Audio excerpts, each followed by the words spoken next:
All right.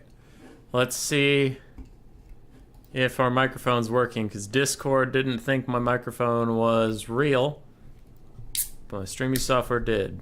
All right. Let's see. All right, nice, nice. It's all good. We have 3 minutes left till the tournament actually starts. What are we doing today? What are we doing? Pretty standard, sweaty, try-hard tournament. $50 over Steam. If you can't get the money over Steam, it goes to charity. Not dealing with like PayPal and that kind of stuff. Finals is best of 5. Why the fuck did I do that? But okay, I need to make it a best of 5. All right. Why? Why did I make finals a best of 5? This is gonna go so late. God damn it. All right.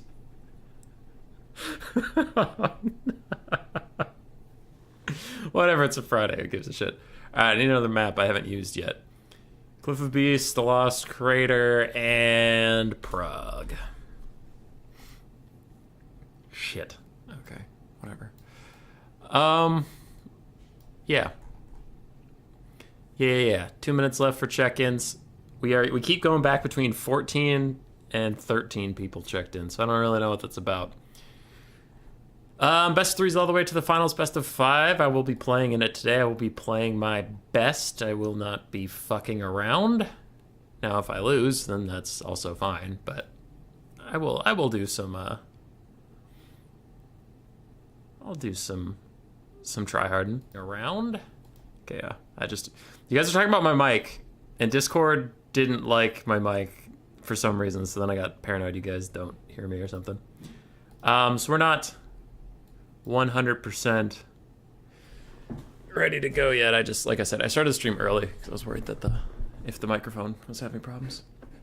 We got the sauce over here. Look at this. We're ready to go. We have a non-alcoholic beer for my non-alcoholic little body. And then we have 2 LaCroix. Because when I'm shouting at things, we need hydration in this bitch. And normally I have a giant mason jar or something of tea that's caffeinated. But since it is 7:30 at night, and as soon as the stream is over, I'm going to bed, I will not be having caffeine. So this might get sleepy. This might get real sleepy.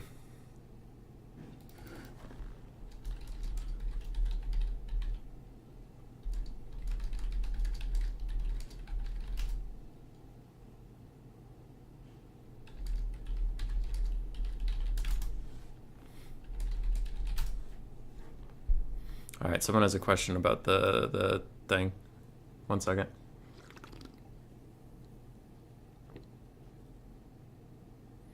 All right, they seem to be taken care of.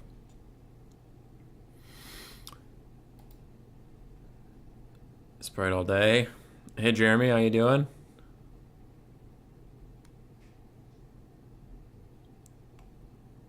It's from time to time. Oops, yeah. Okay, all right. Let's go. Let's do this. Whoa, 15 out of 20. 2 people joined last second. Okay, looks like we got Everchicken. And the Gentle Rat hopping in at the last second. That a boy. That a lad. Love the Gentle Rat. All right. Oh, okay, I'm the only one who gets a buy round. That's very funny. Participants. I need to shuffle. All right, let's do the shuffle. Everybody can see the shuffle 1. Everybody can see the shuffle 2. Everybody can see the shuffle 3. There was no cheating. There's only 1 buy round. And John FB gets it. Denied. Declined. We're shuffling again. This boy does not get a goddamn buy round. He wants to play some games. Dr. Nerd gets a buy round? Fine. That tracks, but I am not letting John FB get away from a buy round. And no, I don't want to fight Cypress. God damn it. Ah, shit. All right, let's go. Fuck.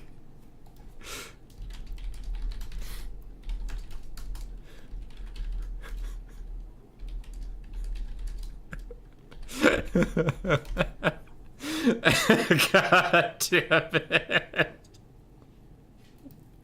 Oh, oh my god. That's too funny. What's the pick and ban here? Picks 3, bans 1. Okay, so it's the Vermin League. It's the Vermin League Classic. Gotcha. Cool. Oh shit. Hold on. Sorry. I know I'm bouncing you back and forth a lot. What do we have here for tonight? Hadries makes his glorious return. We have some of the champions of our new player tournaments. Sego's Anti-Kaiju. Rainy Frog is not a champion of that tournament, but he is a champion and he has played in those tournaments. Gentle Rat is also pretty poggers. A lot of good folks here today. I think if I had to go with tournament favorite and dark horse, tournament favorite would be probably Blood Penguin. He's one of the best active land battle players right now. And I'll do dark horse Hadries just because I have no idea what form Hadries is going to be in. But I know he's been crushing it on the domination scene, so he's like still playing. He's just not playing this game mode. So I'll give him the dark horse. I'll give Blood Penguin the tournament champ. If Hadries is on form, then I think Blood Penguin's fucked, but, like, I don't know.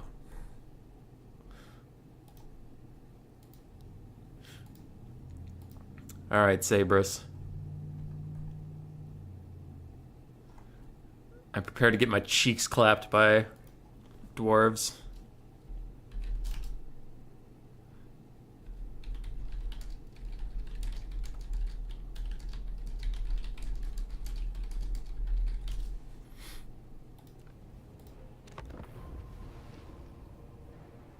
I actually forgot that I already buffed myself for this versus Sabrus, because I banned Gotrek and Felix from all my tournaments like 2 months ago. And I forgot I did that. So he just messages me and he's like, I see you banned Gotrek and Felix. And it's like, yeah, but I didn't do that just for you. They've been banned for months because I just hate them. That's my only reasoning, is I just hate the shit out of Gotrek and Felix, so I banned them for my offense. Which sweaty race are you going to be sweating with? Probably my best ones. Skaven, Greenskins, Kislev, Empire, Ogres. Are you playing the tournament? I am.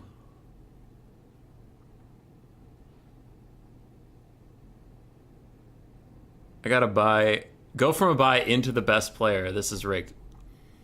Yeah. I wasn't gonna give you a buy round.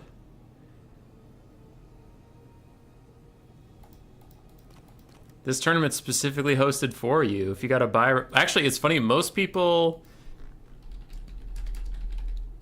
don't want buy rounds because they're like, I prepared to play in the tournament at like 7:30. That's my time right now. And then you get there and it's like, all right, you get a buy round so you don't play for anywhere between 30 minutes and an hour.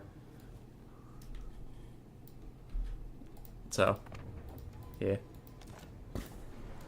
Forge Worlds Gantz. Dark Horse Rainy Frog? Hell yeah, that's Long Boy. Long Boy is here. So no global bans. We just gotta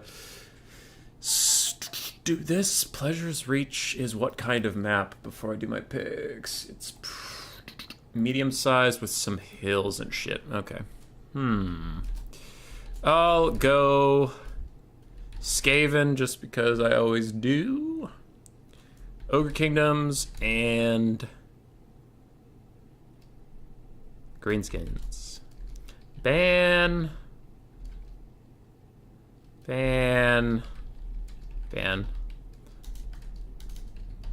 Dwarf. Yeah, because if he bans Skaven, picks dwarves, I know his builds versus Ogre Kingdoms and Greenskins, but I also know I can't beat those builds.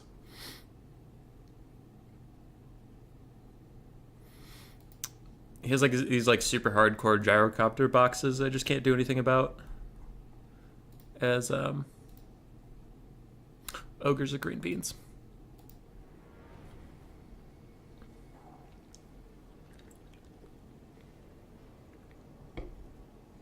Hello, Americans and people who can't sleep. Tomb Kings ban Ogre Kingdoms. Pog. I'm actually fine with either matchup here. Skaven or Greenskins is fine. I'll do Skaven.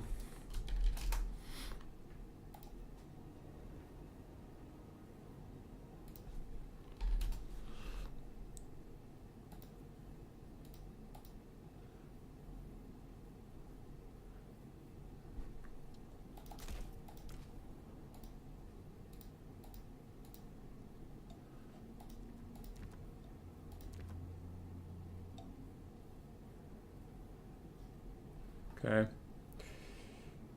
At least it's not Empire. Everybody hates Empire now. What did Empire do to you people?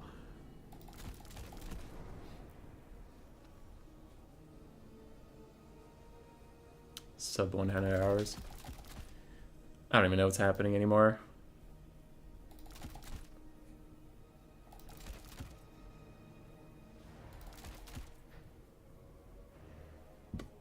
Excuse me.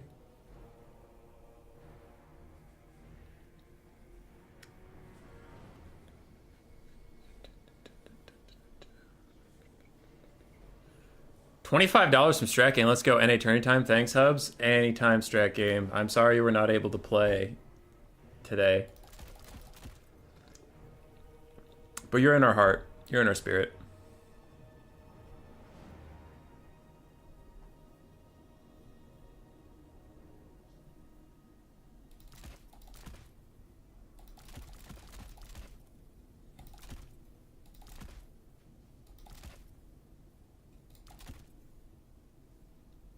All right.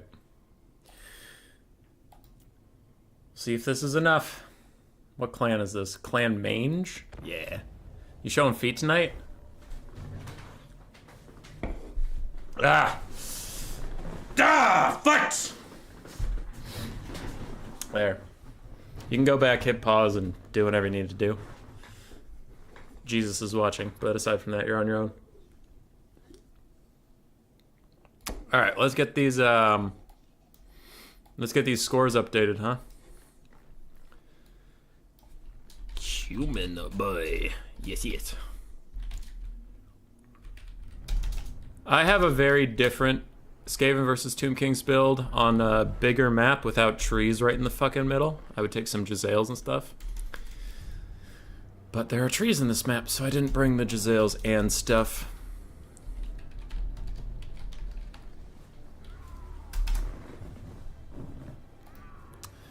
So we can't have a ranged focus build. I'm hoping Total Warhammer 3 action outweighs foot action. Oh, it will. Anyway, I can't have a super range focus build with this fucking disaster of a landscape in my way. So I have to be primarily melee focused, which isn't that terrible versus Tomb Kings. Two of some globes. They're good versus cavalry. Way better than they should be versus cavalry. Which is fine.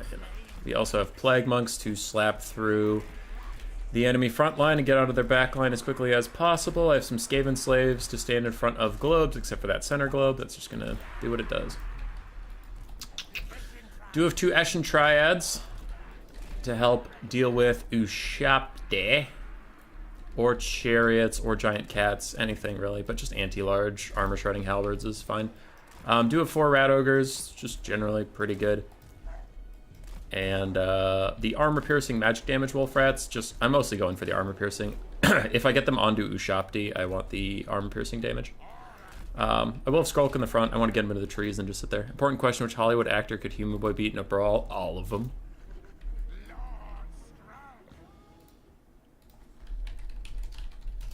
So it is a Skaven rush.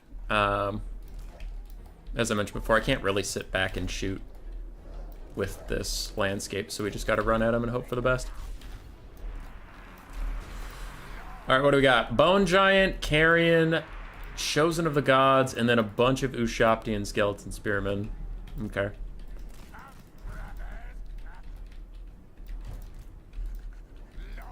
Alright, feeling pretty alright about all that stuff. Bone Daddy got a little 2-for-1 there. Didn't love that. I'm gonna commit both my flank forces of Rat Ogres to this side so we can run at the Chosen of the Gods.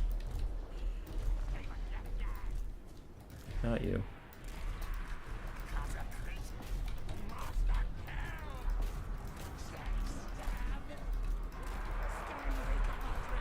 Okay.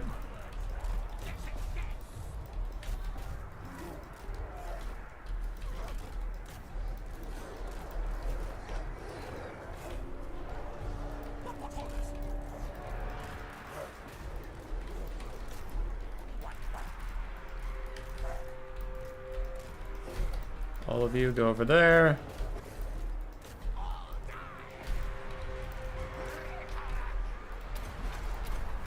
Okay, got that down before Katep reset me again. We're dealing with these carrion. You do need to come over here, and Katep has reset us again. But our front line's winning in other places, so that's fine. I would like to throw down a stand your ground soon, please. Guess not. Guess I don't get to do that. Oh my god. This fuck.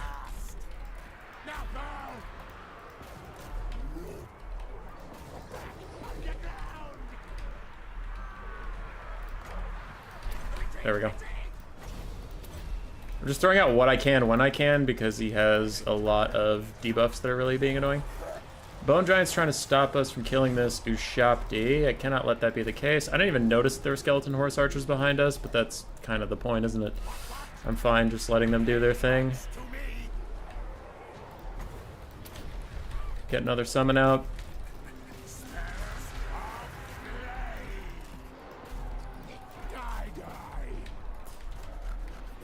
The Skrulk and the Triads do this, that's fine.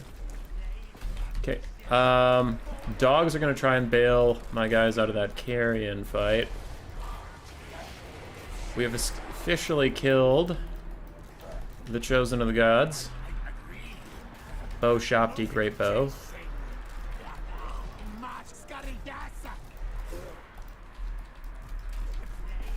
Okay, you guys need to recommit over here. Dogs are chasing off these carrion. Now they need to turn to fight the skeleton horse archers. Downhill charge before they die. And we'll get more dogs back into the fight for now. But our Triads are doing pretty good against the Bow Shopti. This fight's going okay. I would really like a Rod of Corruption, but Katep's doing a pretty good job of making sure I don't get to cast those things ever. So I'll throw Poison over there for the army passive, lowering my enemy's vigor and speed and such. Again, just because I can actually get a little bit of casting done. Okay, so those skeletons are about dead. There's a Ushabti summon coming that I don't really want to deal with, so let's all just pile onto the Bone Giant over there. Skrulk's still working on getting any form of magic or abilities cast. Okay, downhill charge into Skeleton Horseman is fine. You come with me. We are slowly winning the fight in the trees as these globes are globing. They're doing their best.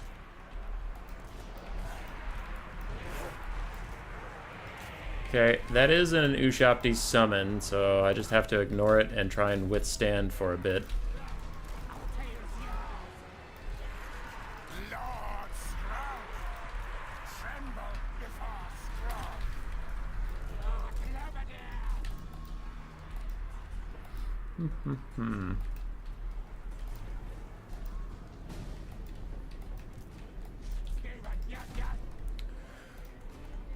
So everything over here is routing.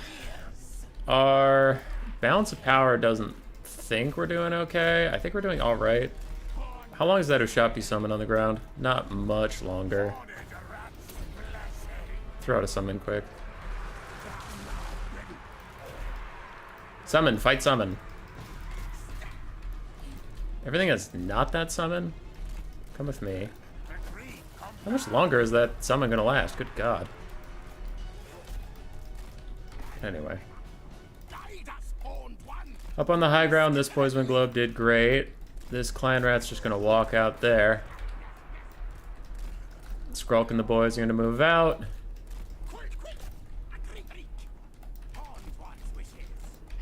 All of a sudden the balance power is looking a little more favorable, and I would tend to agree. Okay, so everybody in here that's not the globe and is not Skrulk, you now get a control group, and that control group is back the fuck up for a second.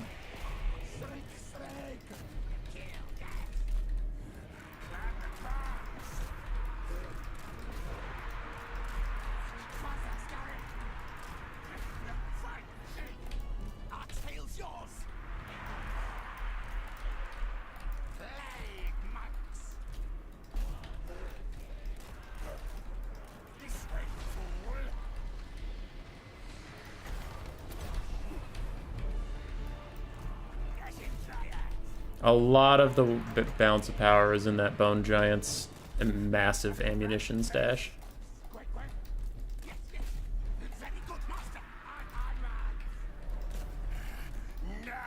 Okay. So I want my triads in here. I'll leave the rest to their own devices.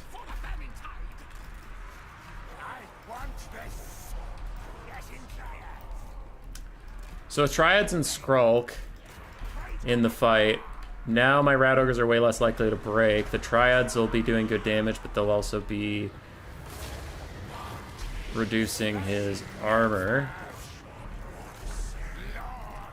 by a fair amount.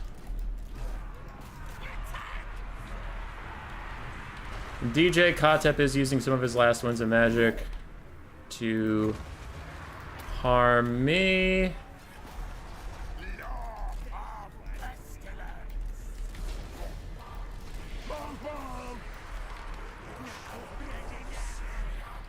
But as Rat Ogres charge back in, I will throw down a Stand Your Ground so they stay in the fight. Globes are getting some good shots onto those Cav. Rat Ogres are even going to countercharge those Cav for me. Getting good damage over here as Plague Monks and my Clan Vulcan Tail Slashers continue to chase. But we're just all about getting any fights we can right now because we just want to fight him. Skrulk almost has a Rod of Corruption, which I will throw out. Even though these aren't the best two targets, they're still targets. They're fine. I have tons of Winds of Magic, so I'm going to throw out my Poison here. Again, for that Vigor. The Vigor reduction I talked about previously. But also to give some stuff, Poison and things. Skeleton Horse Archers staying in the fight. If they want to stop my Globes, you're going to have to charge into melee. And now Skrulk could use a summon because all of his friends left, but we were saving summons for later.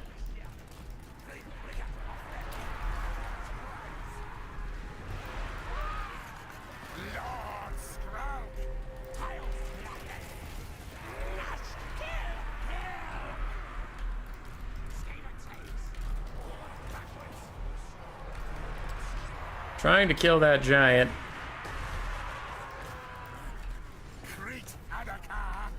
Is he crumbling yet? Alright, he's at least crumbling now. I have another Rod of Corruption in 90 seconds. If I can get to that, I'll be fine. Bone Giant's still crumbling a little bit. Joff's Incantation of Curse Blades is also giving him a little bit of healing. But there he goes. He's faded away. So now I will have my summon. I'll have my summon focus on the Skeleton Horse Archers. I have 2 more summons and one's coming off cooldown now. I'll chuck that down because the other one's about to fade soon and I don't want Skrulk to be left alone. Globes are back. I still have 1 more summon for Skrulk.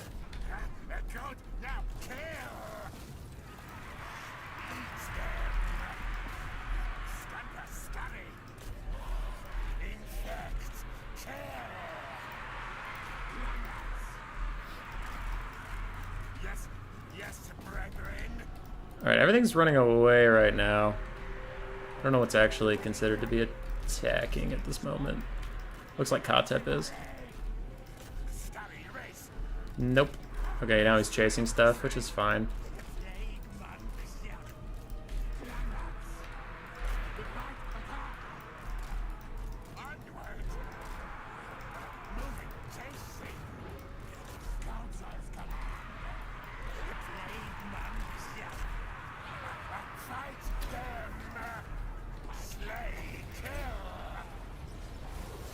Okay, I can get Rod of Corruption down.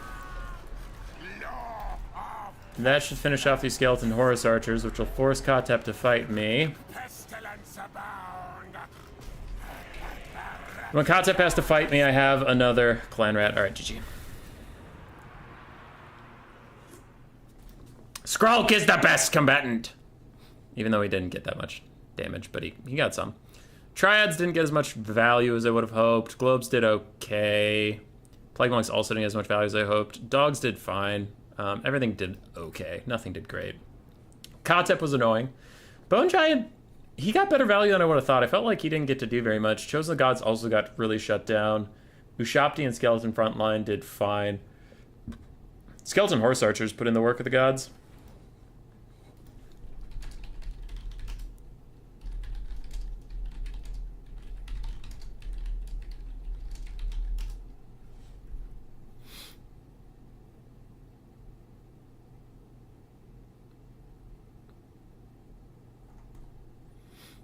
GG. 1 down, 56 to go. We got there.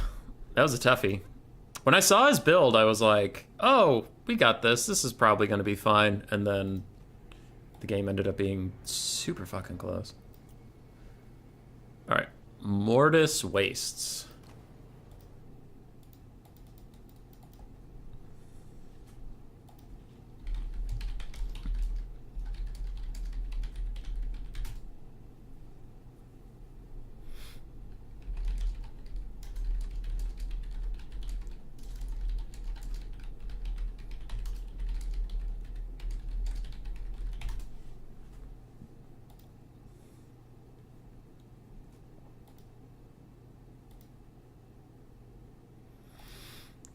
Whew.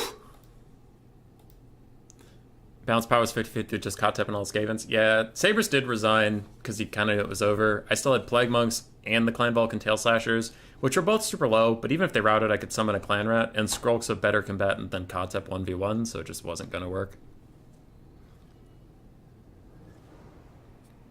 Remember when Brood Horrors? Yeah, dude. Brood Horrors were insane. Were, keyword. Right now, it's just dogs and rat augurs.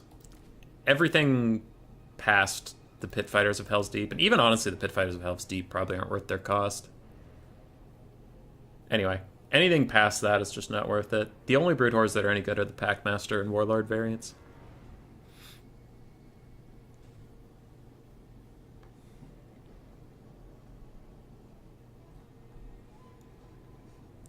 Broods were a menace in Warhammer 2. They were insane.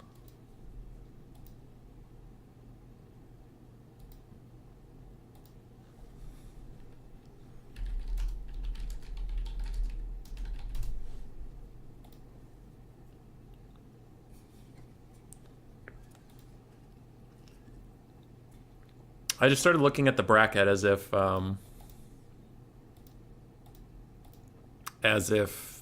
after Sabrus and I played one game, there was any chance that other people had finished an entire best of 3. Okay, Tower of Hoth, Summer Song, Pillar Bone, Cliff of Beasts, and I need a 5th map, Prague, because the previous one I gave a 5th map to got deleted when Challenge updated. Vampire counts, Dwarves, and Ogre Kingdoms ban Empire. Vampire counts, Dwarves, and Ogre Kingdoms. Kislev ban Ogre Kingdoms? Then I would get dwarfed.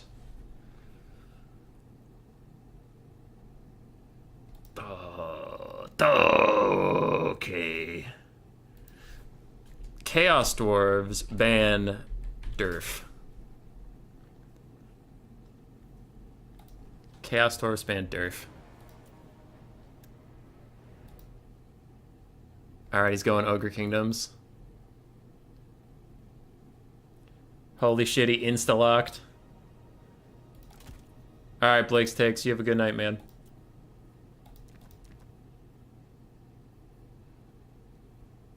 Thrada's not the cutest Skaven Lord. This is heresy. This is heresy of the highest degree.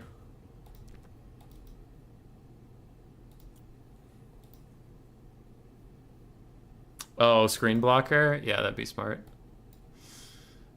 That's fine.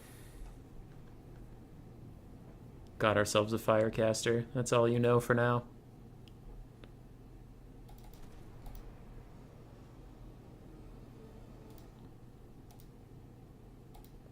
Yeah, everybody yelling at me. I got it. Thanks, though. Okay. What was that build that did okay and it needed some adjustments? And I have now made the adjustments, but I forgot what the original build is.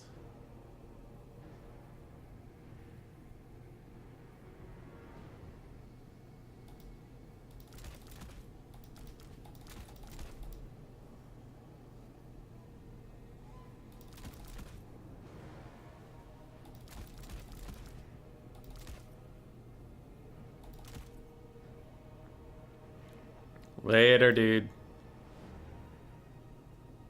Have a good one.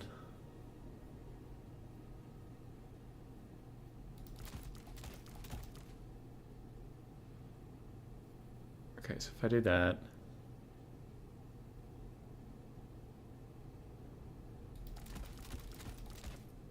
I do that.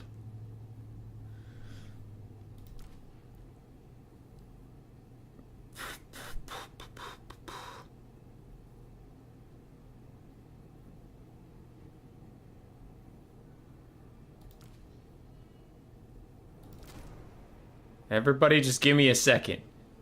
just give me a minute. All right, is that what we need?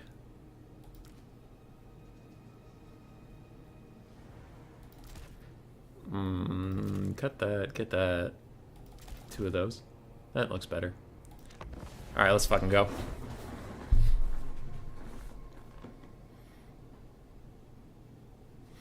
Let's go. This build almost worked with Zatan the Black because I wanted his leadership debuff that stacks, but Zatan actually still sucks really fucking bad. So we're gonna try the same build. Instead of a hero caster, I have a hero lord because Zatan's not a caster. Save a little bit of money, get a little bit more units, see if it maybe works this time.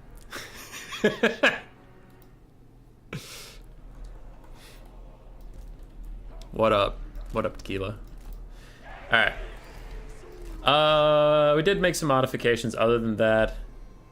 But the old thing that was working for me kind of was 4 Hobgoblin Wolf Riders, 2 Kadai Fireborn, and then the Choo Choo Train of Doom, the Demon's Tongue. It has the burnt leadership debuff when it attacks things. So I wanted that plus Zatan's leadership debuff plus a Firecaster with the Burning Head debuff. Oh wait, if they're both burnt, then they don't stack. Okay, so they don't stack, but whatever. Anyway, main point was just leadership debuff stacking, because ogres don't have the best leadership. They have like slightly more leadership than like beastmen, but they're pretty low leadership, so I was just trying to leadership debuff them into the dirt, and that ended up not working, so skipping Zatan, but otherwise it got pretty close. I am bringing, instead of 4 skirmish cav, I'm bringing 2 skirmish cav and 4 Hobgoblin archers. And then if I spam fire spells, I can give them just more damage. So, we'll see. We'll see how it goes. The Kadai units are so cool. They're good multiplayer. I just think they're fine right now. I think they're fine. I don't think they're great. They have their uses. The Kadai Destroyer sucks ass, but I think the Kadai Fireborn can be okay. So you guys just turn skirmish mode on in case I need you. The rest of you, I'll stick together. You guys turn guard mode on. Let's go. We have Ogre Bulls, dual weapons, Mornfang Cav, the Stonehorn of Morn, a Slaughtermaster of the Great Maw with a heal, and then of course 5 Nobblar Trappers are probably right in front of those guys and I just can't see them.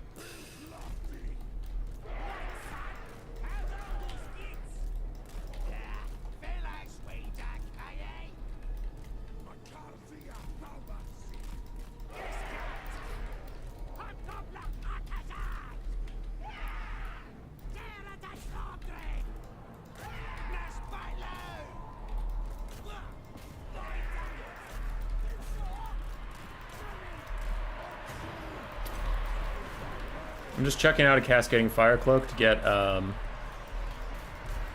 the army passive going.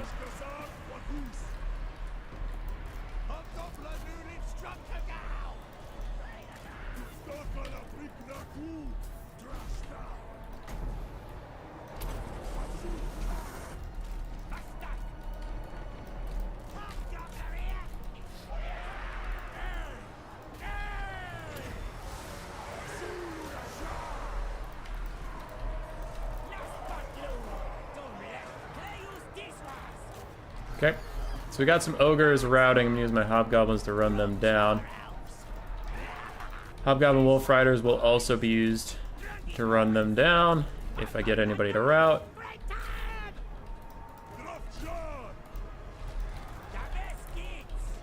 And the train continues to go absolutely nuts.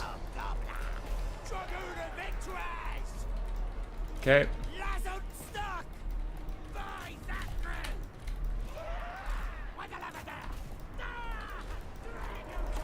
The Wolf Riders got caught up on nothing.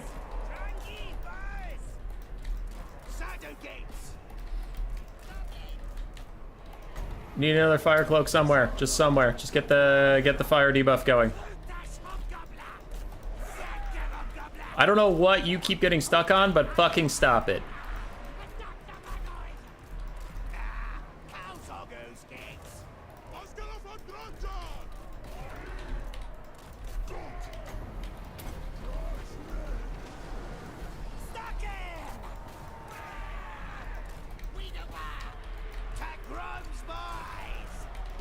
Okay, I don't really want to fuck with Noblar Trappers right now. Kadai are continuing to fire, which is fine. This guy's just been hunting the big Stonehorn, which is also fine.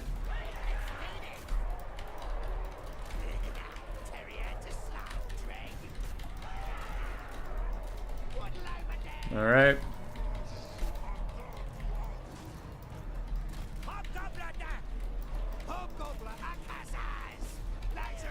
So you guys just keep those guys at bay.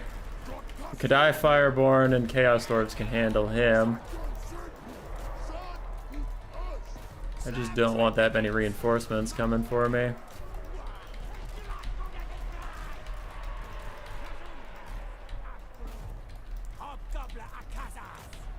It's all fine. The Demon's Tongue's still just chilling. It's vibing. I'm gonna put Cascading Fire Cloak on my Lord to give the army again just that constant fire buff. Is all I'm really using Cascading Fire Cloak for, but I need my Lord to stop taking damage because I didn't take the heal item on him. I didn't think the Ogres would spam that many spells for me. I knew they'd just take like Overcasted Troll Guts or something, so they only get a little bit of that per game. Hobgoblin Wolf Riders are going to get those guys to rout pretty soon. And my Kadai Fireborn are chasing down a Slaughtermaster. Army losses is hitting really, really soon for these guys.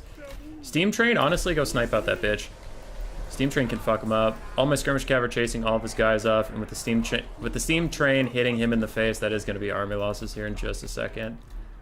Unless the Saber-Tusk Pack shut down all my archers, which would be pretty fucking bad. There we go. GG. Ogre Kingdoms are OP! You can't beat them! Maybe. But Kadai Fireborn can.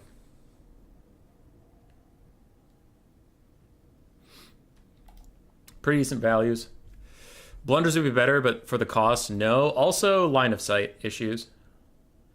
Mornfang Cav with great weapons, they just didn't have a lot of good targets. They could have fought the train, but they needed to stop all my archers and stuff. Our leadership debuffs did get the front line to go away very quickly. And yeah. What up, Lucinia? GG's, GG's.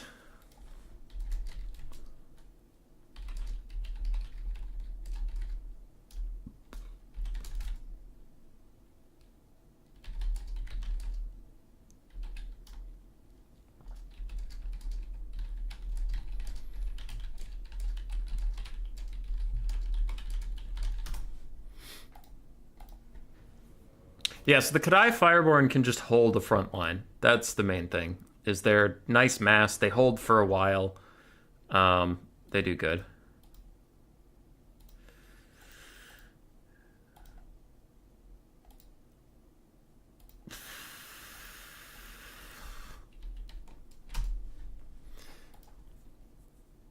All right.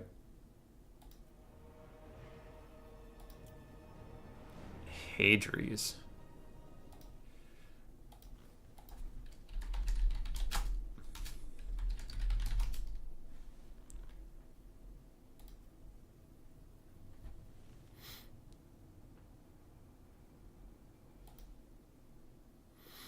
His dudeness advanced over Fat Kid at recess. Everybody else still fighting for now.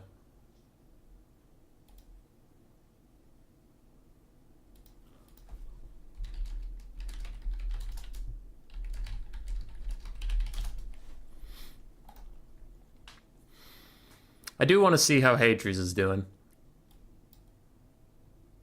And since I saw the lobby that just says Ha Hadries, I want to see that.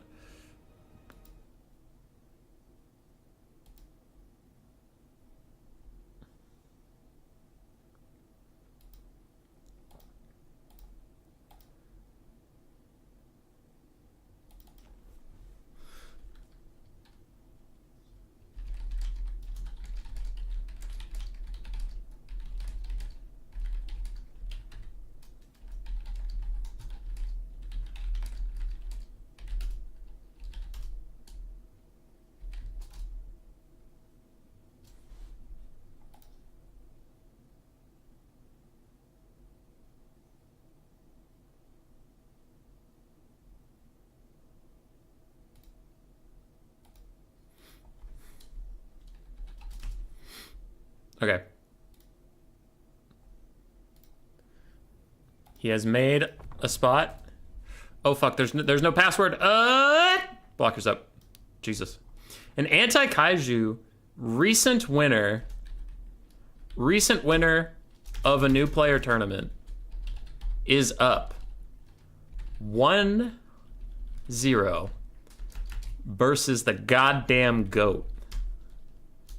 Can Hadri's turn it around? Can he? Should he? Will he? Let's find out.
All right.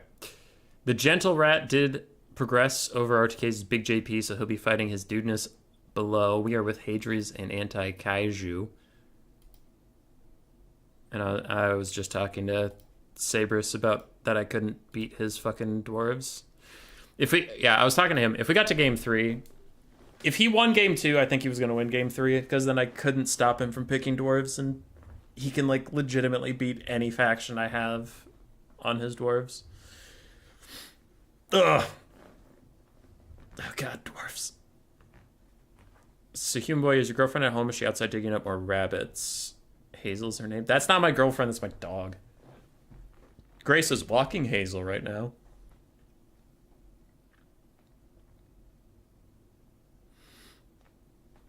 Alright, looks like Hadri's on Warriors of Chaos and Anti-Kaiju is on Khorne. It sounds like game 1 was Beastmen versus Tzeentch.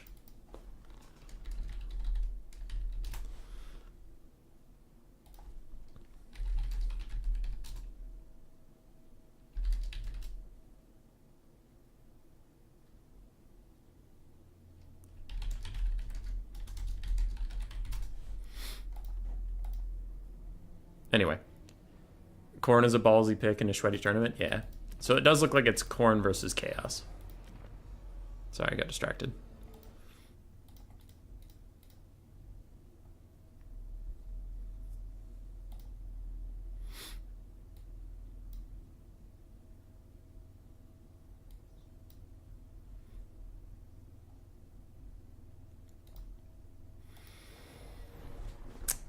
Oy. I've actually been playing really well recently, but it's funny because my practiced factions aren't the meta ones, because whenever I do practice, I'm like, well, if I'm practicing, I might as well stream, because I don't have a ton of time. So if I'm playing this game anyway, I might as well make content, so I stream. And on a lot of my practice streams, it's like, I'll play Skaven, but then to kind of entertain people, I'll play factions you don't see all the time, like Kislev or Khorne, or hell, my last training stream I had, I said I'll only play a faction once on this stream till we get through them all, and I ended the stream after playing like 18 factions. So I'm most practiced on like Kislev or Khorne or Demons of Chaos, or I'm trying to think of the other ones. Chaos Dwarves a bit, honestly, I've been playing them a lot recently. And things like that. So it's just like, when it comes to super sweaty tryhard, it gets like, all right, Human Boy, how's your Dark Elf counter pick? Pretty shit, because I've never been a good Dark Elf player, and when I'm playing on stream, people don't want to see more Dark Elves. All right, Human Boy, how's your Bretonnia feeling? Pretty shit, because people don't really want to watch Bretonnia right now, so I haven't been playing a lot of them. How's your Ogre Kingdoms, Human Boy? Last patch, on fire. This patch, pretty shit, because people are sick of seeing Ogre Kingdoms right now. So when it comes to sweaty tryhard tournaments, it's like, all right, I got to play the factions I know, play the matchups I feel comfortable in, and that stuff. And that is Kislev and Chaos Dwarfs. Yay! Human Boy also loves Dark Elves. Dude, I fucking love Dark Elves. Such a big Dark Elves fanboy. Even when they weren't meta, I was well known for saying, gosh malarkey, I love Dark Elves. That's me. When Morathi double Manticore was the meta, I was also like, oh, Jiminy Christmas, I love Dark Elves.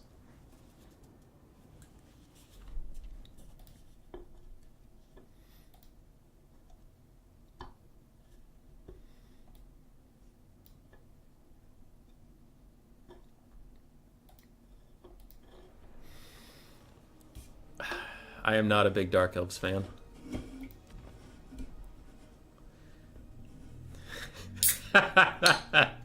This is gonna be dumb.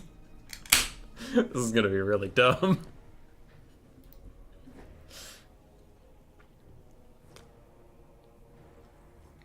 I think Ice Power retired for real. You'd have to ask anybody in XMT if he even exists in their Discord anymore. Because I know Felcon, he never like officially retired, but he just stopped playing a bunch. He still hangs out on their Discord though. I honestly don't know if Ice Power even hangs out in their Discord. He got busy with some IRL stuff.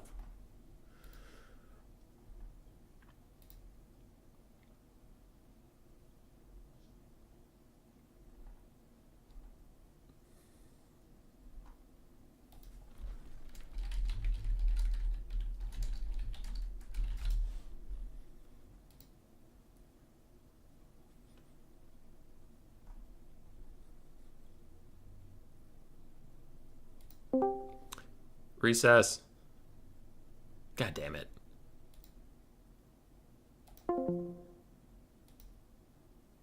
Discord. Discord recently got an update where if you're streaming, you can't speak in voice channels, I think. So I was trying to join a voice channel before this stream was up and just talk to some friends while I was waiting for it to start. But Discord was saying it couldn't detect my microphone, which is bullshit because you can all detect it right now. I just want to die.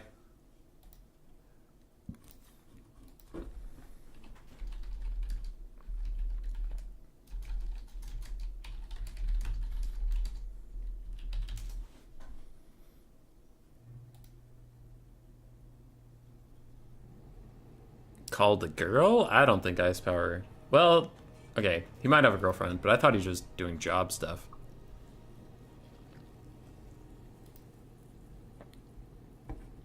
All right. This is gonna be bad. This is gonna be real bad.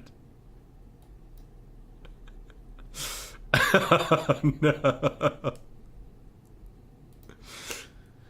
Can the foot giant Festus blob beat Khorne? Or can Khorne snipe out infantry characters?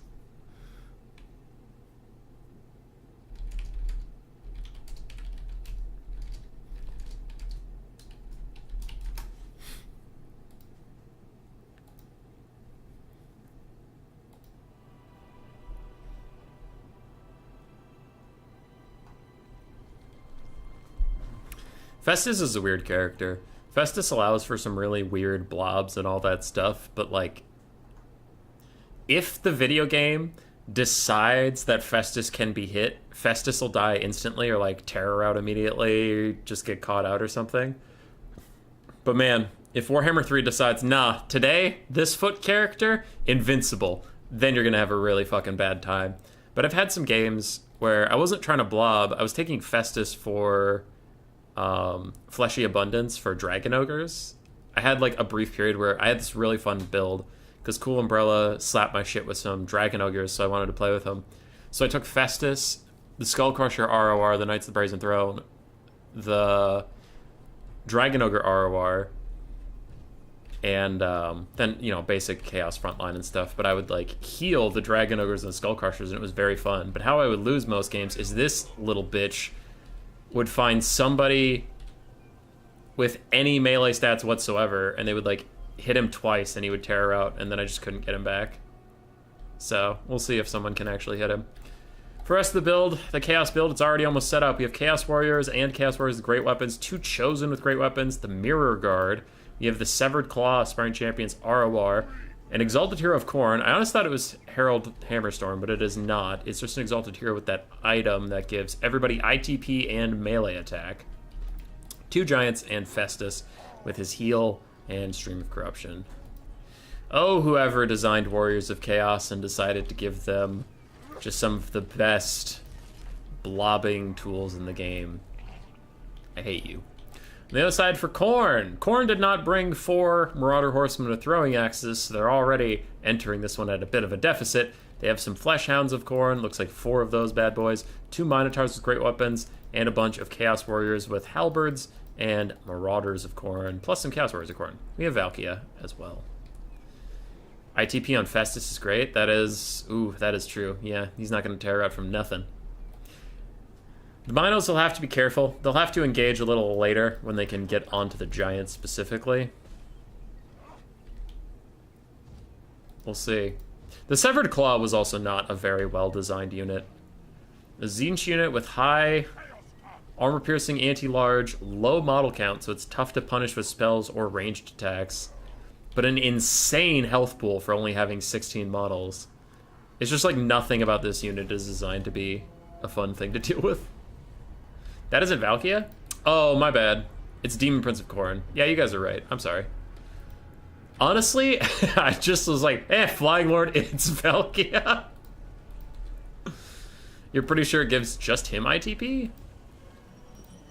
Why? That's really stupid. Why does it just give him ITP? Okay, never mind. Banner of Rage sucks. It's seriously not area of effect? It's a banner. It's a thing you specifically hold up for the benefit of other people.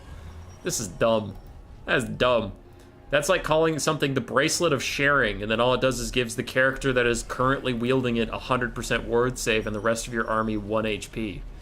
It doesn't give them an extra HP, it takes the HP from them. That's how misleading that fucking name is to me. Anyway, we have a Demon Prince of Khorne. What does he even do? Nothing. Alright, we have a butt-naked Demon Prince of Khorne. He has, like, no abilities. He immediately dives into Chaos Warriors with great weapons. Flesh Hounds are also going to charge in. It looks like he's trying to get a bit of value away from the Giants. Though the Giant is coming out here. He's just going to say hello to you, Demon Prince of Khorne. You better watch out. And he did not watch out. He's taking a lot of damage. Quick Stream of Corruption is going to go down the line, and these Flesh Hounds do a little bit there. And the Minotaurs are also piling in. This Chaos Warrior is entirely fucked. But I don't know if that's going to be enough, you guys. It's a very small banner. No one else can see it. Yeah, I meant in real life, the point of having a banner is for everybody who's not holding the banner. Like, the King's banner, so you know where the King is on the battlefield, and if that part of the battlefield starts to go to shit, you go over there and save your King, like, things like that. Or they'll, like, wave the banner to give commands before radios existed, or they'll blow trumpets, like, things like that. But to have a banner only affect you is just so stupid. Alright, Warriors of Chaos off to a gigantic lead. 3,400 damage value compared to 1,500 for the side of Khorne. One of the Minotaurs is already almost dead. Demon Prince of Khorne is missing a third of his HP. The Minotaur's down to half HP. Some banners are AoE, yeah. Yeah, I'm talking about real life. Minos are getting absolutely shit-canned by the Chaos Giants right now. Not having a good time whatsoever. Aside from that, we do have a Chosen at half HP, another Chosen taking some damage as Minotaurs are going to plow into the back, but the Demon Prince of Khorne is also diving down, and the Flesh Hounds of Khorne will chase off any Chaos Warriors that do manage to rout, and getting some of those kills to give the Khorne army passive a bit of a boost. But both Minotaurs not feeling so good is really bad news for Khorne trying to deal with these Giants.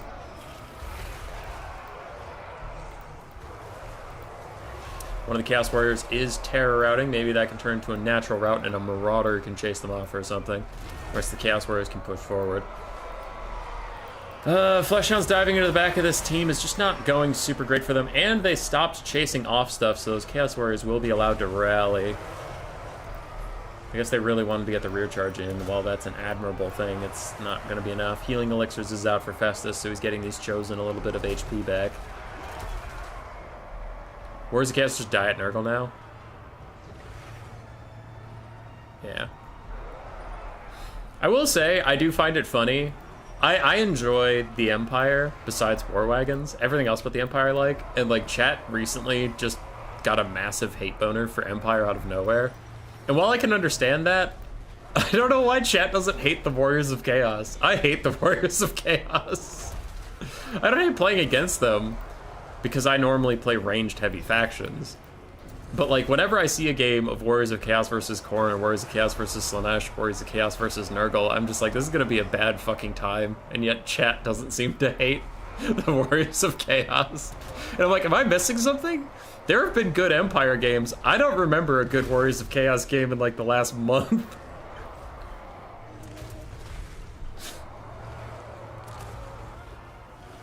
This shit's looking mega doomed at this point. The Chosen were still healing up a little bit ago. Now Harbinger of Pestilence is back out. But Khorne's already just completely out of troops. We have one Chaos Warrior coming back to the fight. Other than that, everything else is completely fucked. Still have two full health-ish giants. Festus is untouched. The Exalted Hero of Khorne is untouched. We have the Mirror Guard and the Severed Claw. They're both also close to full HP. And the Chosen are close-ish to routing, but, like, close-ish to routing isn't routing, and Khorne actually is. So it's over.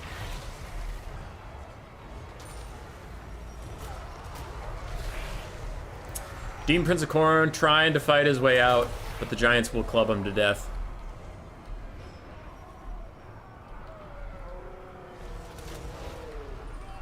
And that is GG.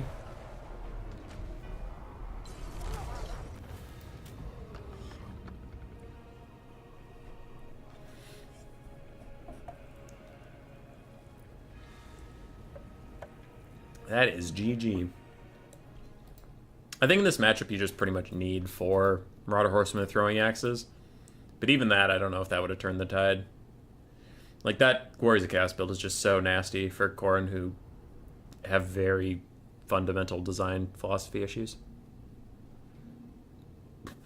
GG. Is it wrong to think Valky is kind of hot? Yes. Jeremy, if you're still out there, you sent me a very funny Reddit post about that. Who you calling Pinhead? All right, Hadrius brought it back to 1-1.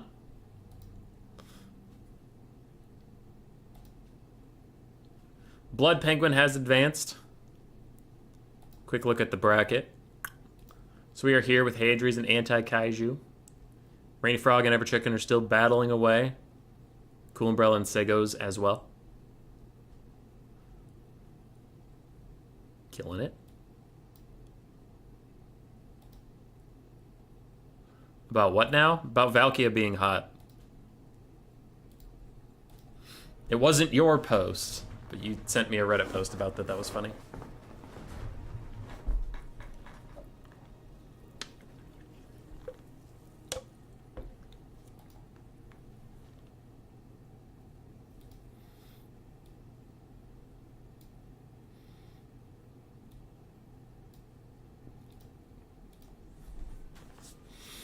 What will game 3 be?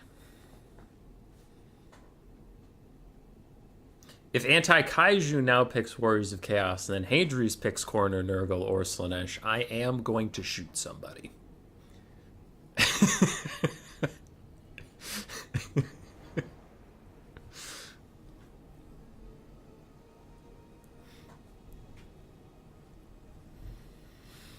Oh, Warriors of Chaos. Why are you the way that you are?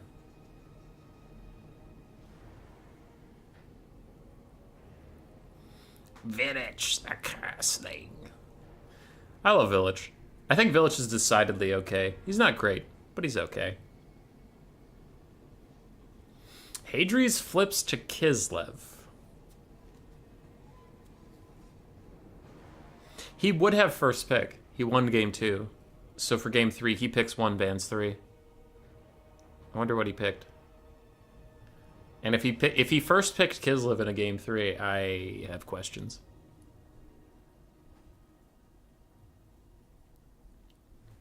Licinia, I agree. I agree. I love how the Warriors of Chaos have never been what people wanted them to be. And I do find that very funny. Where, like, in your head, when you think of the Warriors of Chaos, you think of Archaon leading the charge with legions of heavily armored, brutal warriors with, like, armor piercing, and they're, like, the best melee combatants in the game. Maybe some monsters, and just, like, this terrifying horde. And for 90% of the Warriors of Chaos history, they have been Ubu, 6 skirmish cav daddy. We don't want to fight till we use all of our ammo. Please stay away from us. We're so scared of you. And then, and now, like Lucinia's saying, it's either still that or an unholy blob of like under 500 models of just like healing. And it goes, yes, the Warriors of Chaos power fantasy everybody wanted. Blob and or running away from your opponent. Very heavy metal. That faction is just like, it is not living up to its design at all, man.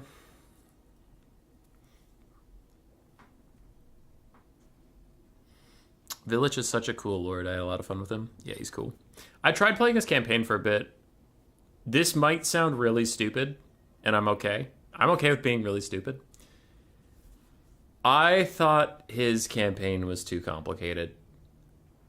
And if you're out there like, it's not that complicated, I know how to... Yeah, you can know how to do it. I kind of wanted to just turn my brain off and play some campaign while I was doing other stuff. Like waiting for... I have a game that I usually play as like a burner game, like Stardew Valley or a Warhammer campaign. When I'm editing videos, when I get done editing a video, I have to upload it or process it, or I forget the actual term. But it's like, to process it at 1080p takes about half hour per video.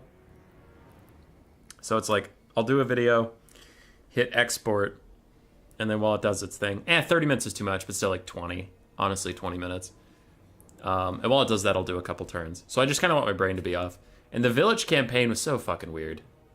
It wasn't terrible, it was just too much. Where it was like, okay, you have 2 currencies. One you could spend on like marks or spells or technologies. You only get it through fighting, and sometimes you get a lot, and sometimes you get a little. Then you have like money. You have a money resource that you can use to buy troops and settlement buildings. But you can't make money except for raiding. But then you have a lot of settlement buildings that are like, increase taxes from your people by 40%. And I'm like, okay, checks the taxes for my people. My people give me $15. So 40% of $15 is fucking nothing. And anything costs like 500 gold. So that's just stupid. So all my economic buildings are dumb. So I don't build any buildings. Well, I look at my recruitment buildings and most of them are kind of dumb. I have the horde recruitment mechanics, so I don't even need buildings. Like, all right, cool. So I recruit like a giant on turn 2 because I randomly got one. But it's random what's in your pool, so it's like, okay, well, do I sit out here and wait for stuff, or like, do I just go invade Cathay? I invade Cathay, and sometimes, and I know people know the answer, but I don't know the answer, and that's why I was getting frustrated. But like, sometimes when I'm in Cathay, I can recruit a giant and a dragon ogre and marauders and like chaos knights and shit. Sometimes, and then I'll move like in the same province, I think. And then the next turn, you know, I move in that same province, and all of a sudden I can recruit basic marauders and dogs, and that's it. And I'm like, where'd all this other shit go? So then I go back to where I was previously, and I can't recruit that shit anymore. And then I'm like, whatever, fuck it. And I'll go assault the capital. When I'm assaulting the capital, it's like, by the way, you can recruit all that stuff again. It's like, when can I recruit stuff? What is happening with this? Can anybody tell me when I can fucking recruit something? Because I just want to know what's going on. And it's like, you have a bunch of money. What do you want to spend it on? Those shitty buildings? I guess not. You want to spend it on some troops? Can I recruit those troops? Not right here, but you can over there. Both of those are still in Cathay. They're still in Cathay. Just have a list that when I'm in the enemy's territory, I can only recruit blank. And when I'm in my territory, I can recruit blank. Don't keep fucking changing it depending on where I'm standing in enemy territory. It's too much. It's too much.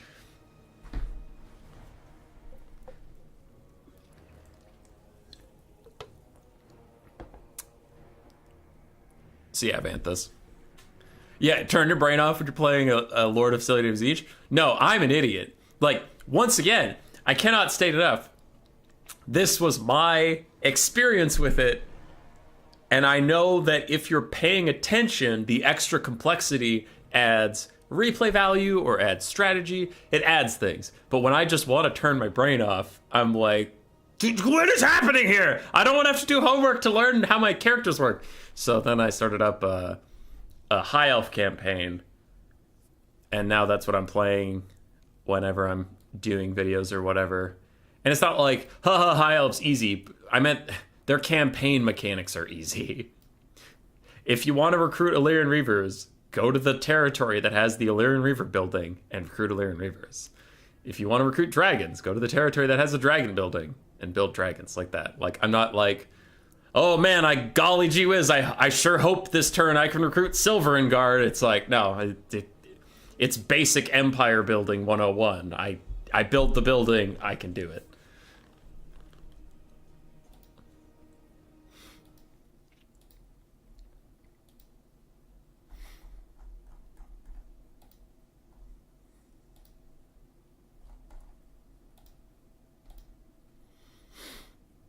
Is your PC a spaceship or what? It's pretty good. It's pretty good. I won't talk too much about it, but yeah. It's kind of nutty. I originally had, because my dad has a computer repair business in my hometown. So my first PC I had for my sophomore year of college to about 2 years ago. Last year? 2 years ago? 2 years. And at the time, I got like all the nicest things in it because I wanted it to last a long time. It lasted like 7 years. And then when I wanted, it was still working, but when I wanted to start streaming, it couldn't handle streaming while also playing the game. So I had to upgrade again. So this computer is like 2 years old, I guess. But I tend to do that where it's like, I'll go as all out as I can on a computer when I get it because I want it to just stick around. Rather than if you buy something that's already kind of getting technologically insufficient, then you're just going to have to buy another one and buy another one and buy another one. That's my thought on it anyway.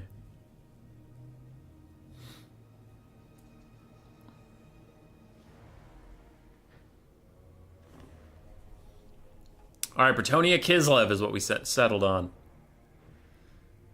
Let's fucking go.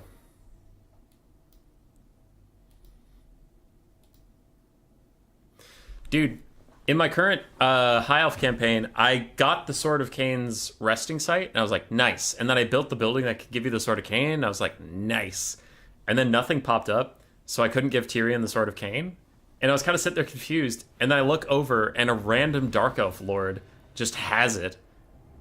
And I went, oh. So I started sprinting down to kick his ass, and then a random High Elf, the Tyrannakes, one of their lords killed him and just took it. And I'm like, well, I have the Shrine of Cain. Give me the fucking sword.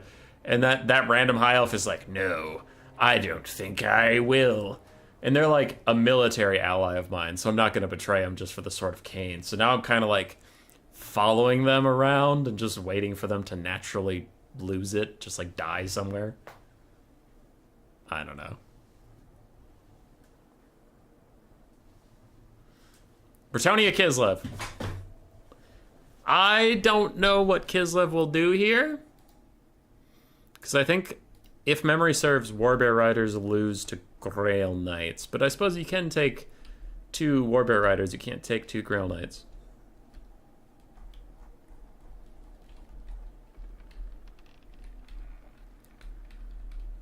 What's in the well, precious? Question, did I ban Gotrek and Felix in my playoff tournaments? Because that should not be the case. Holy shit, Gotrek and Felix are banned for my playoffs. That's a little too spicy. I might have to go change that.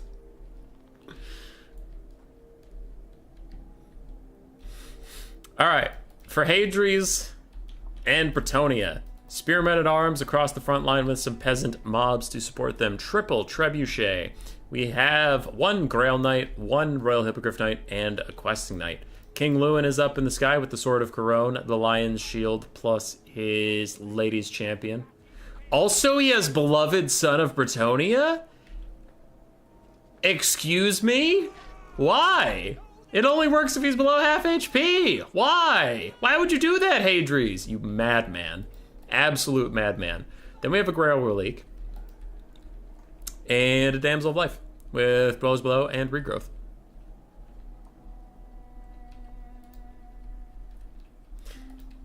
And aren't gonna take your fancy sword. Yeah, I'm gonna take that fancy sword. All right. On the other side for Kislev, we have a front line of 4 armored Kossars, 4 Kossars with spears, 2 Kossovite dervishes, 2 warbear riders, one of which is the Oath Brothers of Tor, Kastalton to provide that healing and perfect vigor. Interestingly, I thought he would go with the plus 40 melee attack. Then we have Ulrika with the blinded debuff for Skjaldir's Fall. Her Dancing Blade, which also can lower the enemy's melee attack if they're right next to her when she does it, and Melkoth's. So pretty good spell kit. She's going to need time. She's going to need a lot of time to really punish those Grail Knights and Royal Hippogriff Knights with Melkoth's just for existing. Am I high or only 31 today? Fat Kid at Recess, you are correct. Our viewership is danger low, and I think it's mostly my fault, so I apologize for just being a shit content creator. I'm so sorry. No, I don't know, man. It's late at night. It's also Friday. There might be people who are out there, like, doing cocaine off of hookers or something, and I'm just here streaming video games.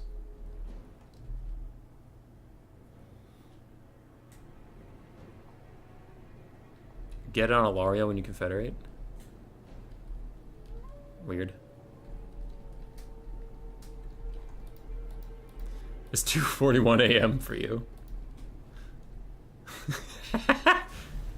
Fat Kid at Recess, I tried to join a voice channel and say hi to you, but Discord doesn't recognize that I have a mic when I'm streaming because those updates. I don't know what those updates were for, because you also can't see names on Discord unless you disable streamer mode. Streaming EU sleepy times with most RTS players are in Eastern Europe might be the issue. Lucinia, that's a bold claim. I think NA currently has the largest Total War Warhammer clan, the Night Crew. We have 40,000 members, so... yeah. Hey, Smalls, how you doing, man? McRight face. I like that. That was good. Just heard you on Hotline League on Spotify. What up, Guillermo? Yeah, I listened to that show since like season 6 of the LCS. And I've called twice. Yeah.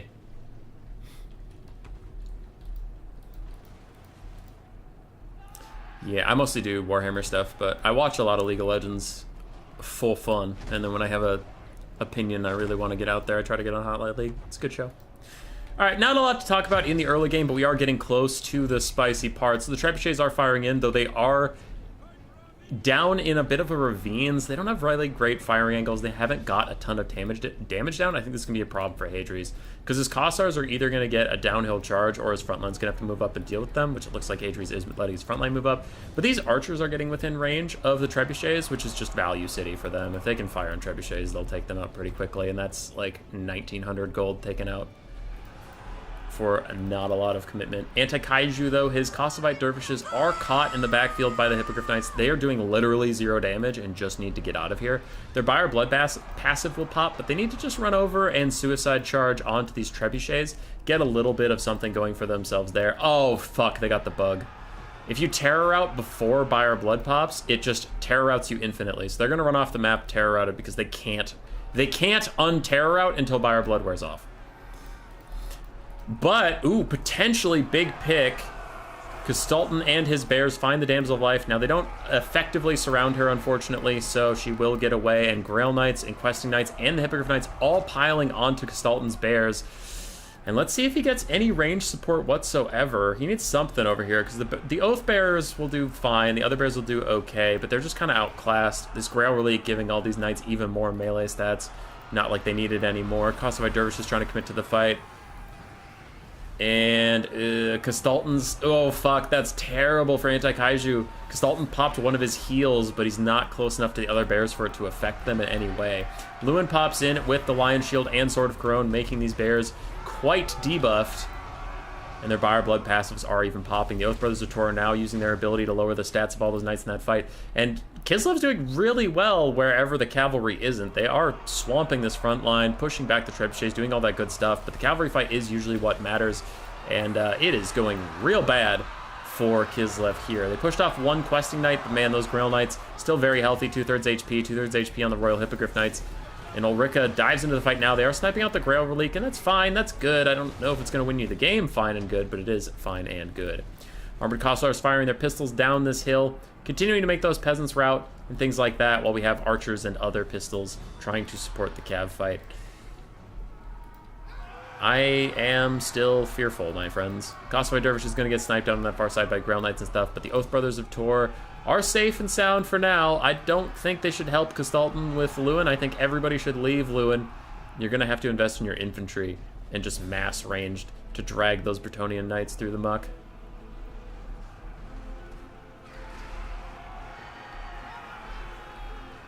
$40K members, nice. What?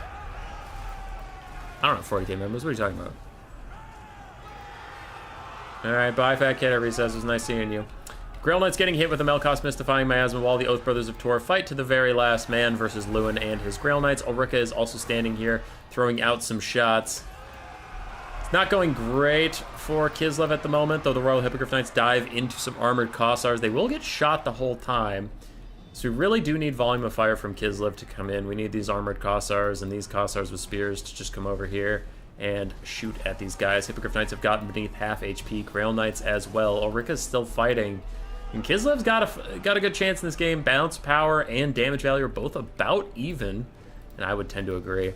Bretonia's infantry at this point is just worthless. Like, these Armored Kossars can easily push them off, and the trebuchets aren't anywhere near their mounts, so who cares? It is all about just shooting these guys. And every second that Ulrika gets Melkoths off, the Grail Knights do get whittled down more and more. And I'm getting very scared for Bretonia in this case. Ulrika and Kastalton do both have to fight Lewin if they want to stand a chance. They can't fight him one at a time. And Kastalton is now coming into the fight. Must have accidentally clicked on one of those little horns that'll drag me all the way over there. Grail Knights are going to plow into the Kossars with spears, but they do still have charge defense against large. Due to being spear units, they'll be fine there. Hippogriff Knights and Grail Knights getting real low. Kastalton and Ulrika fighting side by side with Sulyak's Lullaby popped, giving them some healing. And that Damsel of Life is just in the trees getting shot at by pistols. She's fine with it. She's chilling. Grail Knights have run through to help their peasants in the back line, while the Royal Hippogriff Knights getting a regrowth fight some spearmen over here while getting shot by bows and arrows. Lewin continues to do battle against Kastalton and Ulrika. It doesn't really look like it's going his way, though Skildra's Fall is popped. The Blinded, there we go. It only applies when she shoots a ranged attack, so that can sometimes take a while.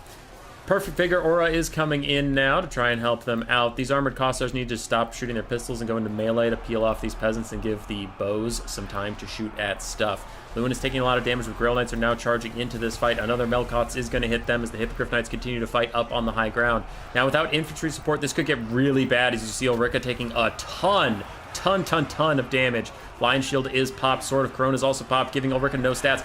But the Grail Knights are dying in mass. But is it enough? Ulrika's getting low. She is starting to crumble, and she even takes a big shot from Lewin. She does just straight up disintegrate, falls away. No more magic for the rest of this game, as Lewin still has to fight with Armored Kossars and Kastalton. But that is a big loss for Kislev. Just Ulrika getting soloed out there for a while.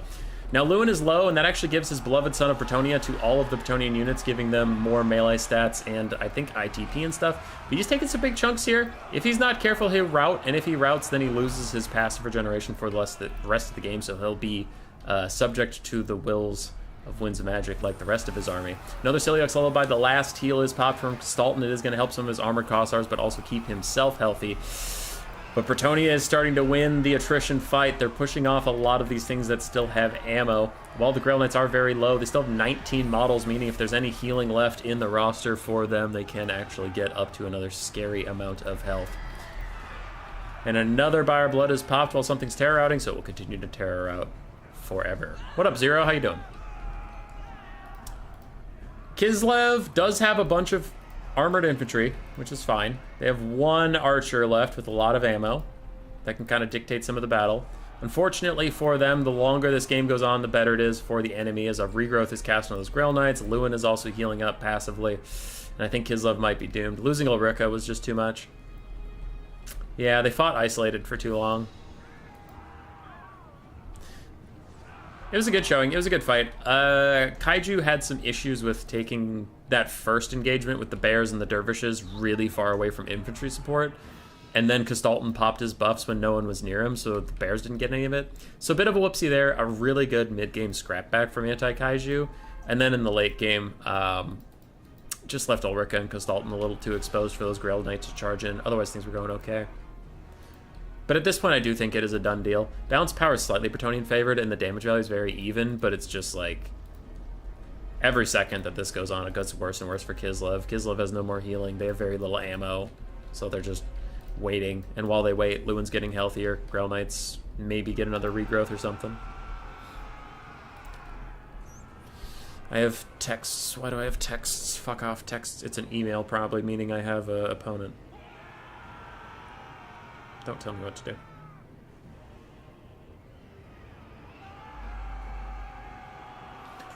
Alright. Bretonnia is charging in for now. These Kossars of Spears are the first target, since they are the only things with any ammunition. Now this entire area is going to get perfect vigor due to the Daz's winter sunlight thingy. But I don't think that'll be enough. As Grail Knights plow straight through these guys, balance power gets even worse for Kislev. And that is looking like it. We have some Armored Kossars terror routing. Buyer Blood has already popped the Kossar Spears. These Armored Kossars, one of them up here already had their Buyer Blood pop, so they'll terror out soon. And another regrowth for the Royal Hippogriff Knights. Healing is very balanced, you guys. It's very balanced to see 3 different elite units all approaching their heal caps and still getting regrowths cast out. This Hadri's guy is pretty good. He plays more. He plays a lot of Dom. Does not play a lot of land battles. Alright, that was a pretty close game. Well played by Anti-Kaiju. I think it was winnable if you didn't make those mistakes we were talking about. As for Hadri's and Bretonnia, he played pretty well around his key pieces, like the Grail Knights and the Hippogriff Knights and stuff. That was all fine. I didn't love that he put his trebuchets down in a little ravine so they couldn't see anything. Didn't love that. But aside from that, he played pretty clean. Kept his damsel safe. Army losses has hit. We are just waiting for that Buyer Blood passive to wear off. And I have a ping. Is it from an opponent? What up? You host? So very GG. You want to see the Grail damage value? I don't know if you do. I don't know if anybody wants to see it.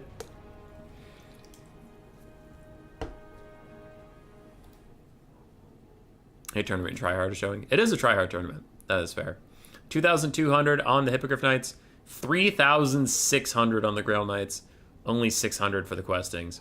Lewin also got 3,500. Between these two units, you got 7,000 out of 12,000 value, because each army is made up of 12,400 funds. And with this guy, that is 9,300 value out of a 12,400 value army is these 3 units. Yeah, all 3 of the trebuchets combined didn't pay for 1 trebuchet. On the other side, Kastalton honestly did well, 2,400. Ulrika also did well before she got cut out. The bears just got cucked. Armored Kossars did pretty well. Kossars with spears did fine. Kossovite dervishes did okay. So GG.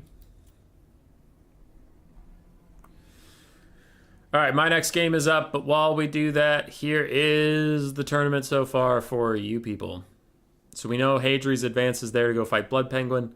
I will be fighting ODM's Ever Chicken, and apparently the Gentle Rat is into semifinals, so we'll do this, and if Ever Chicken beats me, I'll just follow him to fight the Gentle Rat. If I win, I will obviously go fight the Gentle Rat. So our next 2 games are set up for us, whether we like it or not.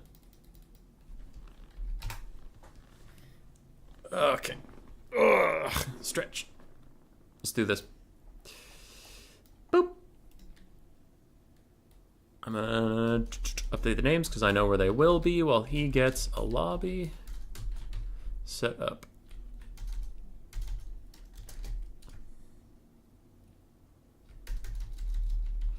Then we have ODM Ever Chicken.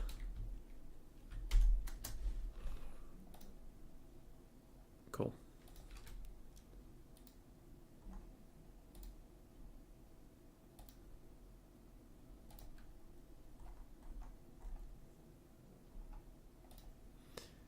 I don't know if he's already hosted or not.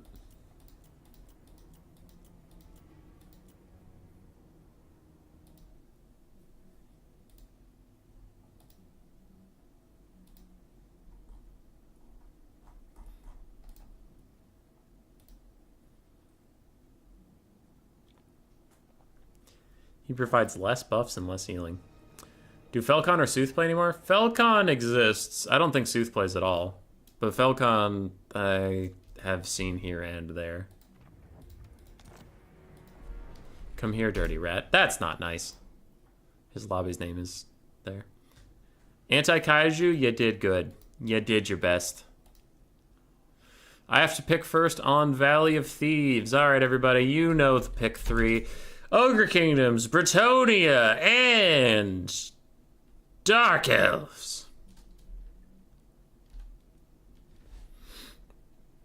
No, that's not what I'm doing. My pick 3 is usually Skaven, Greenskins, and then what? Skaven, Greenskins, and Grand Cathay. Fuck you, I'm doing what I want to do. What do I even need to ban with all those things inside my plan? I don't know. I don't know. What do I need to ban? What do I need to ban? Nothing. What do I need to ban? We ain't scared of nothing, but I'll ban Grand Cathay, because fuck it. But I could fight Bretonnia with Grand Cathay or Skaven. I can fight Ogres with... Oh shit, I should have banned Ogres. I can only fight Ogres with Grand Cathay. Yeah, if he goes Ogres, ban Grand Cathay, I'll have a bad time. Oh well.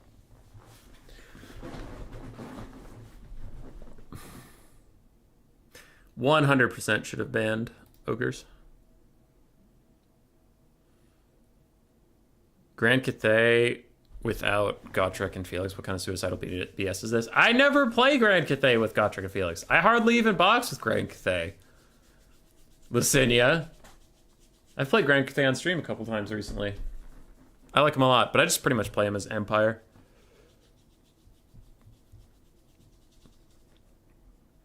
Humboy, thanks for the Australia time games. You can thank John FB. He's the one that told me to do this. Gotta love how every match is either Ogre Kingdoms or Brett. We had Skaven versus Tomb Kings earlier. We had Warriors of Chaos versus Khorne earlier. Half the games haven't been Bretonnia or Ogre Kingdoms. You liar! No, I take your point. I get your point. I know. I know what you mean. Yeah. The Ever Chicken loves some ogres? Nah. Lies and slander, dude.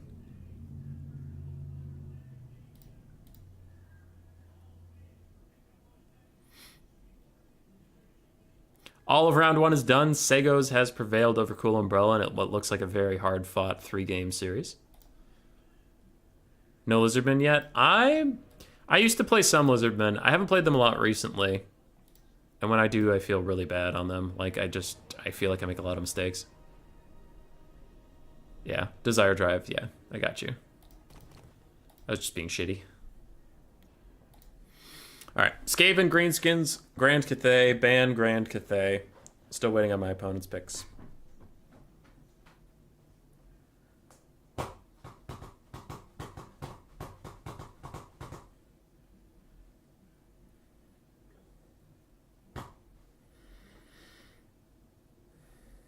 I'm already trying to scheme about what I would do if he goes Ogre Kingdoms, ban Grand Cathay, because I'll have to have a plan.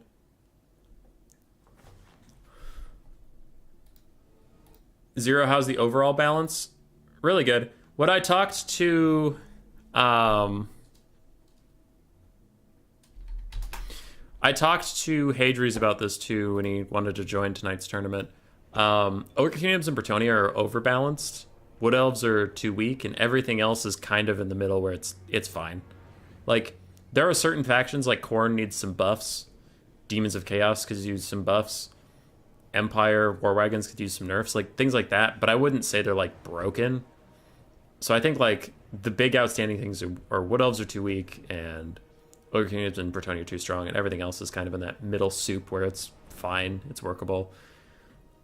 I do think that overall, the meta and that the balance stuff is like better than it has been for a long time, and it is pretty fun. But I think people are just tired of like, because healing has been too strong since even like Warhammer 2, right?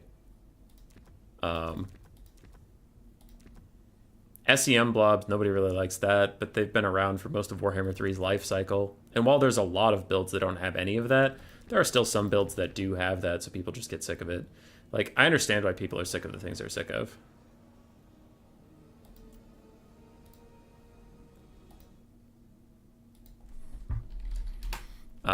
But I overall think the meta's fine for now. It could use some changes, but I don't think it's, like, egregiously bad. If you haven't been playing, then I think it's honestly pretty fun, because you aren't sick of it yet.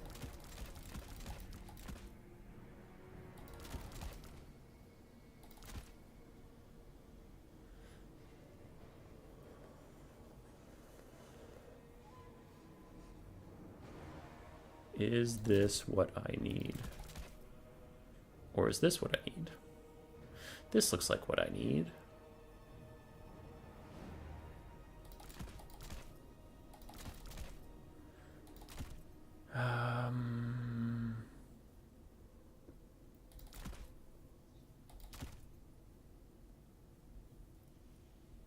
I don't need that. Hold on, that was stupid. I don't need that. Just out here being dumb.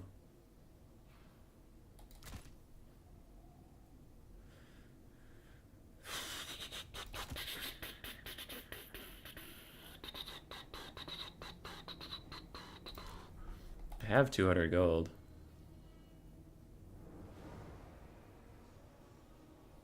I suppose I could get a horsey.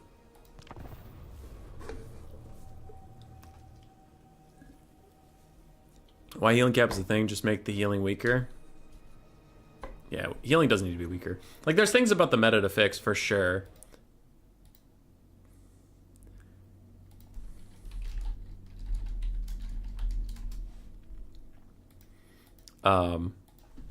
There are things about it to fix. I was just saying that it's not, like, in an actively broken, unfun, unplayable state, which the Warhammer series has been at during times. Like, there was the vampire counts bug, sorry, the healing bug in general, where Tomb Kings and vampire counts had to be literally banned from tournaments entirely because of a bug that would, like, full heal off of one invocation and a heck, or just the army passive of Tomb Kings would full heal units. Like, that's unplayable and trash. The Silence and the Fury came out, and the Tuskor chariots and corpse carts could stack on top of each other and all attack at the same time. That was unplayably bad without, like, special tournament rules, right? Honestly, the Skaven, the Twisted in the Twilight release, where Brood Horrors were fucking way overpowered, while Poison Globes were also really overpowered, and then Wood Elves were super toxic with the Sisters of Twilight. That was playable, but not fun, right? So, like, I honestly think there have been way worse stages of the game, where it's like this one. Yeah, Bretonnia and Ogre Kingdoms are a little overtuned, but I beat Ogre Kingdoms on stream here with Chaos Dwarves, And we just saw Kislev could have beaten Bretonnia if the player played perfectly, which, like, yeah, okay, people make mistakes, but it's not like Bretonnia is just, oh, broken, can't do anything about this shit faction. It's like, oh, well, that person overextended with their bears in the early game, and the late game they let their caster get sniped. But otherwise, yeah, they were going to win that game. So it's like viable. It's just there's always strong shit.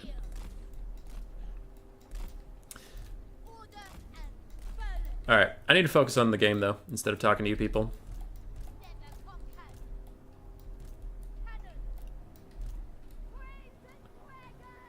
Almost ready. Hopefully, won't look too bad on stream. You're gonna do great, man. And then you're gonna defeat me, and then I'm gonna be sad. All right. I have not gotten to play Cathay versus Lizardmen since VOD Bjorn beat my ass in this matchup like 3 different times, but that was 2 patches ago, and he's a very different player than Everchicken. So we'll see. Him and Incarnation both ran like a Stegadon, Life Slan, double Ancient Salamander Heal Kite thing. So we'll see what Everchicken's gonna bring here. If it's anything like that.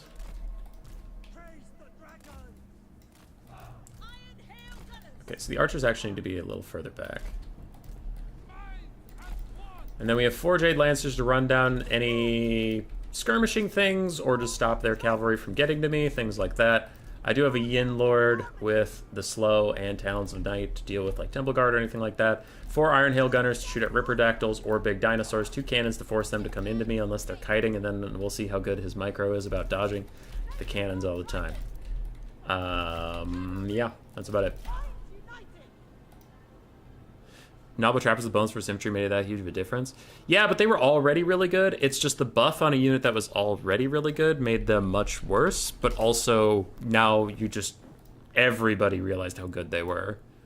So it's kind of that thing where it's like, they're already good, but now you're seeing them so much more because everybody realized they're good, and everybody's practicing with them more, so they're playing better with them.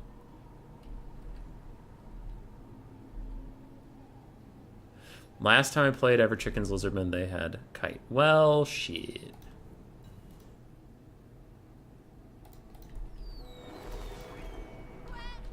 They have the Shredder of Lustria.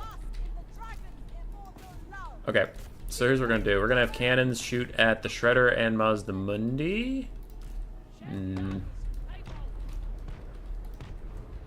We'll get a little bit of damage there.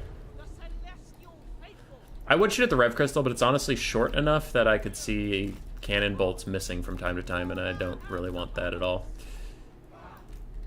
So that's fine.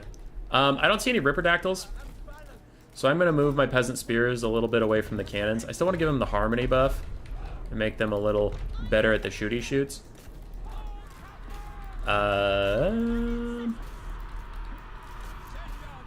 But my Jade Lancers should be able to beat Feral Cold Ones. Especially if I have archer support. So we'll focus on that. Okay, you guys are both going to shoot the Shredder, and I'm going to slow it for you. That's how nice of a guy I am.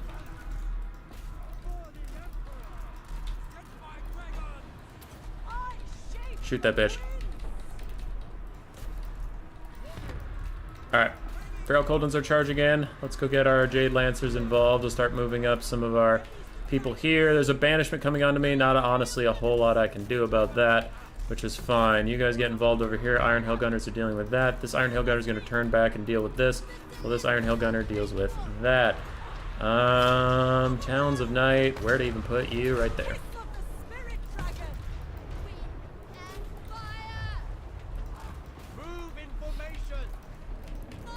Alright, Shredder taking a lot of damage. There is a Ruination of Cities going through me right now.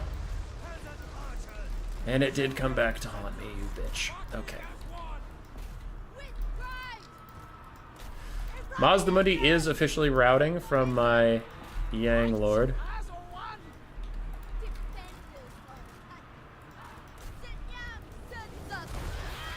Oh, you're facing, of course, you're facing the wrong direction, you fucks.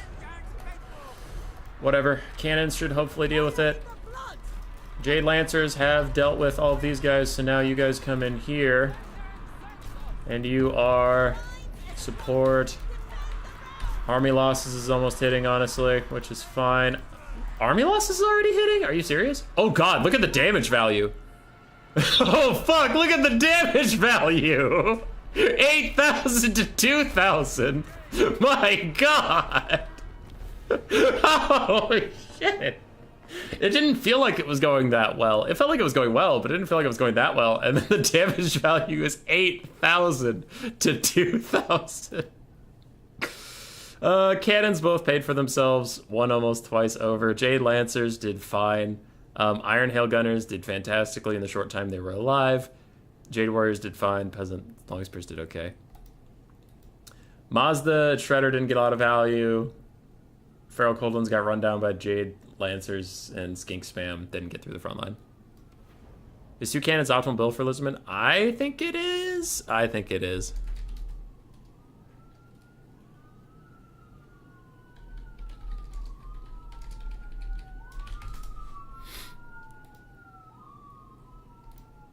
All right, let's go. Never saw him heal the big boys. Was there time? Was there time to heal the big boys?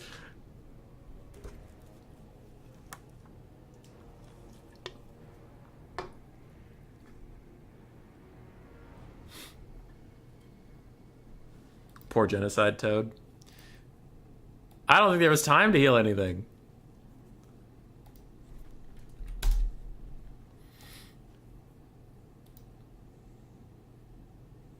They finally found you? No, they can't find me. What crimes did you commit this time? Nothing!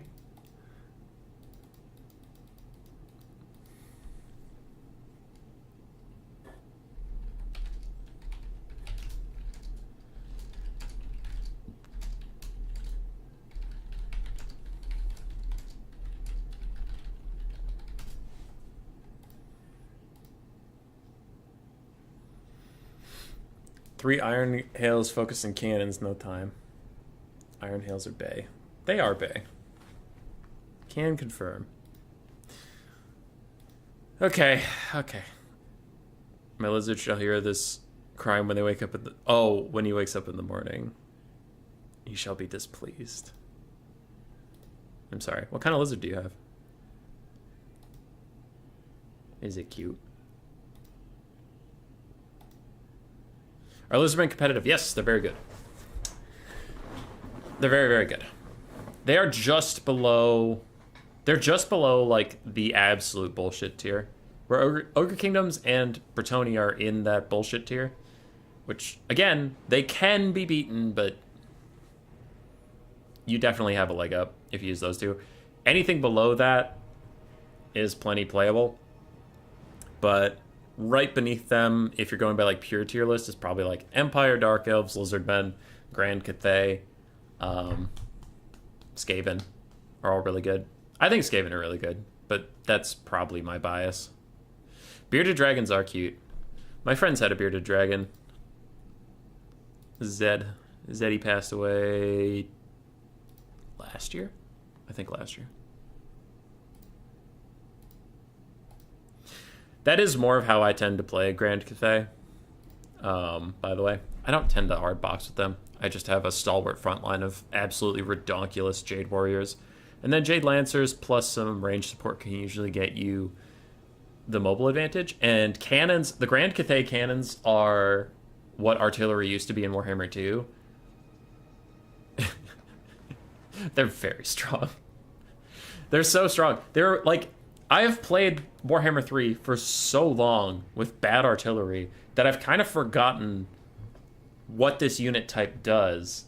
And then the Grand Cathay cannons, which are debatably overpowered, like, you can have that debate, but they do the thing artillery is supposed to do. If you want to hold a defensive position, it forces your enemy to make decisions quicker, and it forces them to come to you faster.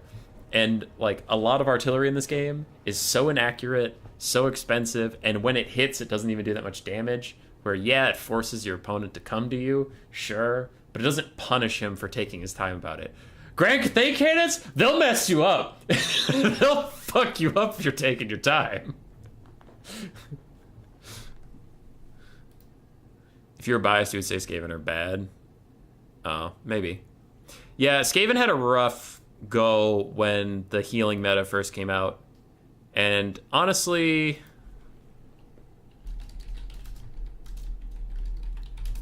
Skaven still do struggle with the large healing single entities, but they're strong against everything else, so they're fine. They're pretty solid. He went Dark Elves, Grand Cathay, and Dwarves. Ban Skaven. Dark Elves, Grand Cathay, and Dwarves. Ban Skaven.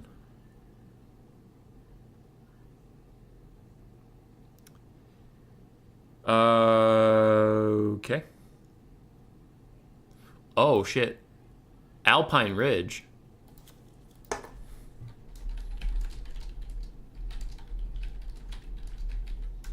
I'm going to ask him if he wants to keep the same picks in this map, because this is a very different map than the one we were just on. Solar engines became bad in Game 3. They really did.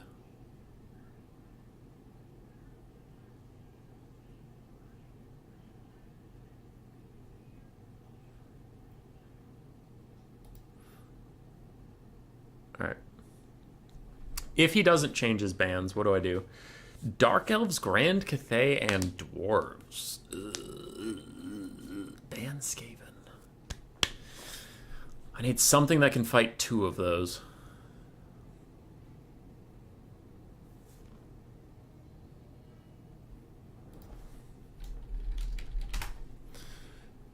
Alright, he is keeping that pick for this map. I might have to take dinos here.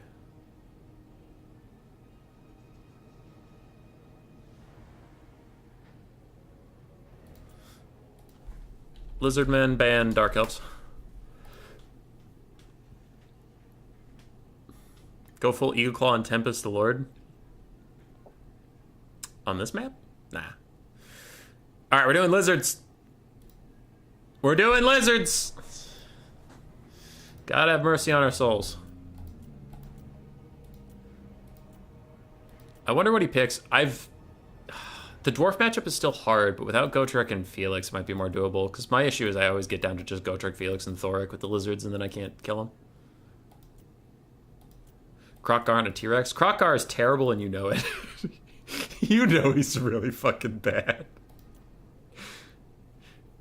Alright. So he's got Grand Cathay or Dwarves.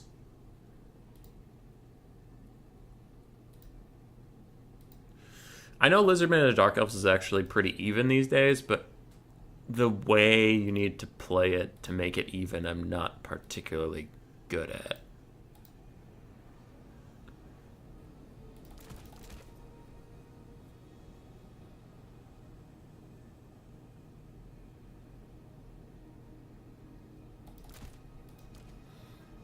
I'm going to make a build for Grand Cathay, and then if he doesn't go Grand Cathay, I'll deal with it then.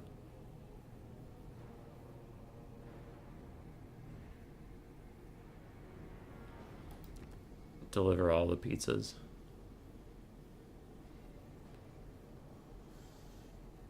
We might be doing that.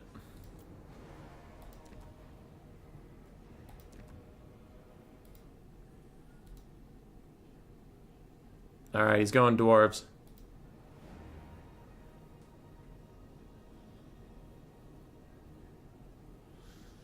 He's going dwarves. He picked the dwarves, and now we can't stop him from picking even more dwarves.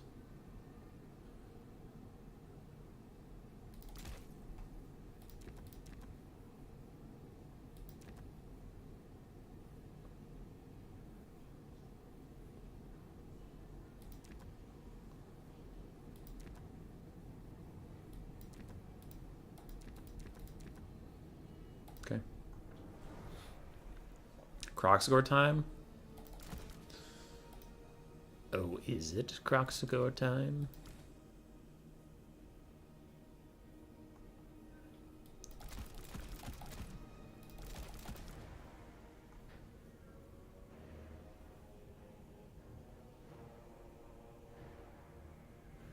I'm gonna stop reading chat now because I'm busy.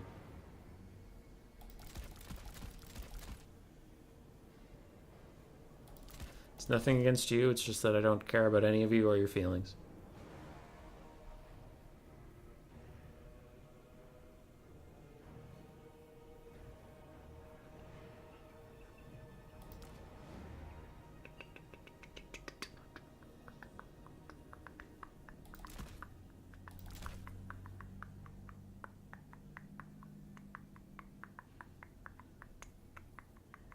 I need 20 gold. Hey, I know I just said I don't care about any of your guys' feelings, but any of you got 20 gold I could borrow? Like, real quick? Like, just slip me a quick 20? No? Alright, you guys are dicks. I knew it.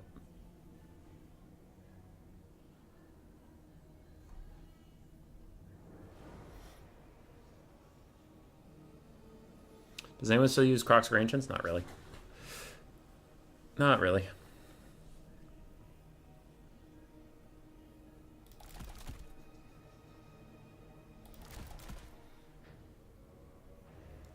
Best I can do is 17 gold. I can do 3. Nice! Between the two of you, we got it. I think we got it. About Tree Fitty.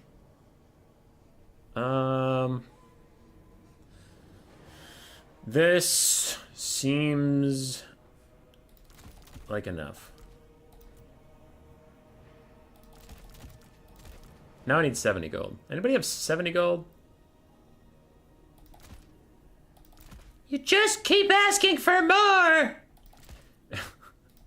It's never enough for you, human boy! It's never enough!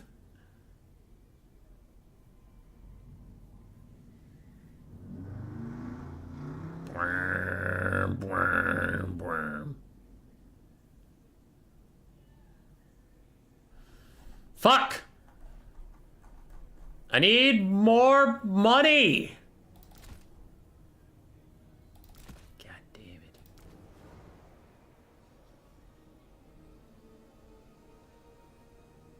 Oh no, it's all falling apart. If I get rid of you, get one of those.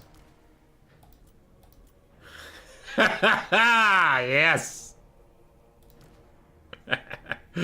Alright, I'm happy now.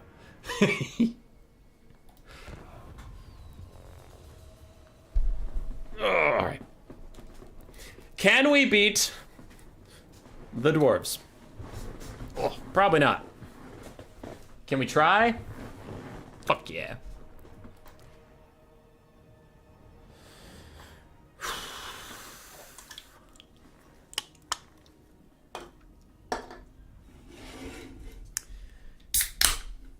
A devious laugh is because I was looking for 20 gold to buy a skink, and instead I sold 2 skinks and got a Razordon herd.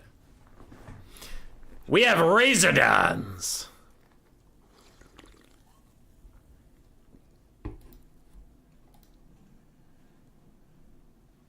Double Quaddle? Nah. John FB would make that shit work. John FB's my hero, though. So, we have Shmazda Shmundi with 3 infantry clearing spells. We have Comet of Cassandora and Ruination of Cities and Banishment. So we really want Mazdamundi to help clear out the front line. I also have Apotheosis for some healing on my Kroxigors and stuff. We do have 2 Ripperdactyls. We have 2 Ripperdactyls. We do have 2 Kroxigors as well. I used to have the Kroxigor ROR, but I needed to sell it to go a little wider. Yeah. And then we have Red Crested Skinks paired with Skinks. I need to pair my Skinks with the Kroxigors, because the Kroxigors layered on top of them will give them some much needed armor piercing. Other than that, the Skinks are going to need to hang back so the Miners of Blasting Charges don't just insta-cuck all of them. Do have some Feral Cold ones. I mean, for 450, they are just pretty good armor-piercing little guys. They do their jobs.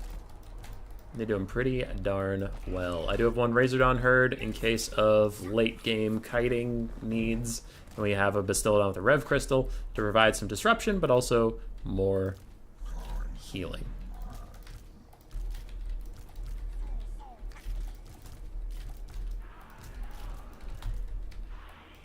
How we feeling, everybody? What's his unit count?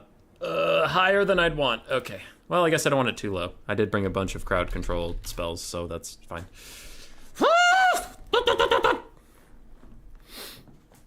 Anybody else nervous? Just me? Just me.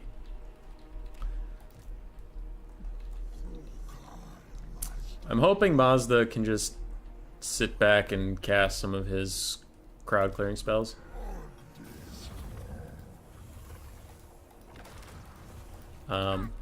Sit maybe on the hill or something, not get shot too badly. Sorry, I just probably blew into a microphone. That's really annoying for you.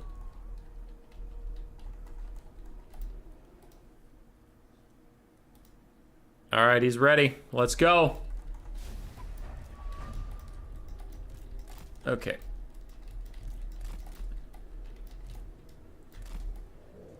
So he's deployed way off to one side.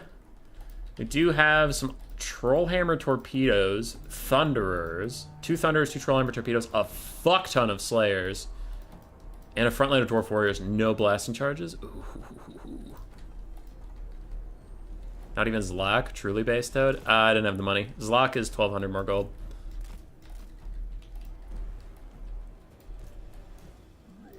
Okay. So, Objective 1, shut down their range. Objective 2, Razordons go burr. Objective 3, Prophet.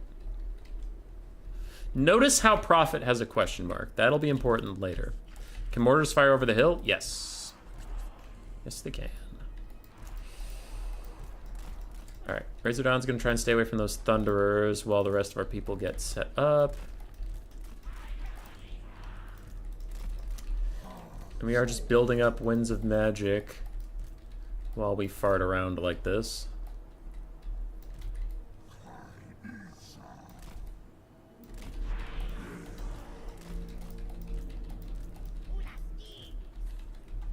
Okay, alright, okay, alright.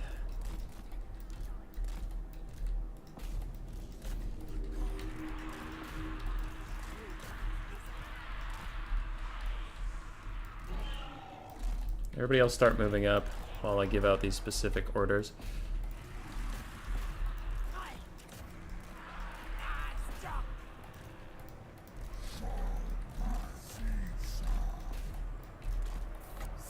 Preemptive heal. You guys come here. You guys come here. Okay, everybody has their assignments. Glorious. Throwing this out.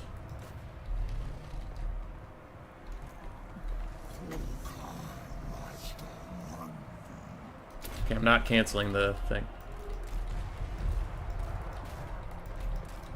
Alright.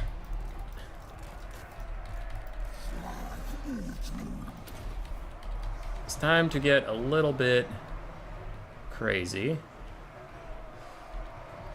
I think. Not yet, not yet, not yet. Alright, well, if these guys who aren't committed yet. Well, if the guys who aren't committed yet stay not committed so they can chase down stuff.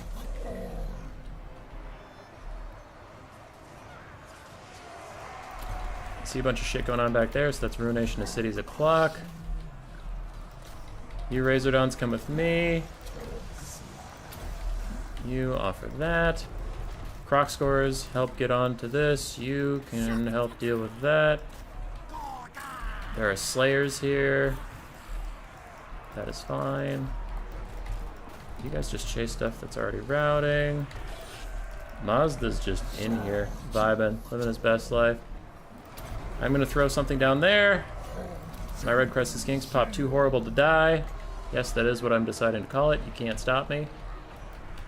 My Rippers are all routing, which is acceptable. Which is acceptable. I will try and bring them back later. The Rev Crystals can offer them some healing in this trying time.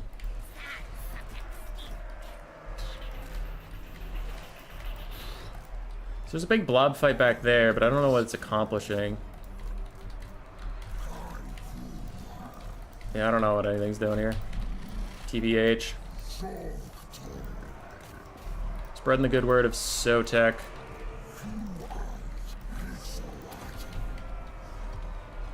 A lot of our stuff is routing, man. Okay, Razordons, where are you? What control group are you in? 3? Okay, come back.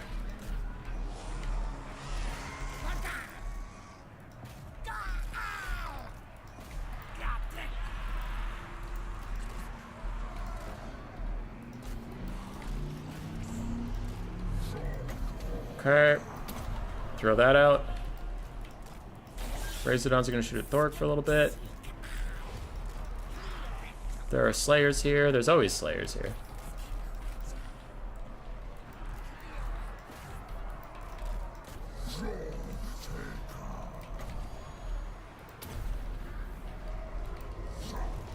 Ow, ow, ow.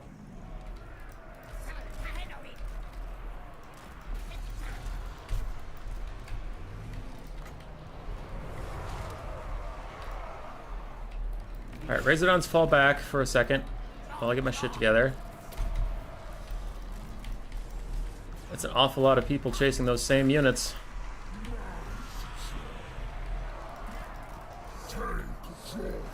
Okay, so Mazda's doing good. Let's give our Ripperdactyls some leadership for a second. Too horrible to die, Pop. Yes, I know that's not what it's called. No, I don't care. You guys come back into range, start shooting at him again. Kill all those Slayers with Ruination of Cities, and then I'll get my Rippers to start pulling away.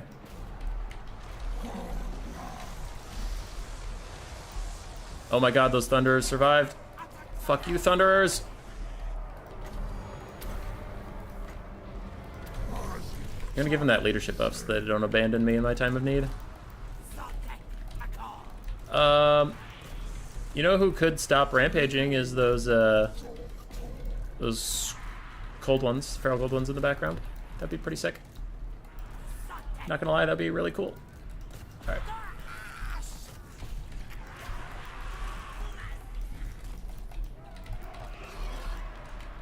Those shattered? Those Ripperdactyls seriously shattered. Just gonna be like that. Alright. So we got a terror out from this big boy who is running around. You guys need to walk up and point blank this bitch.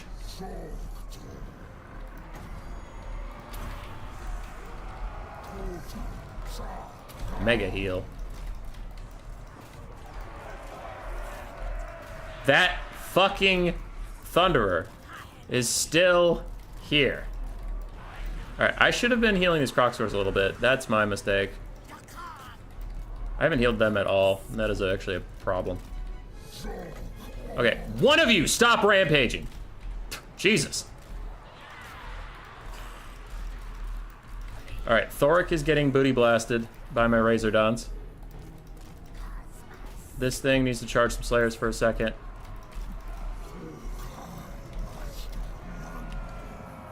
Thunders are reforming ranks. We will charge them again. And I will heal those Crocswords, because I promised to, as Thork continues to get blasted in L booty. There we go. GG. Alright, we did it.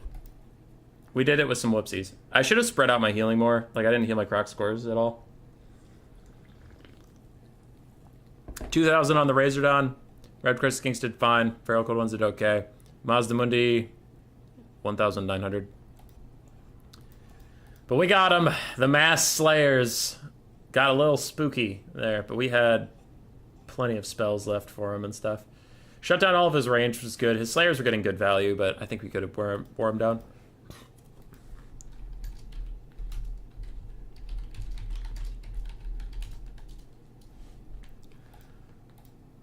Alright, I gotta go fight the Gentle Rat.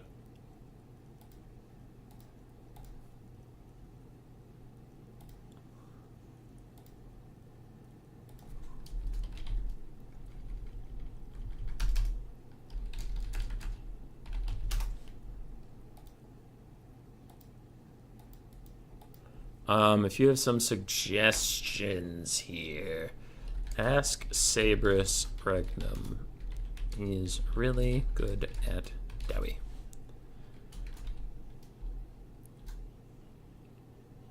I would cut Giant Slayers and get some blasting charges. That's all I know.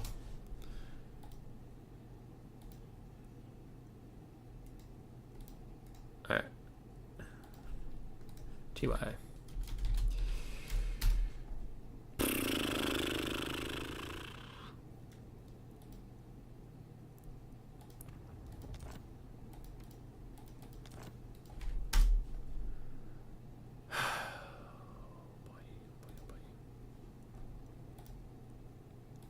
This is stressful. This is stressful, you guys.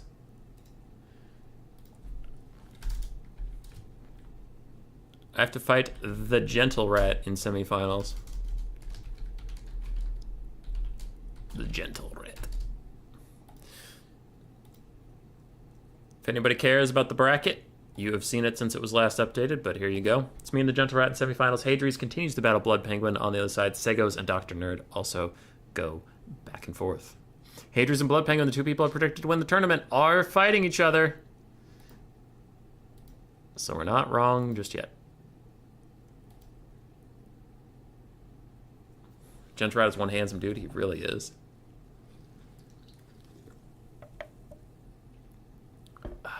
Try being less stressed. No!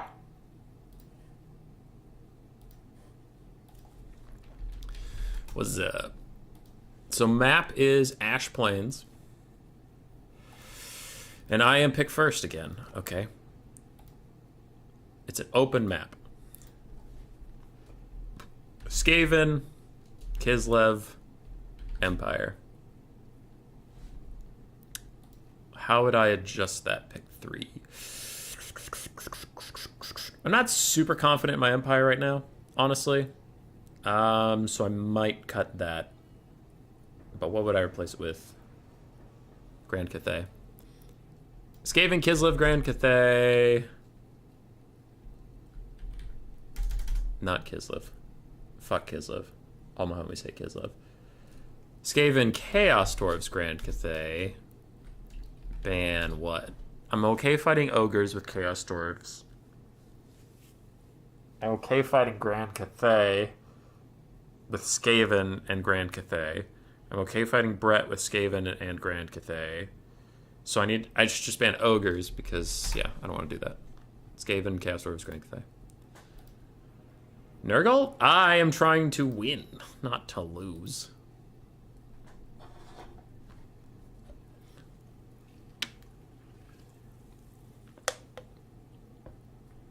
So I have Chaos Dwarves or Cathay. If he bans my Skaven, I'll have Chaos Dwarves or Grand Cathay for everybody.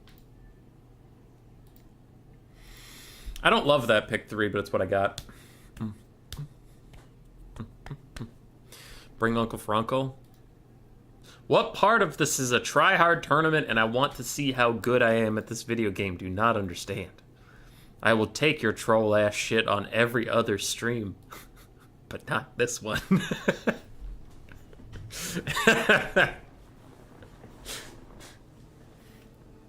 Human Boy, I swear I'm good at video games. Also Human Boy, what's that? A really bad idea? Allow me to take that. Human Boy loses. Guess I'm just shit at the game.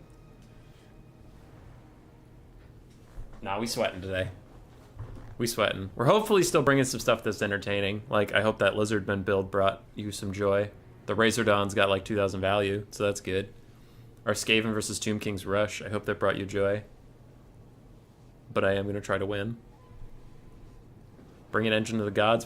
What is wrong with you people? Why do you hate winning so much?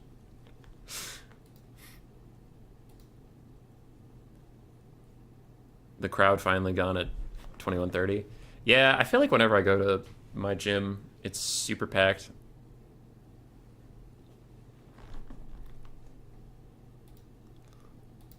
Gentle Rat's thinking. Segos has advanced to the semifinals. Waiting for Hadries or Blood Penguin. He's going Skaven, removing Grand Cathay. Skaven mirror it is.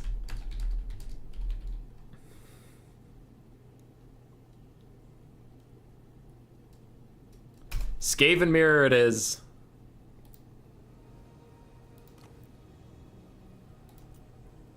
Let's go.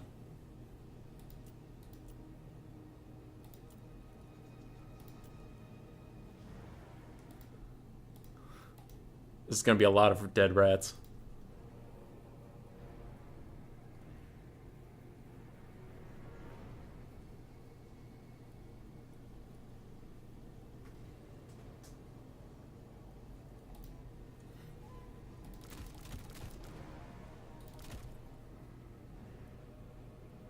Trust me, Pox Riders. I don't trust you, and not Pox Riders.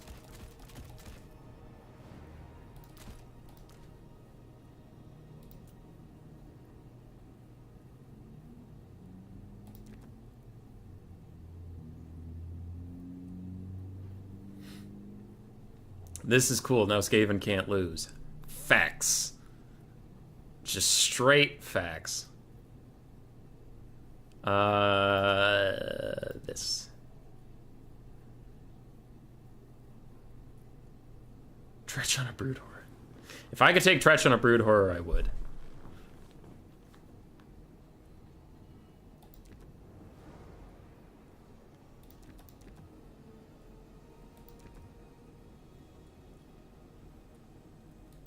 But I can't, so I won't. Do you prefer Warcraft 3 or StarCraft 2 tournaments? I have not watched either, but I would probably go with StarCraft 2 because I at least know a little bit about it.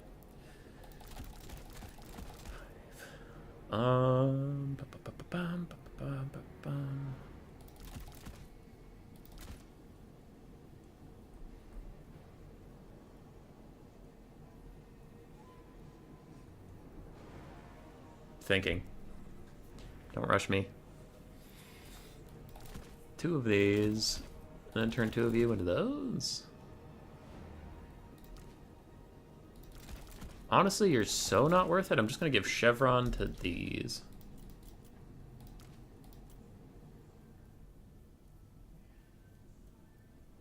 Sick. Queek on a bait, great pox rat. No. No. How many times do I have to tell you people no? These aren't possible. I have brought the Bash Buddies before, my Warlord on a Brood Horror and then a Packmaster on a Brood Horror before in this matchup, and while in theory it would be good, it was decidedly not.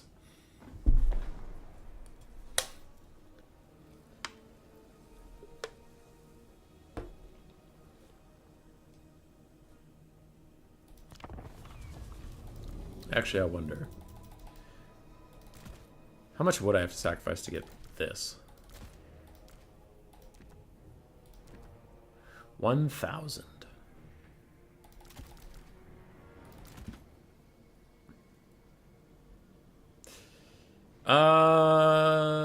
Is that worth it?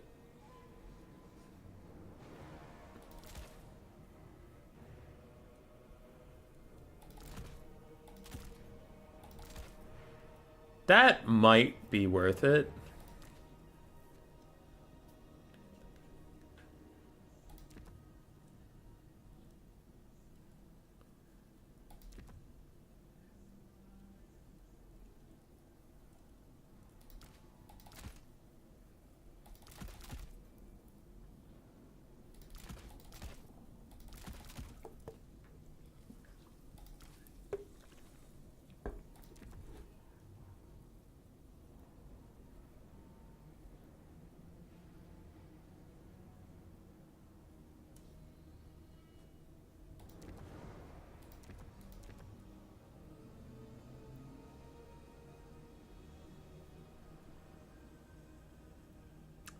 Let's try that.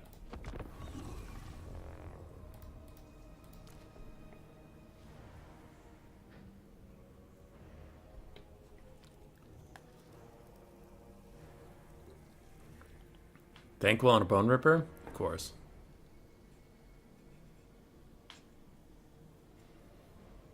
Of course that's what we're doing. Wait, that spell sucks. Okay, that's better.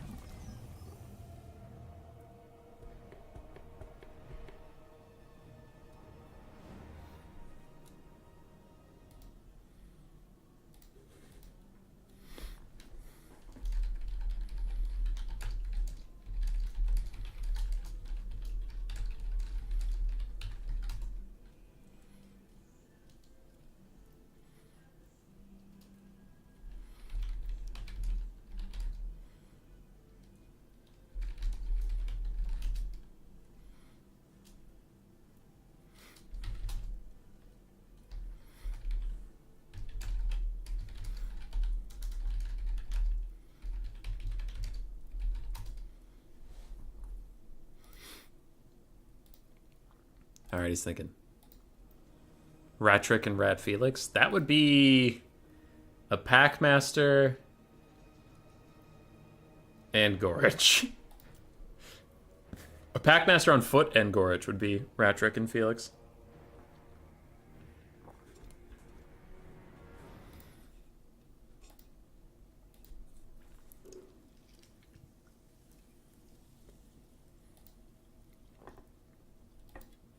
Elsewhere, Hadries and Blood Penguin are still having a bloody battle to the death.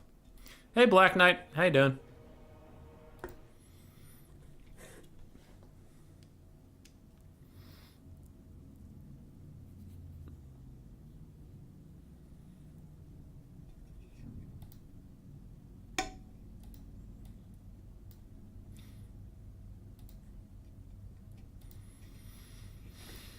So, if we manage to win this best of 3, we'll go to finals. If not, Gentle Rat will.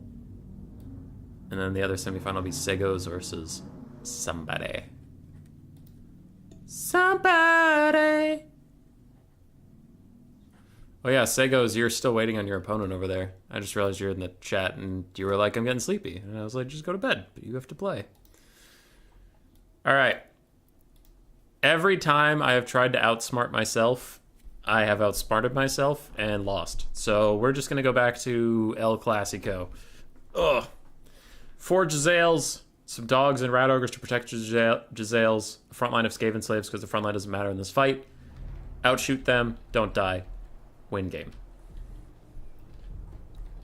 I did bring a Packmaster on a Brood Horror. Try and help with the dog fight. Originally I had brought chevrons on my dogs, but it didn't raise their melee defense very high. So I was thinking they would still take a lot of impact damage, and I'm like, well, a giant Terrorosaurus will help win a dog fight more than slightly better stats on your dogs.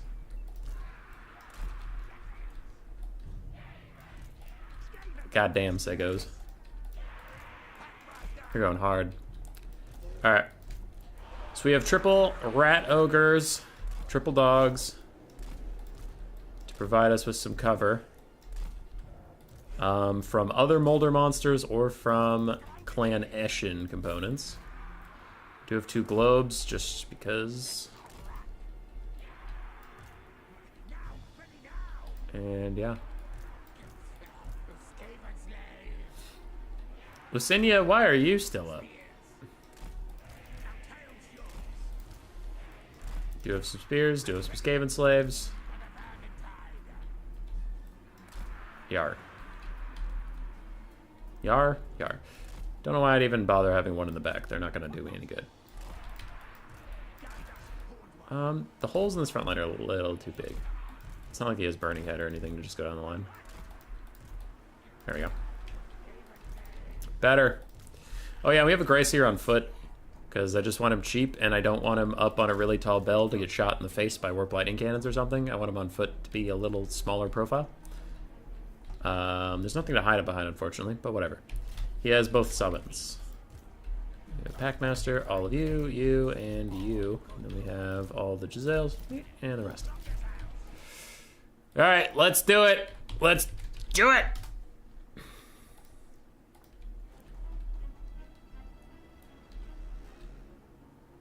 We're watching Rio play Barca? It's just the El Clasico. I don't like you, Coops, because I don't know what references you're making, and it makes me feel unworthy.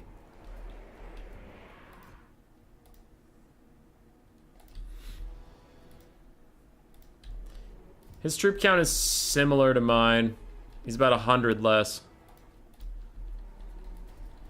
That's fine.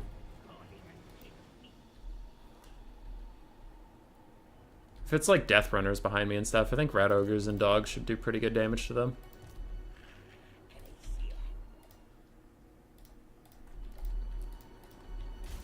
Alright, let's go.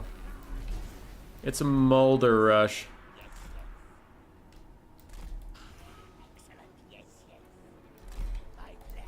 It's a bunch of Rat Ogres, Wolf Rats, Gorge, Throt, Warlock Engineer. Okay.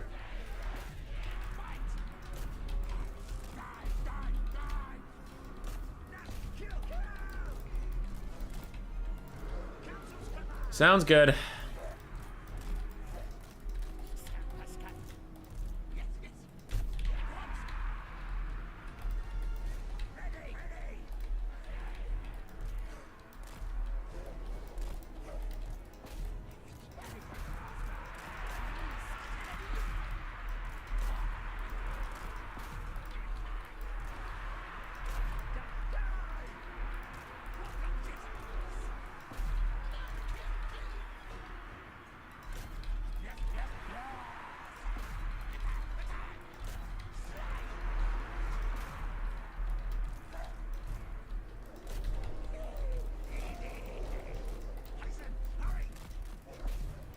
What am I taking damage from? Ah, the natty boobos are back there. Hello. You, go find them.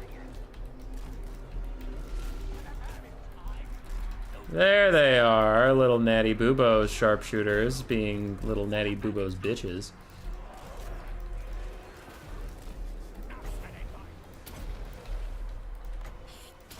Give yourself that buff and run away.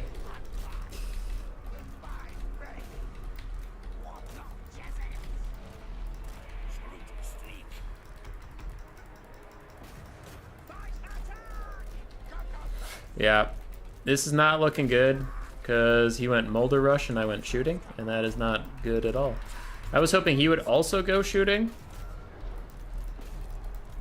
Or he would go Eshin, but he went Molder. It's a bit of a fucking problem. So now we're just trying to withstand.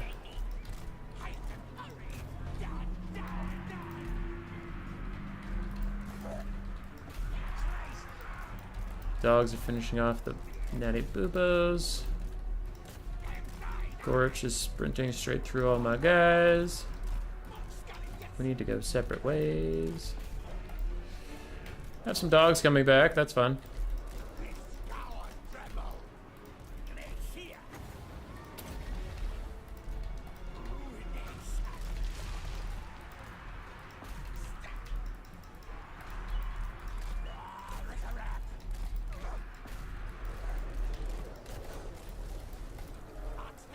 Okay, my dogs have successfully killed natty boobos.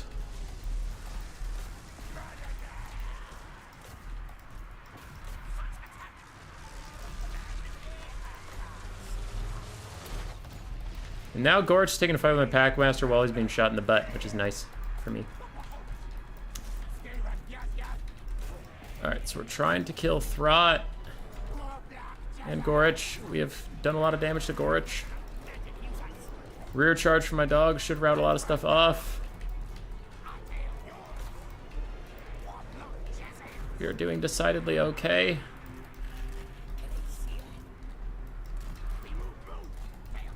Oh man.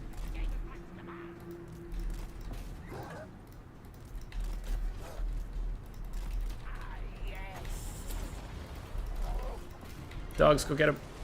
You, run away.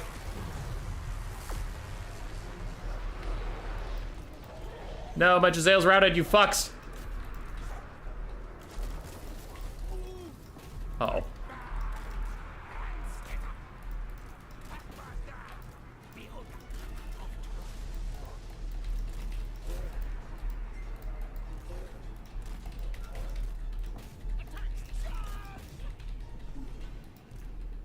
I don't know if those Giselles are gonna get a shot off or not.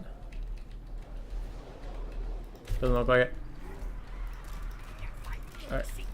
My guy has escaped. Gorch is being run off.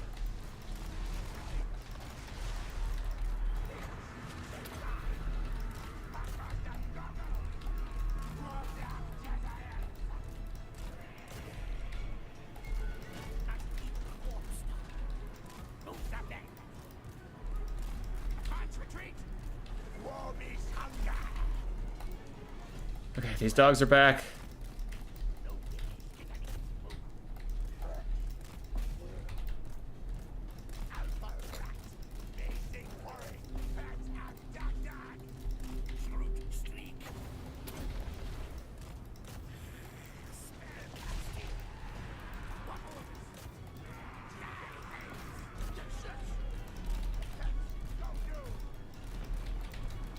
Giselles have secured their position.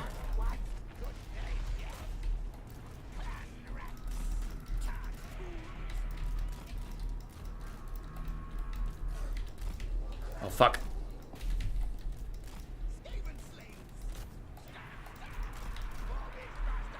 You, come here and cause a terror out.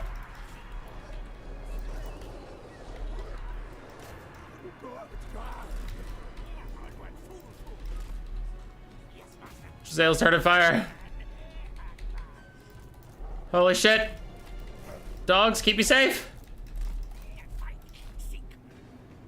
Give yourself this leadership, don't die.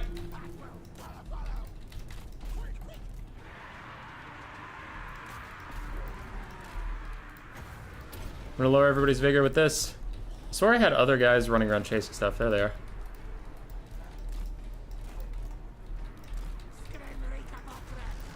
Okay. That's bad. Ow. Damn it.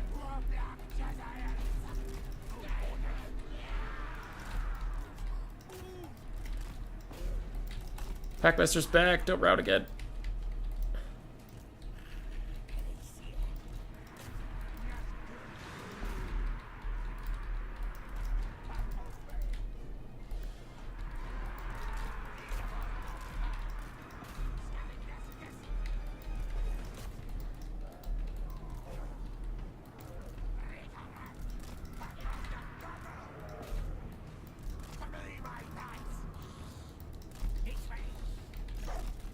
What are these, dogs?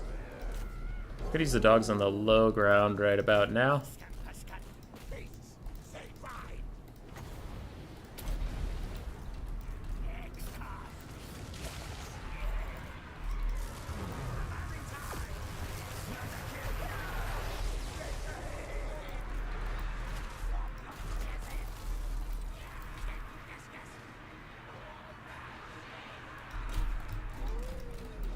Hoping those Skaven slaves would route faster.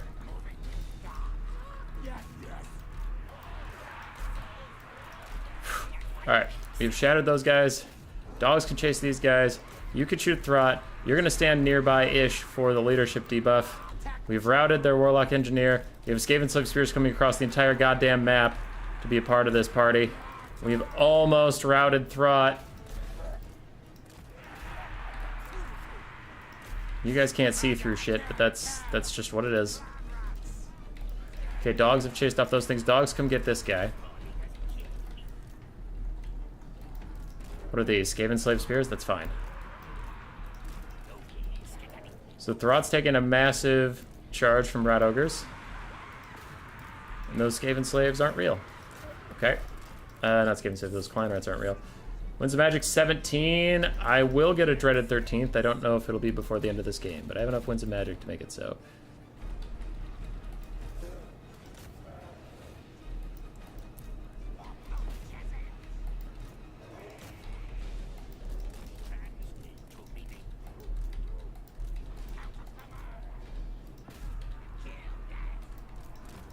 Okay, we killed the Warlock Engineer. Routed those guys.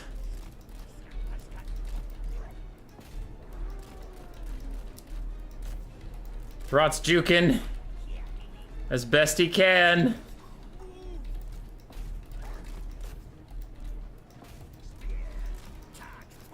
Instant tear out from those guys.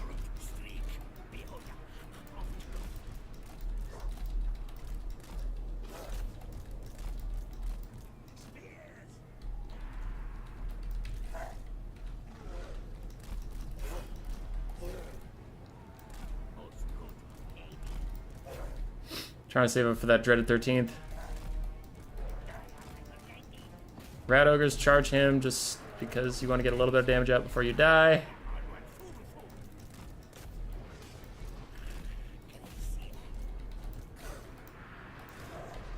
Jezzails are back. Fire! Come on! Break that big bitch! Greyseer's in range to give his leadership buffs. Come on! Break! Yes! Yes! Ah! Kiss my ass, Throt!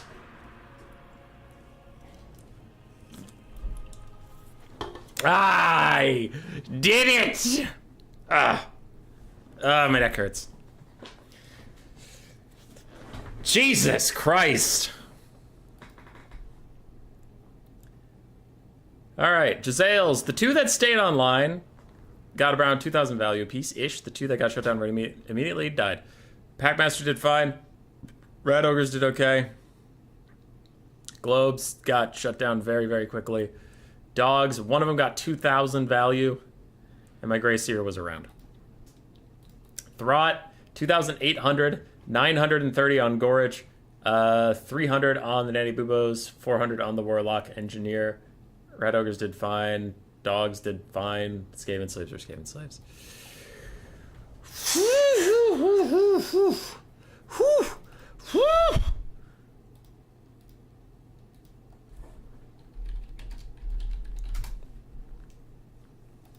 That was stressful, dude. I didn't like it. I didn't like it. But we got the dub.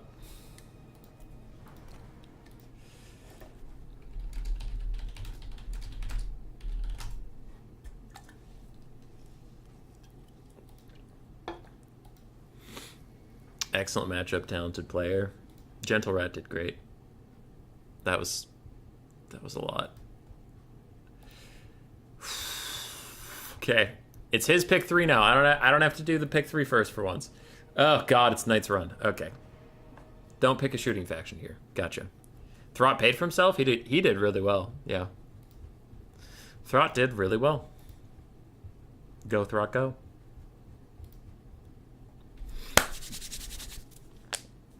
Oh boy.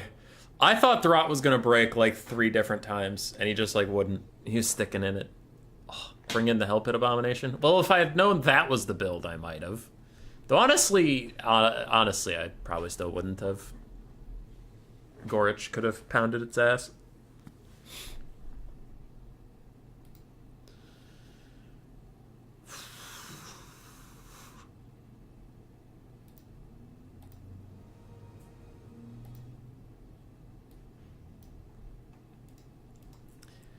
Hoofda.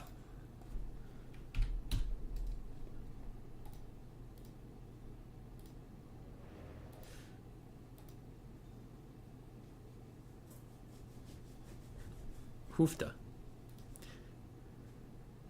We are so far on the day 5-0. So far. Let's see if we turn it into 5-2 and lose out, or we can turn it into 6-0, 6-1, go to the finals. Let's go. Tzeentch, Empire, and Chaos Dwarves. Ban Bretonnia. Tzeentch, Empire, and Chaos Dwarves. Tzeentch.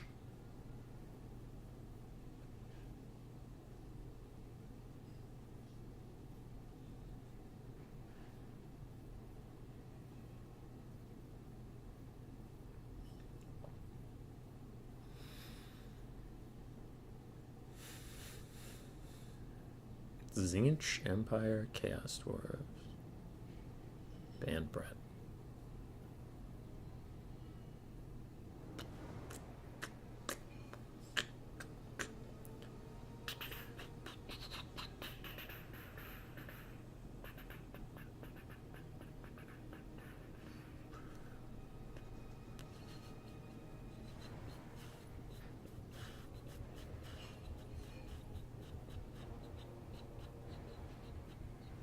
Oh, I can go Greenskins. Greenskins, ban Tzeentch. Do I even need to ban Tzeentch? Yeah, I'll ban Tzeentch. Greenskins, ban Tzeentch. So I'll go he'll go Empire, Chaos Dwarves. I thought the Abominable with the anti-large bonus. Its stats aren't that good, but even if they were, its animations are just really bad. It spends most of its time turning, not enough time swinging. Does Gorge beat the Abomination? Maybe. He, with his buffs popped, he has 1k weapon strength.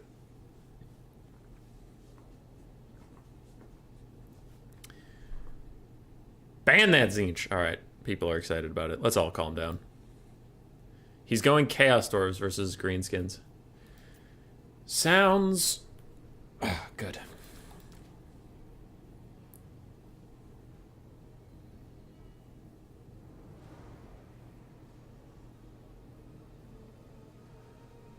The boys, the gits, the odd lads.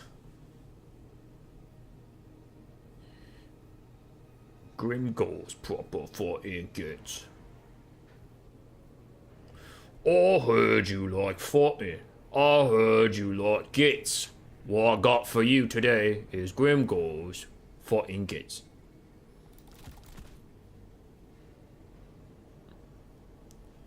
Squigs, trolls, goblins, the Holy Trinity.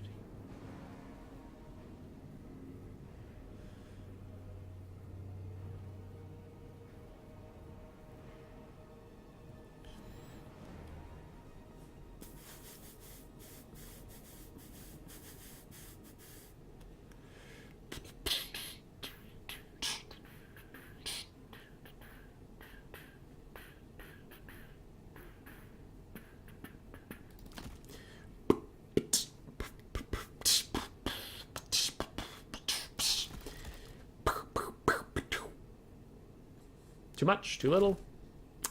I think this is not enough.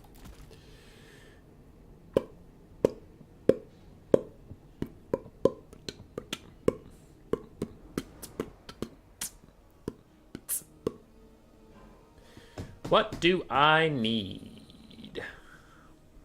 Those. You literally spelled out Humo's entire army. Yeah, probably.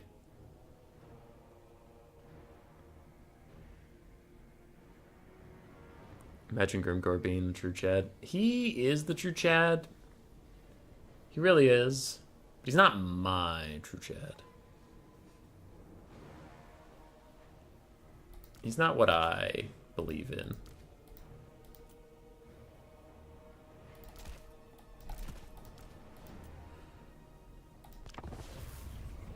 Alright, 0 gold spend, let's go. I'm gonna take a piss.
Back. I'm back. Just in time, too.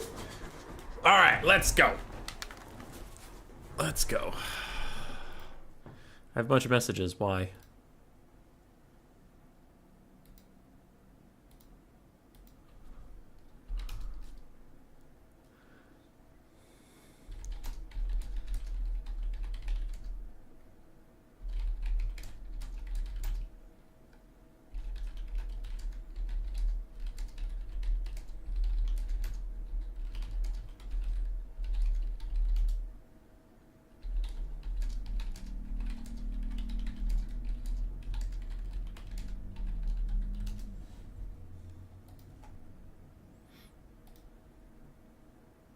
Yeah. Sorry, Hadries. I wasn't even at my computer.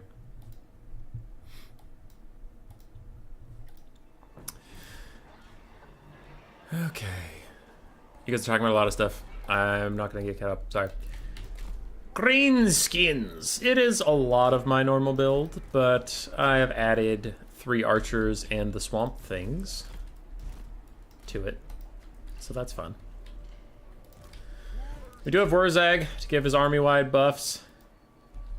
Give everybody jacked as fuck stats. We have 5 goblins as a front line to charge up wall and also just be general bodies. And they have pretty good stats considering their low model count.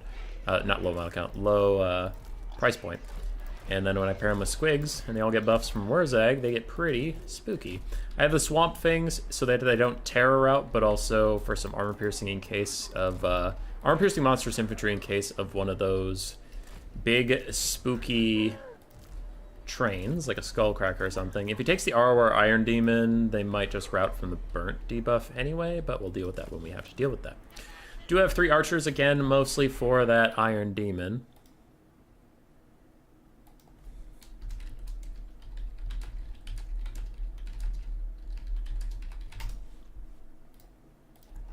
I do have 3 archers in case of a Skullcracker or something. One of them does have the armor sundering, but also I guess they're just fine in case we get into a late game with like Immortals or a bunch of Ironsworn or something. I don't know. The only times I've lost this matchup is when I went too heavily into melee, and then the late game I just have a bunch of stuff that can cycle charge, but a bunch of stuff that can cycle charge, but then I don't deal any damage to like Ironsworn and stuff, so I thought I'd have some archers. Sorry, I'm getting a rules question in my DMs while this is going on. In case I sound a little distracted, it's because I am.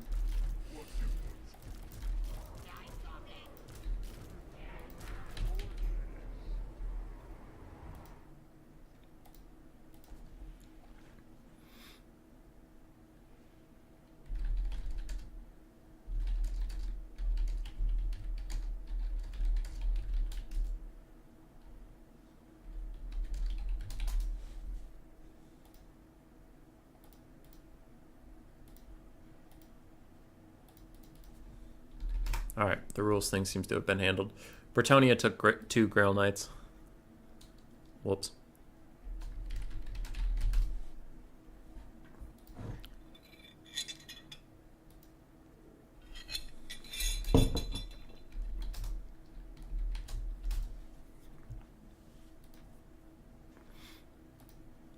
It was a Bretonnia mirror, and one of the Bretonians took too many Grail Knights. Okay, I am now focusing. What are we doing? Hobgoblin Wolf Riders, that's what we're doing. Sounds good. Wurzag stay in the trees. They do have the Demon's Tongue, and they have Infernal Ironsworn. Oh, this is gonna get rough.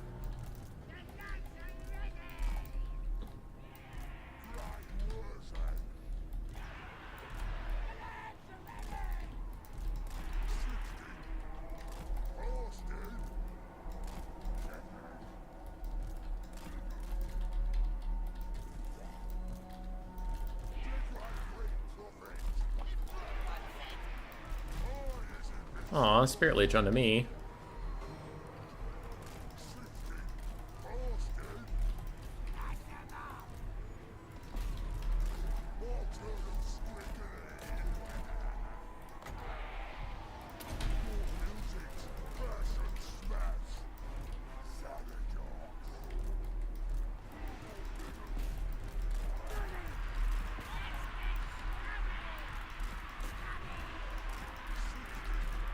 Okay, so archers are pouring a bunch of fire up into that guy.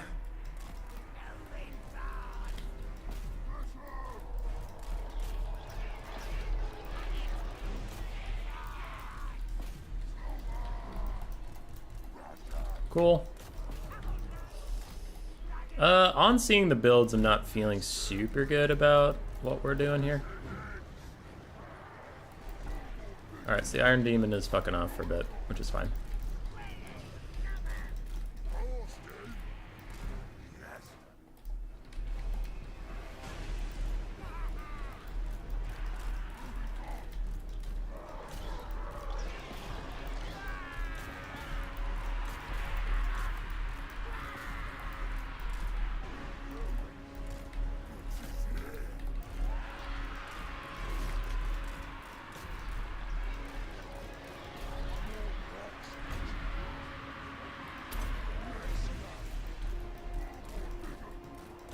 Okay.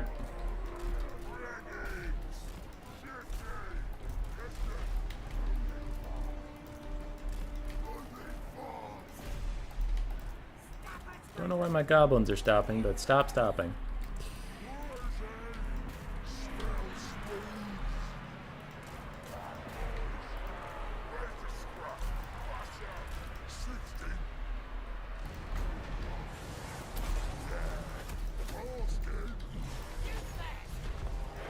Okay. Trying to charge up a wah. That was a nasty down the pike. Didn't like that at all.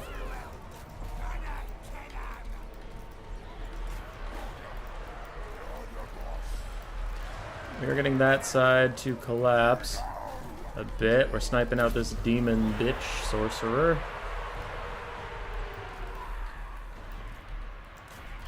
We are all shooting that guy.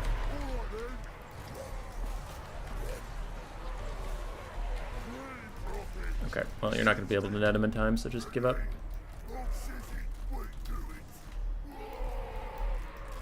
Gork says it, we do it.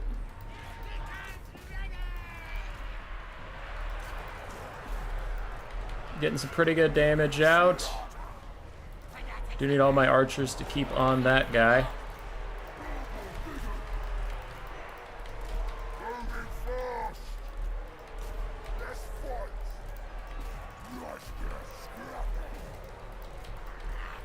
But we're doing okay. We're doing okay. Let's pull these guys back in case that Demon Smith guy tries to dive our archers. Like that. I can give them Fists of Gork and do some pretty good damage to him.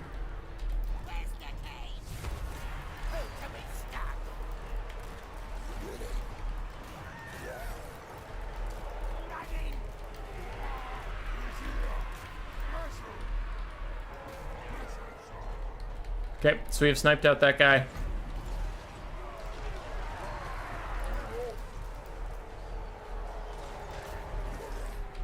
Archers are doing really good work.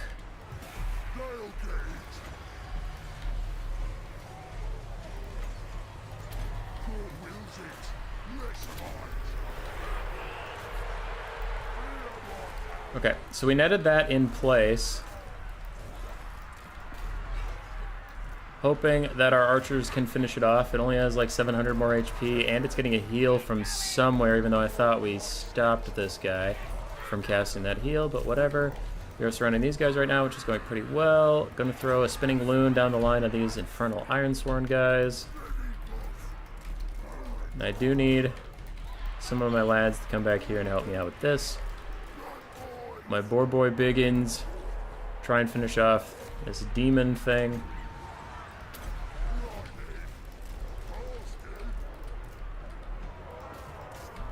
Can we really not finish off that demon thing? There we go.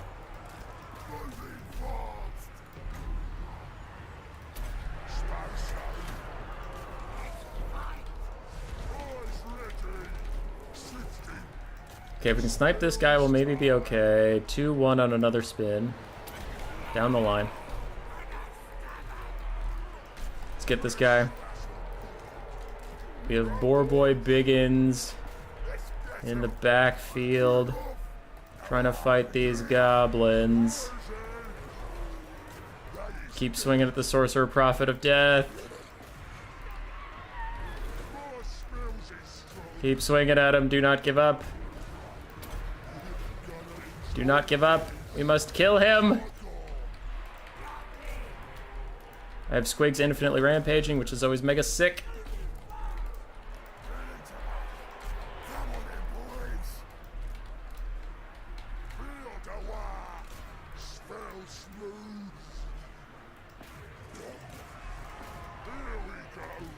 Holy shit, why can't we kill this guy? Why aren't you shooting, by the way?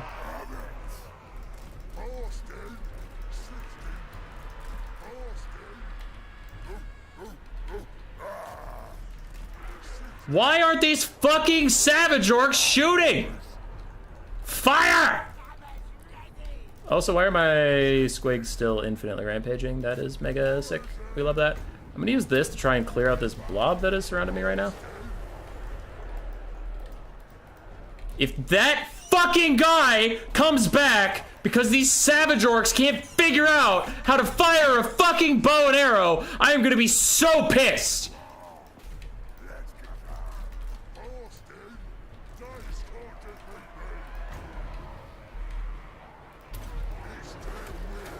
Shoot, shoot, shoot, shoot, shoot, shoot, shoot, shoot, shoot, shoot, shoot, shoot. Fire, fire, fire, fire one thing! Shoot one goddamn volley of arrows!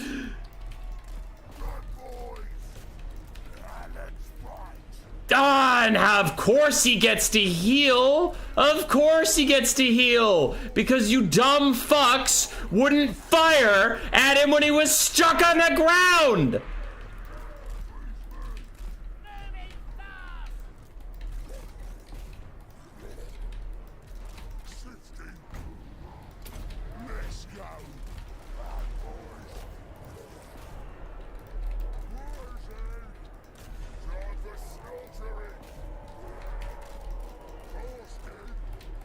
We are actually gonna lose because of that. What the fuck, dude? And of course the infinitely rampaging Squigs bug, but whatever.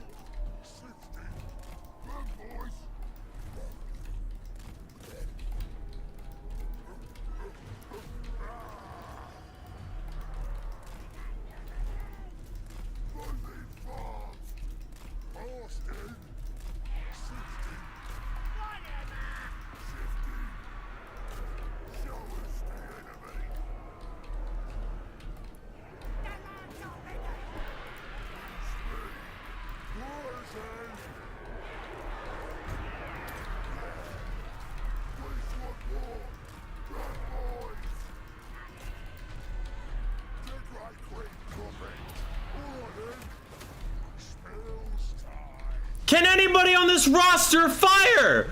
What is wrong with you? Why are you constantly reforming? Just shoot. Just shoot at like one thing. My Squigs are back. Shoot at like one thing. God damn it, dude.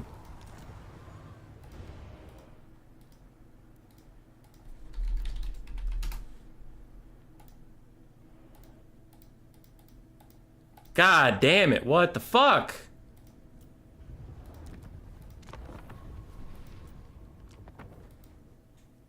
Your archers don't have guard mode. That's true when you constantly give them orders to do stuff.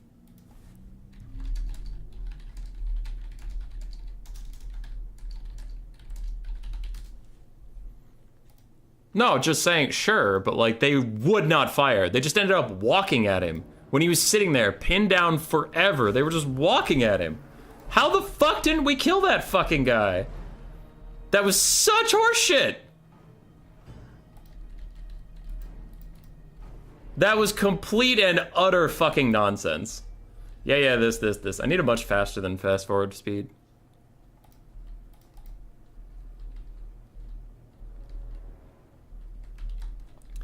Yeah, we know how all this goes.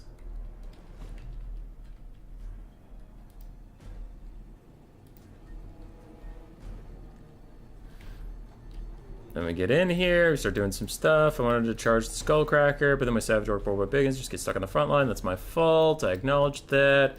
Demonsmith Sorcerer is surrounded by greenskins and he just walks out of them anyway because of reasons. That's also fine. Skullcracker's still taking damage from archers and stuff. That's fine. Warzag's back here. We're chilling. We're chilling. Iron Demon's taking a lot of damage from archers that we brought specifically for that. Things are going okay. This guy dives the back line. We surround him. We beat him up. We get the Skullcracker. Things are going really well. We beat him up. So he's dead. Skullcracker... I also don't know how the Skullcracker lives for this long. Is it getting healing or something? No? Okay. Well, weird. It's almost dead, but we're getting there. Yada yada yada, yada yada yada, yada yada yada. Yada yada yada. This guy takes so much fucking damage. He gets his heal. He gets super low. Down to 200. Okay, so this... He's at 288. He never takes another point of damage in this entire thing. He's surrounded by river trolls, and Wurzag's trying to hit him in the back. And he has 28 melee defense. These archers have attack orders onto him.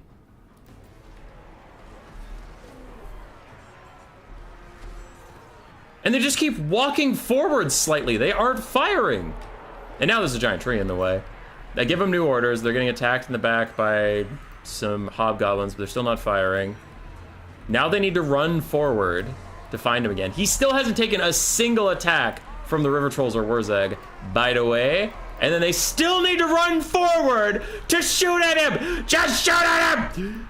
Then they still have attack orders onto him. They still need to run forward. They start drawing a couple of their arrows, and then they cancel firing those arrows, and they don't do anything. Cool. And then Wurzag is completely stuck, so he like can't move for some reason, I guess. But yeah, that feels pretty cool. That feels really cool. That was dumb as hell. That was dumb as hell. All right, whatever.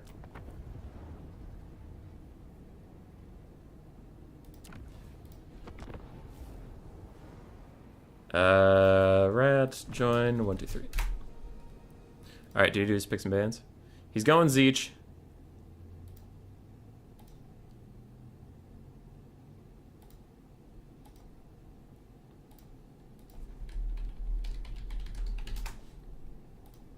He's going Zeech, ban Grand Cathay, Ogres, and Lizards. That was so fucking tilting, man. God damn. That's mega fucked up.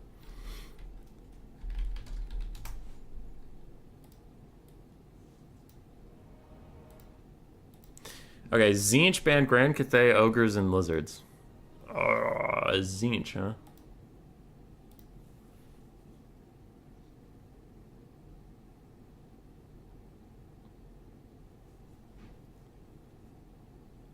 I mean, I could go Brett.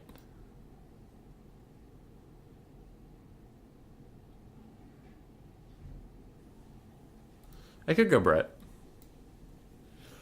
Let's see here. Give him his think.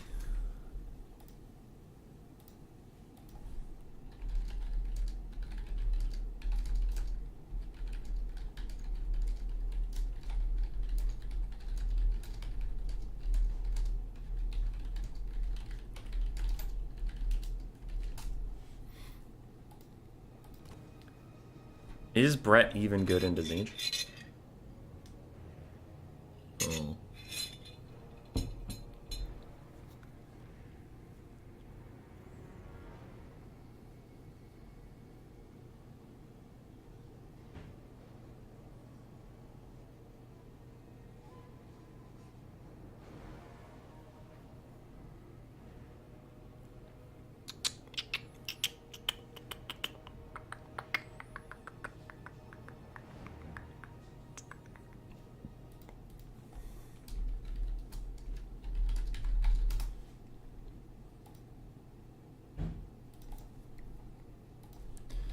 Sorry, someone's asking me about that rule break thing. They had a rule break and had to replay. You are facing Hadries. He is ready. Okay. I'm trying to decide between Dwarves and Empire.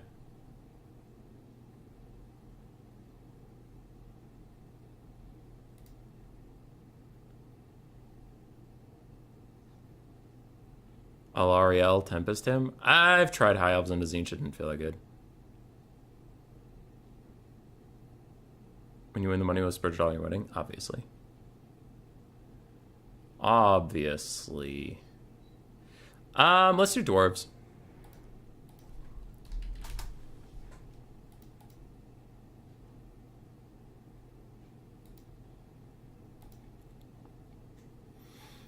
Let's do some dwarves. Against Tzeentch? Yeah.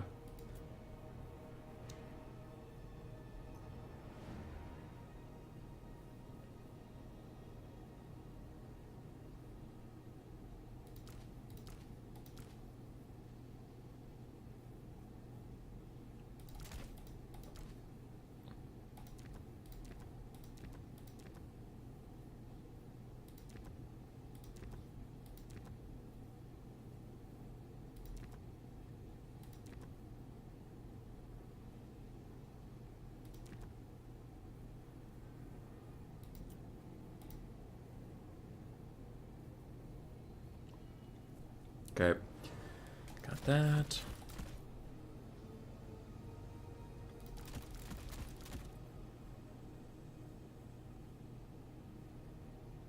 Gotrek and Felix dwarves are pardoned. Good.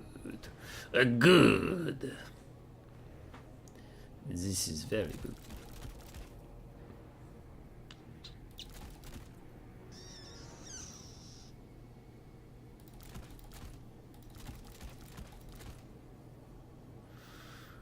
Right, so I have all these things. But now what? But now what do I even need?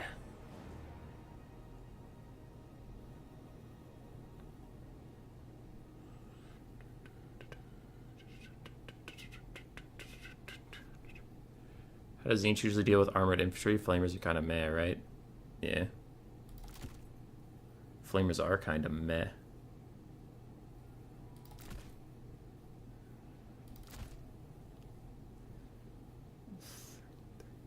Got all that.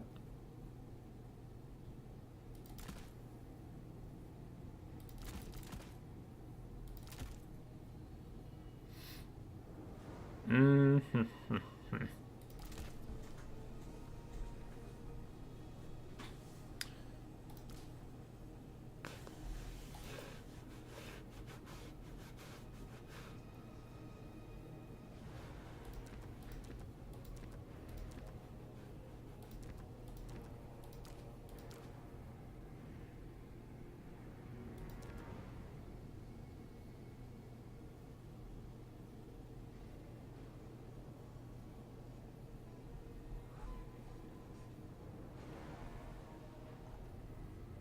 Alright, let's try this. Third game in a best of threes, pick one, ban three? Yes.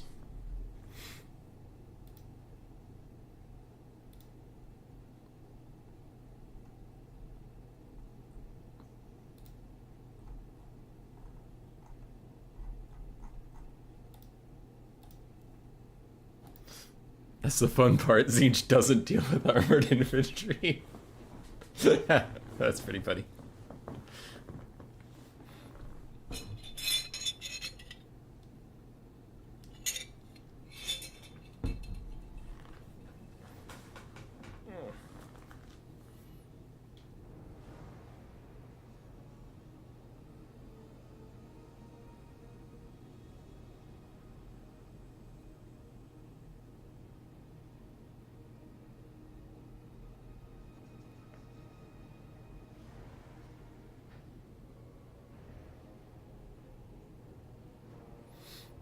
Alright, he's changing his flag, which usually means he's about ready. The archers weren't... Yeah. By the way, Lucinia, the archers weren't on guard mode. Because... Two reasons. One, I did want them to fight back against the Hobgoblin Wolf Riders because they're savage orcs and orc armor boys, so they have pretty decent melee stats. And I wanted them to follow the train. Because what happens to me a lot with guard mode on is... what happens to me a lot with guard mode on is that if something moves outside of your range for even a second, your unit won't follow them because of guard mode, which is fine. But, like, that includes, like, something uses an attack animation that takes it out of your range, but then when it settles back down, it's back in your range, but your units lost their orders, so now they just fire at anything, not the thing that you wanted them to shoot at.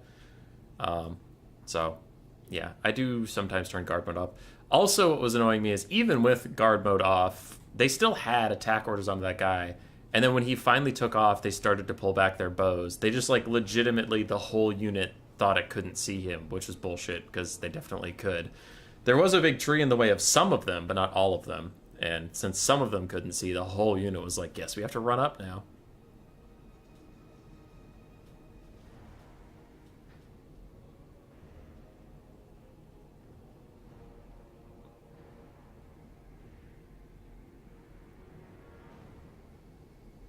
All right. Let's see if we can do it.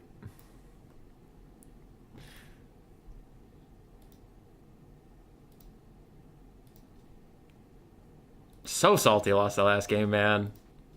I felt like we had it, and then his Lord escapes with like 200 HP. Due to nonsense.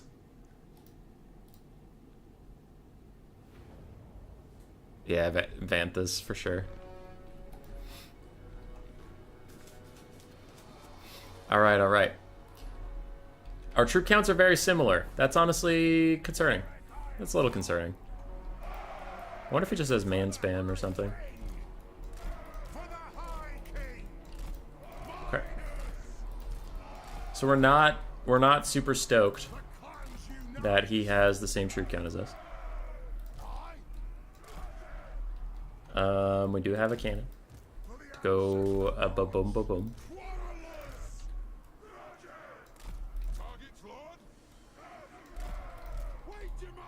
We got some doughy.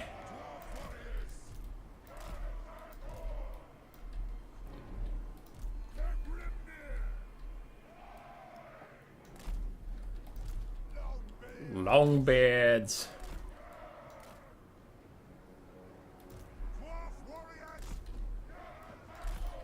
Okay. And then we have some quarrelers that can fire over the back.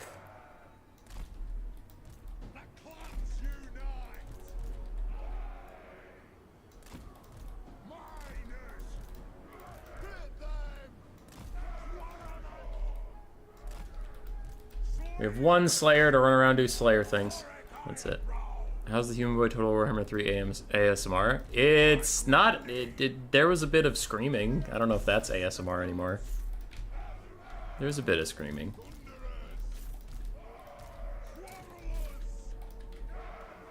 Okay. So what do I need for control groups? Honestly, just those Slayers, and everybody else can be the same one.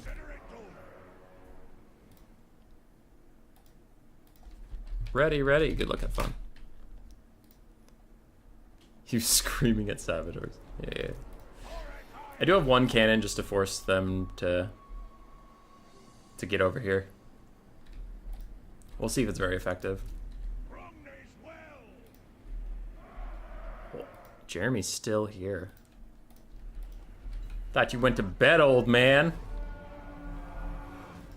Alright, cannon, shoot at the Forsaken for now. We do have a Lord of Change of Metal with Glittering Robe and Searing Doom. We have 2 Flamers of Tzeentch, 3 Flamers of Tzeentch, a whole bunch of Blue Horrors and Furies and shit. Okay. Everybody that's not the cannon, pivot.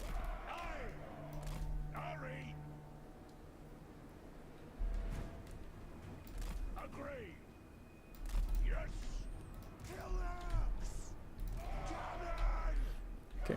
Cannon's getting some nice little damage onto that Forsaken.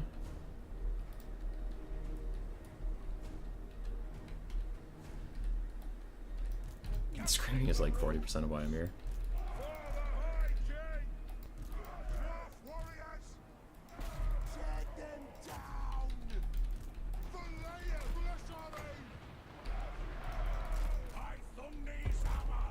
Alright, pretty good shots onto that Fury.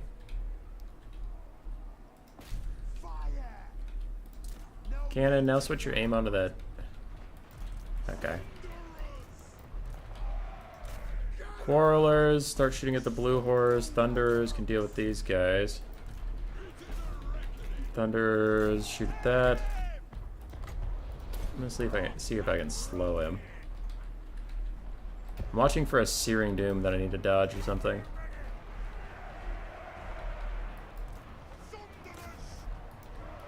Okay, I have Rune of Slowness him in front of 2 Thunderers.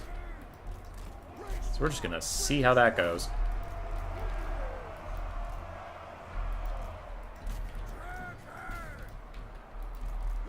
Chaos Bone summons out.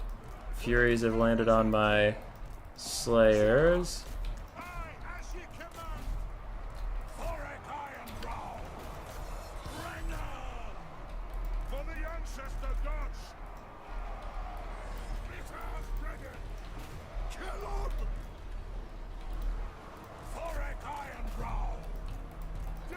Okay, blasting charges. Still trying to deal with that. They are currently struggling with the concept of throwing their blasting charges, which is pretty interesting if I say so myself. I do love when they struggle to do basic fucking tasks.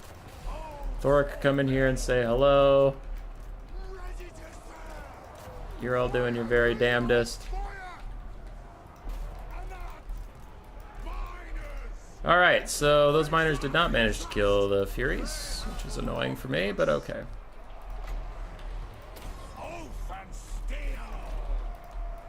We'll try to help you guys out.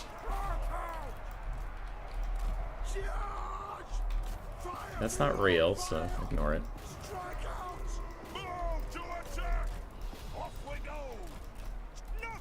Alright, so Flamers are getting their value out, which is a little tedious for me, but we'll try to get back in here.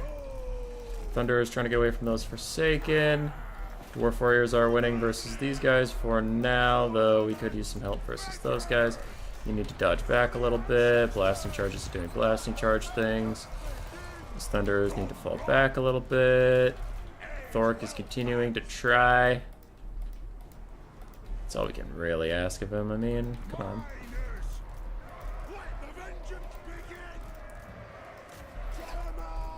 Okay, so these arrow guys are gonna have to shoot at those Flamers. We have some Thunderers back, which is exactly what I was hoping for. They can help me peel the Forsaken.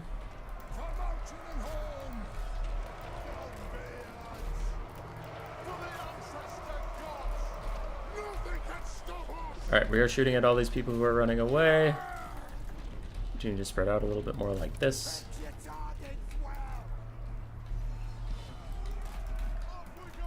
Alright, then these Flamers are back. Thunderers are trying to deal with that. I imagine they'll have Furies coming for them soon. It's kind of Fury's whole MO.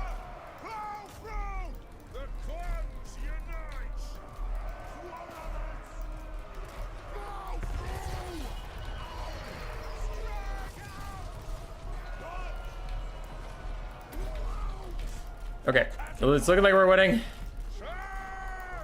Fertile.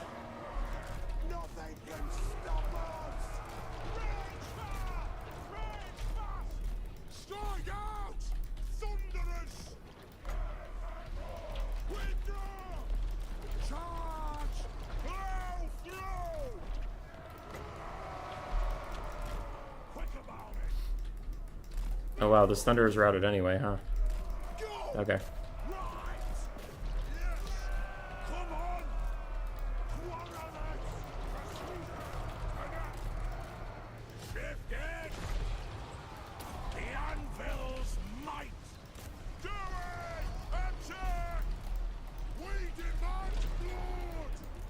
Alright, the Flamers are just about dead.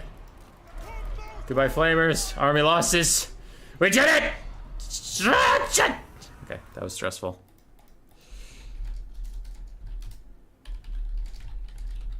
Really good screening for those Flamers, man.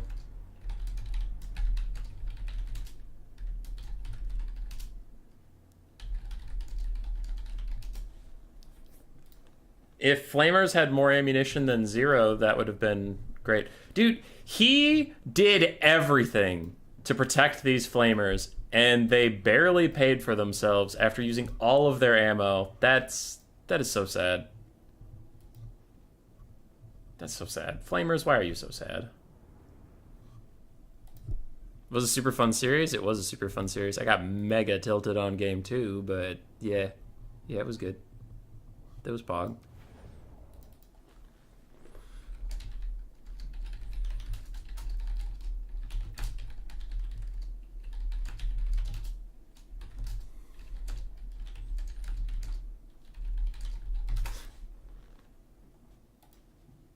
Hub's gonna win his own tourney. I am trying. All right, so I will contact Hadries and Segos when you are back in lobby. Stream is ready, and I'll message that to Segos too. That was brutal. I like. I feel like I played well game 3, so I don't want to say like I played like shit and just won it because flamers are trash, but I do feel like he outplayed me a bit in game 3. Though maybe he let his lord take a little too much damage.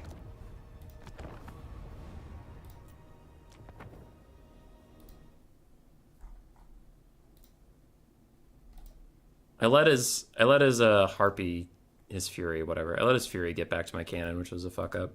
Because it could have kept it online, and it could have pressured the flamers.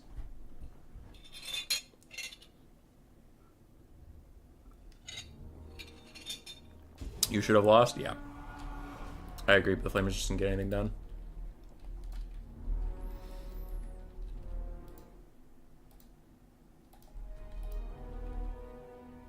Oh, Hadries and Segos are ready for us. Okay. I just want to see how much damage the Lord took. That was all I wanted. So I threw a Rune of Slowness on him, so he can't even run that fast. The Chaos Spawn summon was a nice touch. Stopped this group of Thunderers just trying to shoot him, but I can't see him because of the Chaos Spawn in the way. But this other one gets a pretty good volley onto him right here. Yeah. So he's taking a lot of damage for this. So he's down to half HP. Damn. That hurts a lot.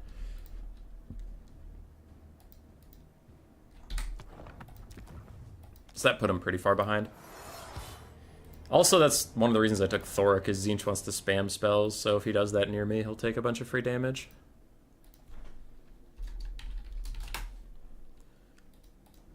Alright, I have to go find our other semifinal. They are starting game 2 in just a second here.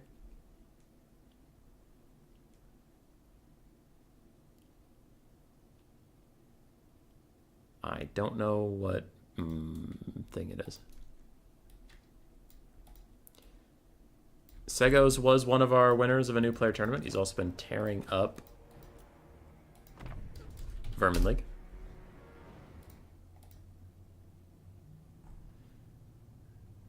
And it is 1-0, but I have asked Hadries who is the one.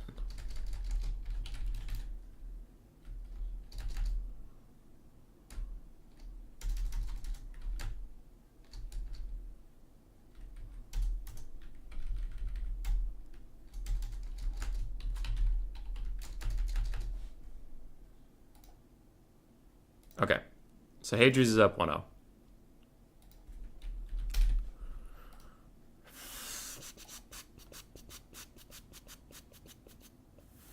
Game 1 was Empire versus Ogre Kingdoms, and Empire won.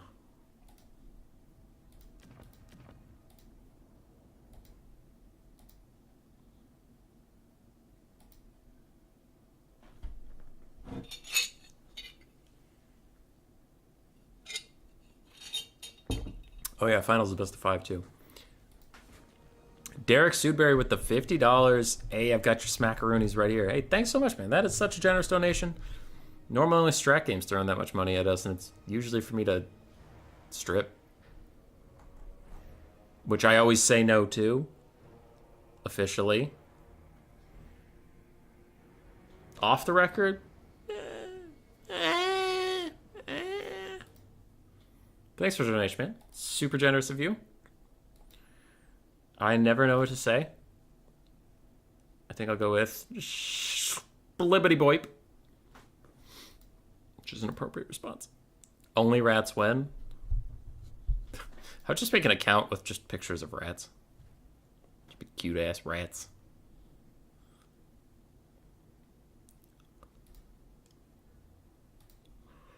Huh.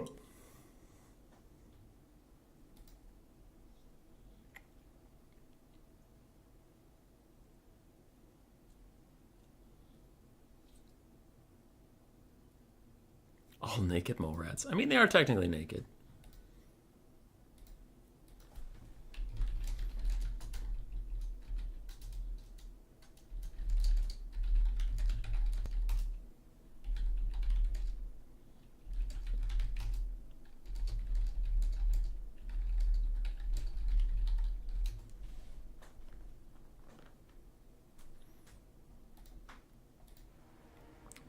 I like that you're carrying the torch of land battle streaming.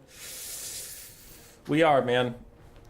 Turn might be a better caster, better looking, better at his job, more viewers, more subscribers, more money,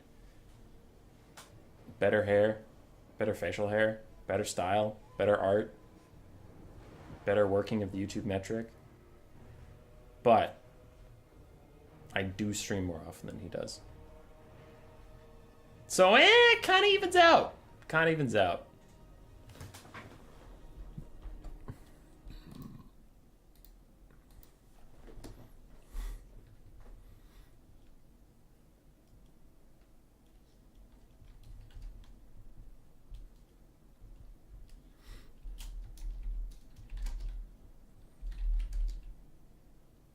Oh, we lost Sigos. What happened? Pretty sure I like your casting better. That sounds like an opinion that you're not allowed to have, so shut it down. Shut it down.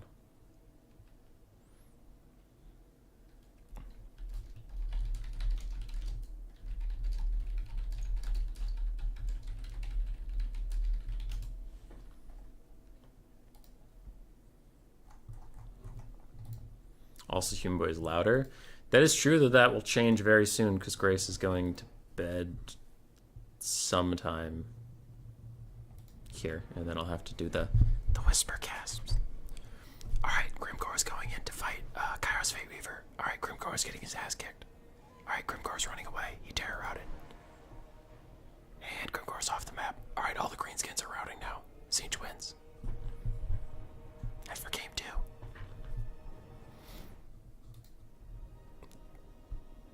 Turn doesn't give us unhinged rants. Turn doesn't scream at his archers when they refuse to shoot at a giant demon bull. ASMR. Dude, I don't understand the internet sometimes. ASMR is weird.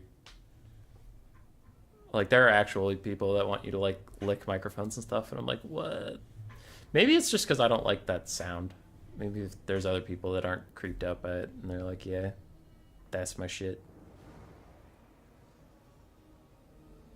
It's just perfection. So, the funny story behind that video, I did the sound effects myself. So the knife thing was me. And then, I don't see you. The knife sound effect was me, and then, like, I was trying to think of what to do for the Queeks roar thing. And I thought about trying it seriously. I thought about doing like an intimidating one. And to kind of warm up, I just went like roar or something. And I loved it.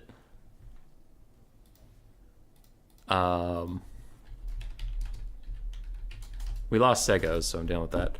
You know, I just kind of loved it. I'm like, you know what, that's good. And I will always remember this. Grace comes in. I want to show her my new outro. I show it to her, and she looks at me all awkwardly. She looks at me all awkwardly, and she's like, "Is it supposed to be intimidating?" And I'm like, "No, it's kind of funny." And then she went, "Oh, okay, thank God, because that was terrible." Like, and she meant it like, if that was supposed to be what the scary rat sounded like, then that was not what a scary rat sounds like.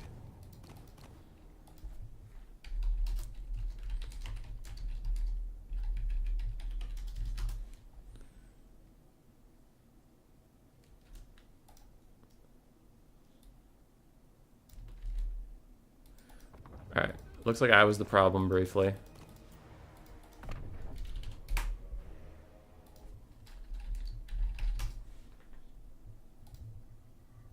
Alright, I'm back.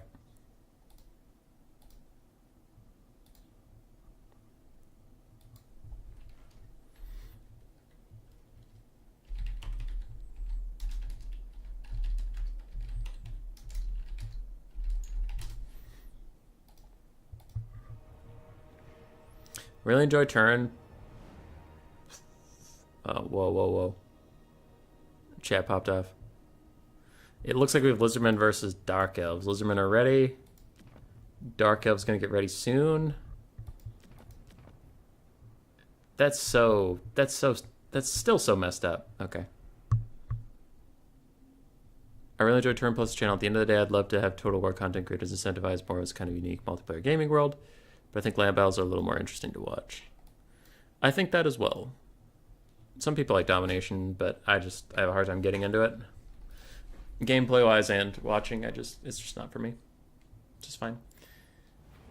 Hadri's has a very old type of build. And I am shocked and frankly pissed off that the Dark Elf Dragoncaster Lord Lady is still 2,200 gold. I didn't realize that. I thought with the dragon gold changes she was like 2,400 or 500. No, she's still 2,200 gold. She is still cheaper than Throt the Unclean, by the way. She's cheaper on this with Soul Stealer. That's cheaper than Throt. Fucking god damn it, hate this thing. Lizards versus Dark Elves. For Segos, we have 3 skin coats with javelins. 4 feral cold ones. Yes, all of them are feral cold ones. We have 1 ancient salamander. We have 1 Bastiladon vivification crystal. We have a life salon with regrowth and earthblood. We have this cohort of Hwaddle, sacred Crocscore ROR. We have the Star Chamber Guardians Temple Guard ROR. And then we have 2 Ripperdactyls. I think one of them is the Coloston Hunters. She is 2,300. Hadri's did not take the Opal Amulet on her, so she's 2,200 with his thing. On the other side, for the Dark Elves, 5 Bleak Swords, 4 Black Ark Corsairs, dual weapons, 2 Cold One Knights, yes, 2 Cold One Knights, 1 Dark Rider, triple Scourger on Chariot, I forget if I said them or not, and the Supreme Sorceress of Dark, also known as Malekith, but 600 or 700 gold cheaper, and with boobs. I believe she is appropriately priced. It's Throt who sucks. I agree Throt sucks. I do not think that she is appropriately priced. I think a Dragon Soulstealer caster should not be 2,100 gold. I think she should be like 2,400, 2,500. But then again, if they ever nerf Soulstealer like I hope that they do, then her price point's fine. But the current situation of Soulstealer, that shit's ridiculous. Okay, goodbye, Jeremy. I'm sorry I called you old, but also you are old, so go away. I think you're like 85. I think. Look at this little guy just having his best day. Boom, boom, boom, boom, boom, boom, boom. Man, they got the walking animations down for that. Say what you will about CA's balancing. The walking animations for this fucking salamander are off the chain.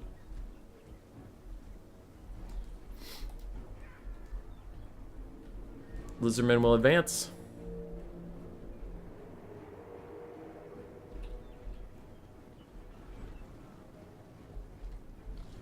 Yeah, Lucinia, I'd agree with that.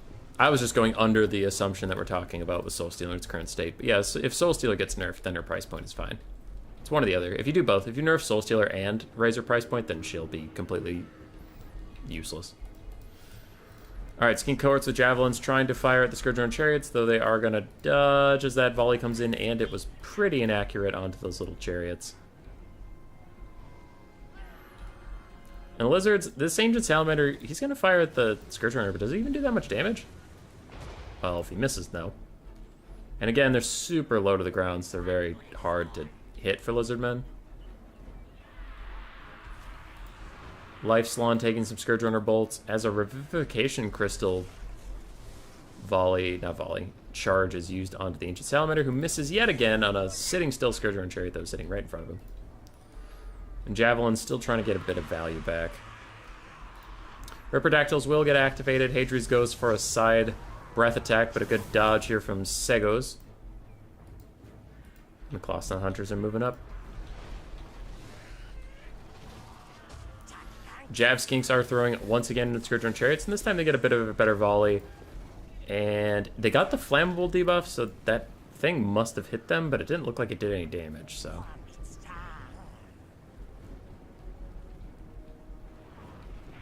Scourge Runners blast back on the Salamander, and the Lizards seem strangely content to just let this happen. Which is strange. I mean, Scourge Runners still have plenty of ammo left.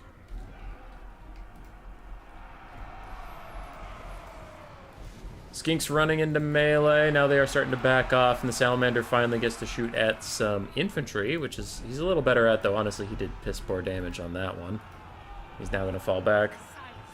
Little Earthblood for him and the other units that have taken some poke. They'll heal them all back up. In the distance, Bleak Swords are getting charged by Feral Cold Ones, and more Feral Cold Ones are charging other Bleak Swords. So some nice damage here, though Cold One Knights are returning fire, and the Dark Caster is going to come down, though Hadri's might be overextending as the Scourge Runner Chariots go for some more poke on the Life Slann. They almost end up in melee, but they actually just bait the Skink cohorts into getting shot by their own dudes. Feral Cold Ones trying to run away in single file formation like they learned in kindergarten. Good for them, at least they paid attention. These Ripperdactyls have not found a home yet. This would probably have been the fight for them, but they didn't get over here. Quick banishment onto some Bleak Swords. Good RNG, keeps it in the unit for a while, does a good amount of damage, and a regrowth is even coming in for the Slann. Scourge Runners still using more of their ammunition, but they have plenty left to go, and they're now firing at the Clawstone Hunters, while Feral Cold Ones get caught by those Cold One Knights yet again. Hadri's is up about 2-to-1 damage value right now. Star Chamber Guardians and the Cohort of Waddle. Actually, the Cohort of Waddle do catch Scourge Runner Chariots. Can they kill a model? So far, no. So far, no. Ancient Salamander still firing. Ancient Salamander still not really doing any damage.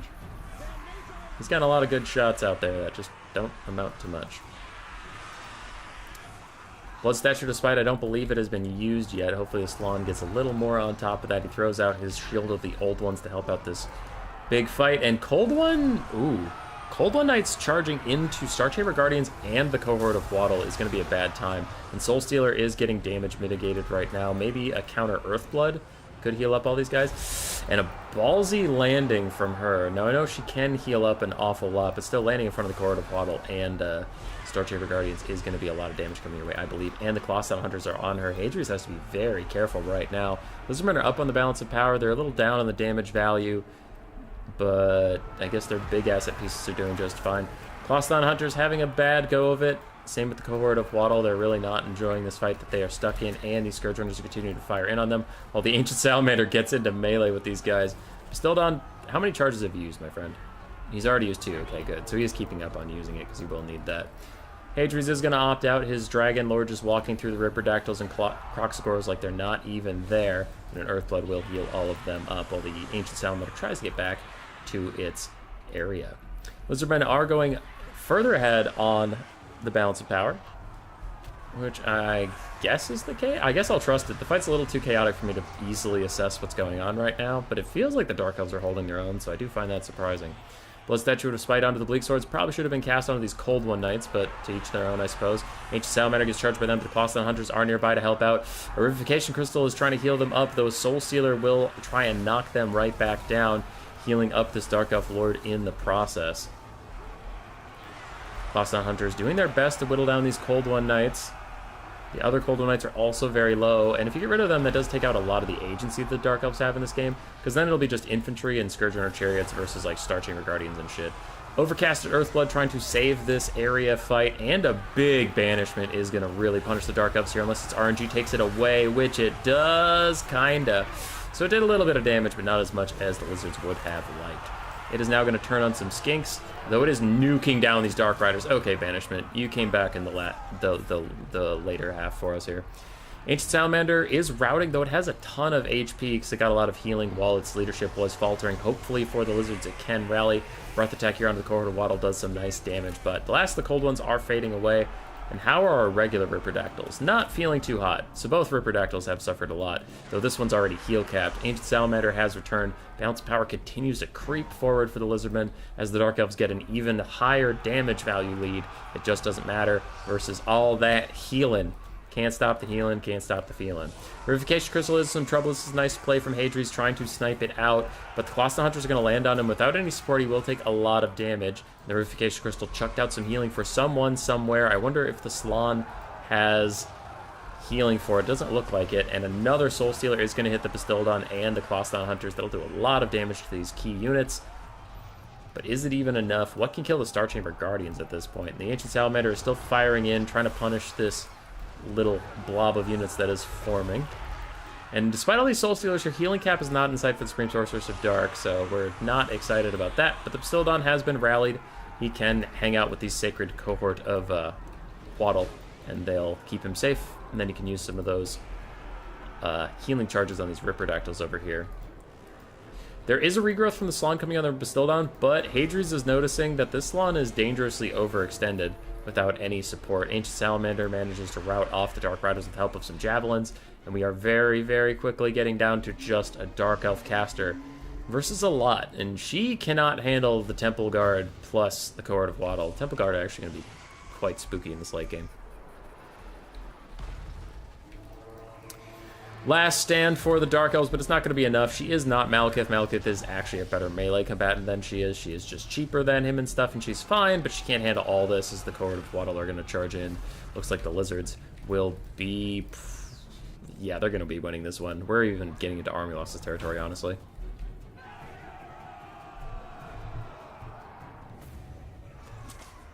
GG.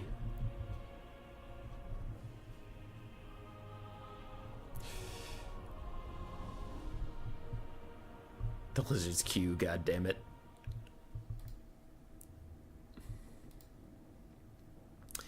Dark Elf Lady did pay for herself. Scourger on Chariots did excellently. I haven't seen Scourger on Chariots get that kind of value in a long time, but they did great.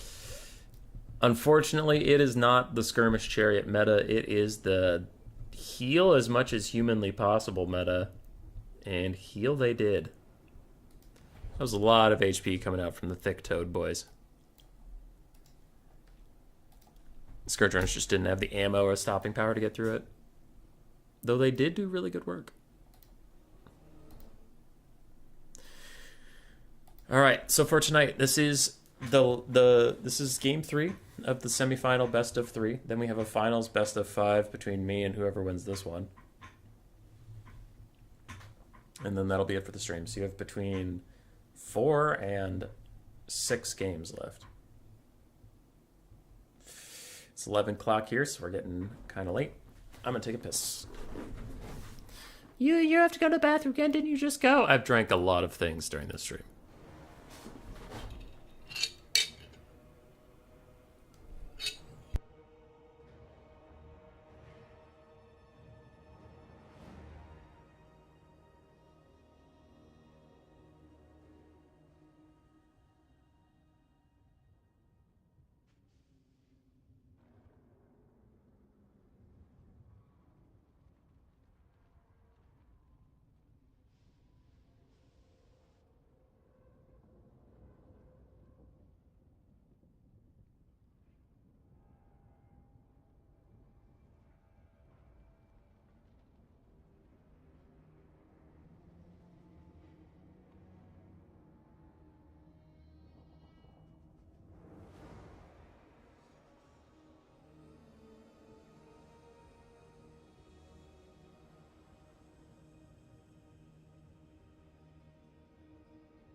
back. Hey, how's things? Good. Hadries and Sego's going to game 3, and then I have a best of 5 versus whoever wins this one. Oh, we're good.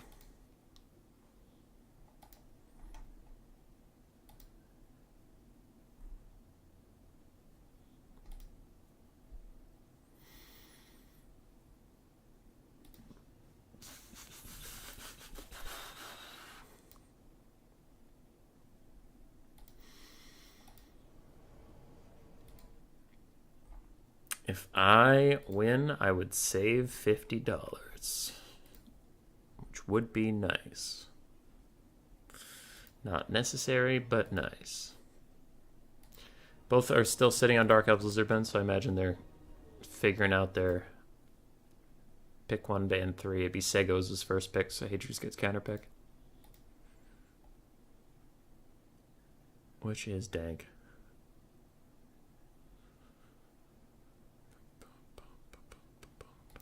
Ooh, I have to check the LCS standings. I gotta spoil it for myself.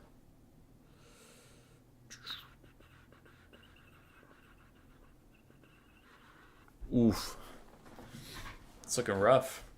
Looking rough for little FlyQuest and Immortals down there.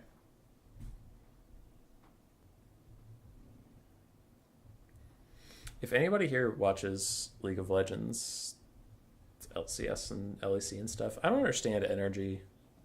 Energy look like shit, and then they have a winning record. They're 8-7, but they play like a 1 in, at this point, it'd be a 1 in 15 team.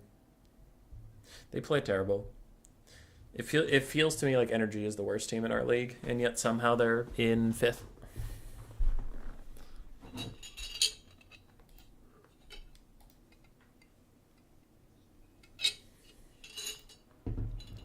Only in and around Connect bucks. Basically Monopoly money.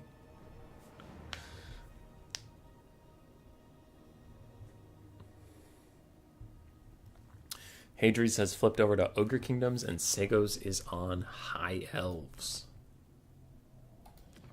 This will actually be our first High Elf game of the day, I think.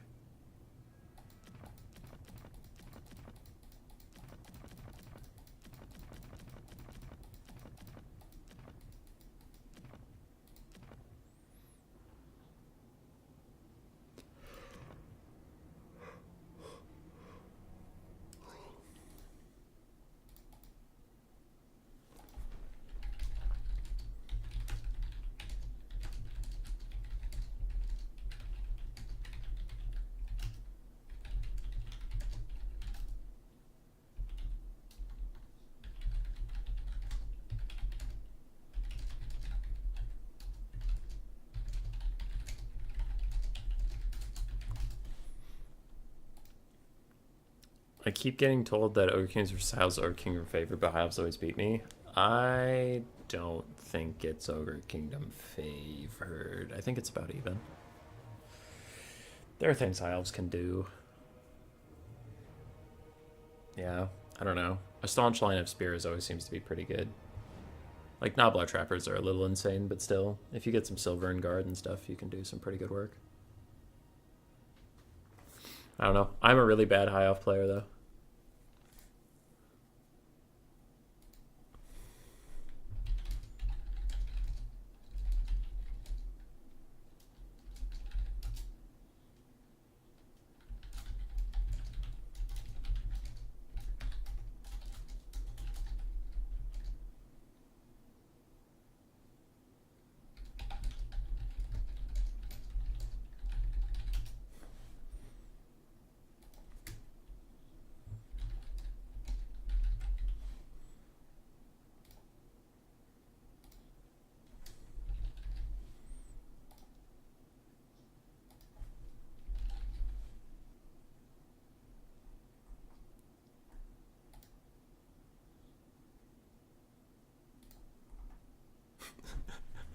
I'm just typing a gentle rant about Scape and stuff.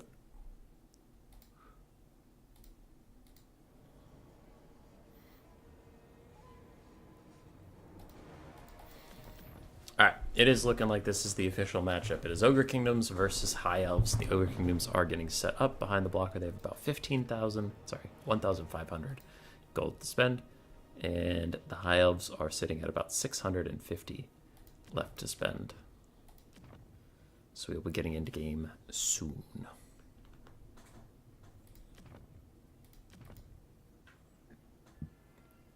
Will Hadri's glorious return bring him to finals, or will Sego's prove that new players are like one step away from just straight up fucking slapping tournaments?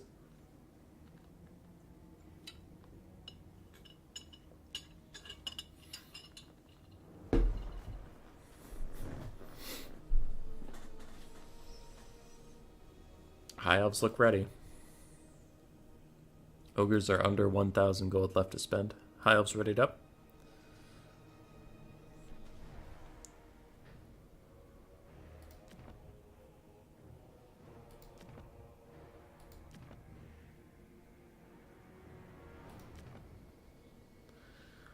This could get sticky.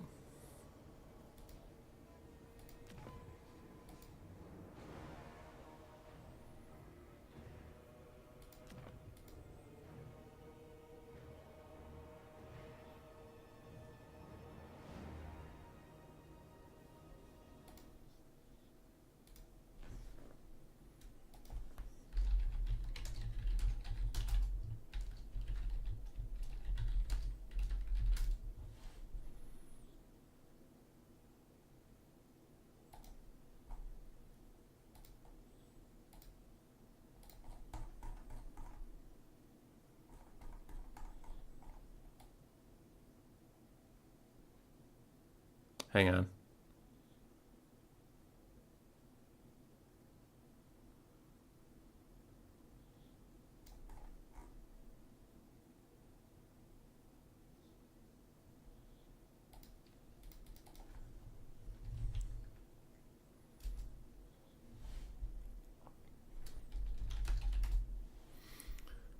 Okay, sorry. Behind the blocker, Hadri's had one too many of a certain kind of unit, and we barely caught it before the game started. I messaged him. I said, I think that that's too many of this, and he said, "Oh, my bad."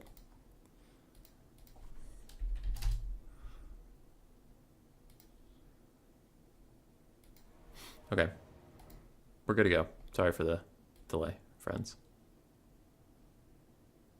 Oh my fucking god! Did this lobby bug?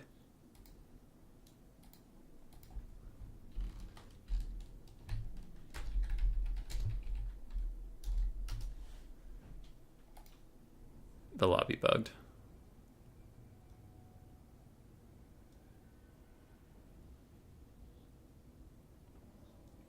It just counts down to 0 forever.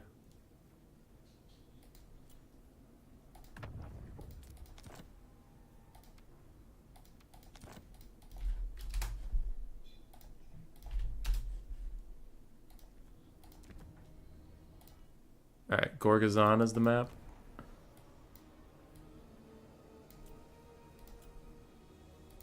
Okay.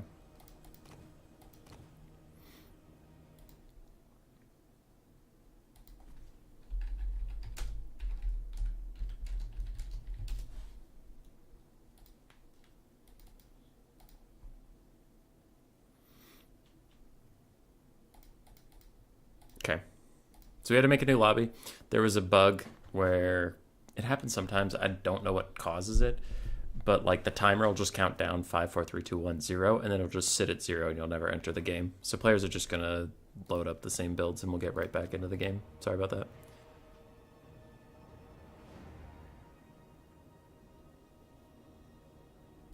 Segos is already ready.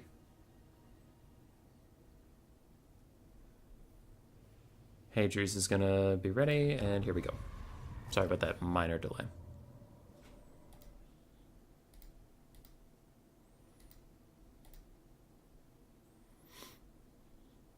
All right, let's do this. Silverin Guard and a fuck ton of Lothern Sea Guard with one Eagle Bolt Thrower versus triple Lead Belcher and some Ogre Bulls, and of course the Noblar Trappers.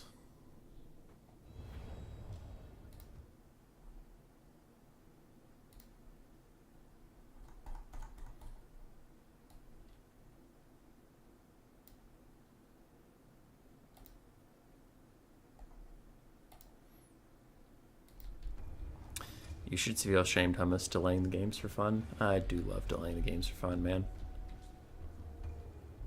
That's me. If you're gonna start personally apologizing for every C8 bug, we're gonna be here for a while. Alright. Looks like we have 3 Lothern Seaguard with shields, 3 without, 5 Silverin Guard, 3 Illyrian Reavers, 1 Bolt Thrower. And then we do have an Archmage of Metal with Plague of Rust and Searing Doom. And that is it for the High Elves. So the High Elves do have... God damn it. They have 1 too many Lothern Seaguard. Their limit is 5. Shields and unshielded are not different units. The more delays, the longer I can hold on to 50 bucks.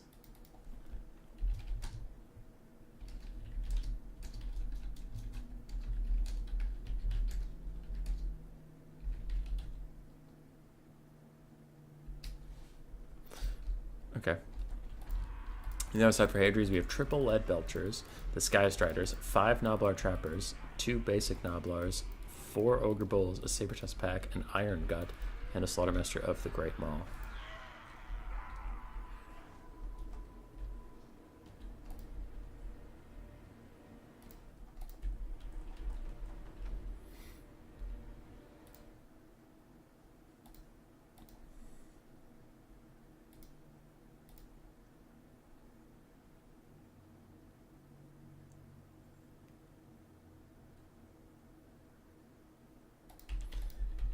So we'll see what Sego's response to that with.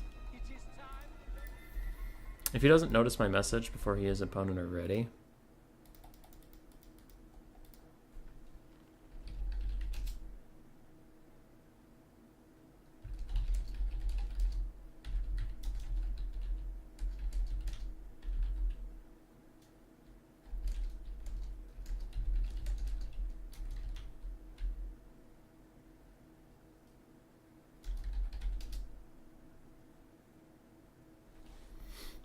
Alright, so I'm just typing to Segos what his options are. He can either put 1 Lothern Seaguard in the corner, or we can reload, and in the lobby he'll cut a Lothern Seaguard and spend it on chevrons.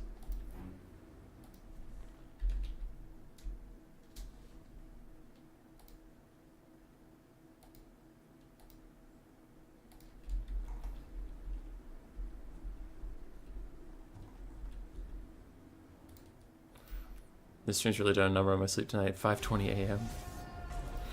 Turn off that shooting, that unit, restart. Yeah, so you can either put it in the corner or he can spend on chevrons.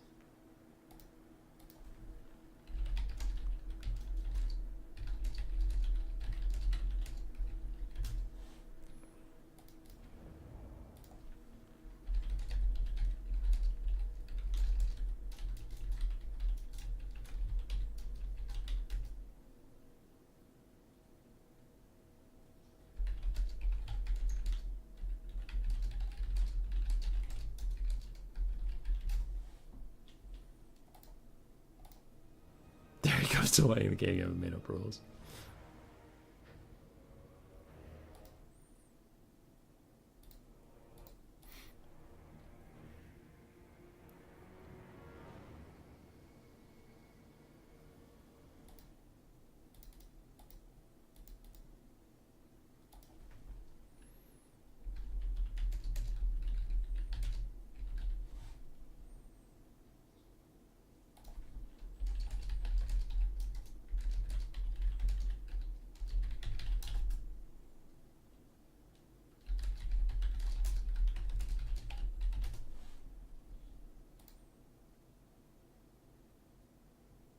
Sorry, just typing in Hadrius real quick.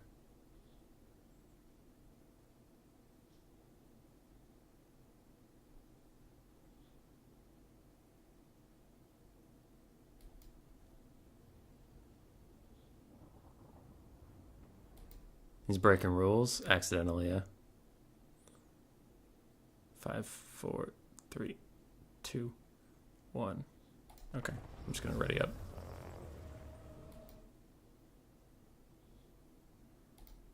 One too many Sea Guards, yeah.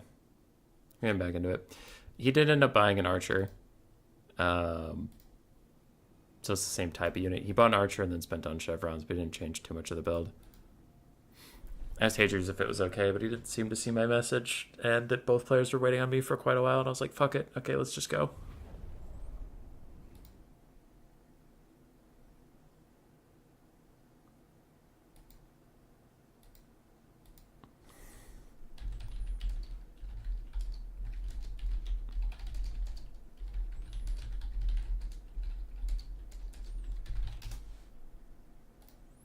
Alright. Same builds as before, they're getting set up. Okay, Hadrius says it's fine too. Good. What up, Joe Turk? It happens, it does happen. Especially because I think Segos is playing at like 5 in the morning as well. Doesn't seem malicious? No, for sure. It's one of those things where like Hadrius says no worries, and that's fine. That is like, I tried to put my thumb on the scale, so now that Hadrius has said this, now I can give my opinion. Because I don't want to pressure him into giving an opinion. But I do think when it's like little mistakes like that, it's just like no worries is the correct response. But like technically, the player broke the rules, so I should offer to the enemy, here's your options. But like in good faith, most people usually just go like, oh, it's fine, or something like that. But like, you know what I mean? You still have to offer those rule break things, because it is a rule break, right? And it's like, it would feel bad if you lose because they had too many Lothern Sea Guards, and you're like, well, the fuck, we have a limit on these things for a reason. But yeah, so Hadrius was like, he replaced it with an archer, it's fine. Yeah, but you know, rules are rules, and some people, if they really wanted to press the issue, would, but Hadrius doesn't seem to care too much, so it's fine. Looking at these builds, I'm of two minds. I'm a little concerned the Ogre Kingdoms are going to kite out the High Elves, because if they can shut down the Eagle Claw Bolt Thrower, then nothing outranges the Lead Belchers, but the Lead Belchers only have 200 range, while the High Elf Archers have 165, so it's not like they have a ton of maneuvering room. I wonder if the Ogres charge in, take out the Eagle Claw Bolt Thrower, and then pull everybody back and just Lead Belcher kite? I don't know. Yeah, all's well then as well. Hadrius was just like, yeah, it's chill. So, we're good.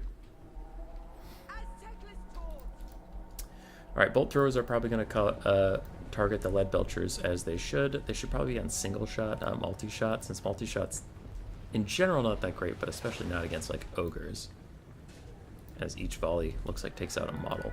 We also have Searing Doom and Plague of Rust for the Archmage of Metal, not Final Transmutation. And we did mention before, but 5 Silvern Guard, 5 Lothern Sea Guard, 1 Archer, 3 Laren Reavers, an Eagle Claw Bolt Thrower. And the Ogres we went through, but a Slaughtermaster of the Great Maw with the healing, triple Lead Belcher, all of which have some chevrons to give them better accuracy. We do have the Sky Striders, 5 Gnoblar Trappers, a whole bunch of Ogre Bulls, Iron Guts, and a Sabertusk pack. Where's my yelling streamer? I'm being kind of quiet because Grace has gone to bed. Is that Hadrius fighting 2 consecutive tournaments? I didn't know he played an earlier tournament today. Did he play Domination? Shields are for cowards. Alright, that Bolt Thrower is making its presence very known. Hadrius is down to half HP on one of his Lead Belchers. It is getting a Troll Guts now, but that will not save models that have already died. It'll just make the models that exist a little tankier. This is getting concerning though. The Lead Belcher is doing a lot of damage to the Silvern Guard front line. While the Eagle Bolt Thrower is getting some good damage down, I mean, like, if your Silvern Guard are all dead in the late game, that's going to be a huge problem. Lothern Sea Guard catching out a Lead Belcher. He stayed a little too close for too long. He's not running away yet. He's already down to about half HP. Now he's starting to run. And the Bolt Thrower continues to rain havoc on this other one that already received a Troll Guts, down to 11 models. Good trades back and forth. Damage value is about similar.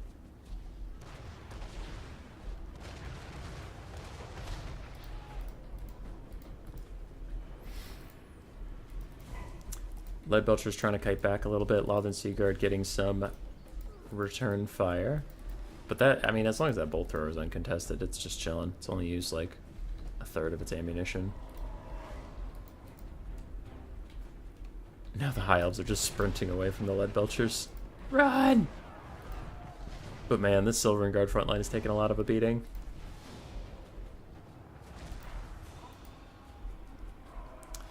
I'm curious how much you can stand up to the ogres. I guess like both triple lead belchers and some of them have chevrons. It's not like you have that crazy of a charge. We have 4 ogre bowls and an iron guts.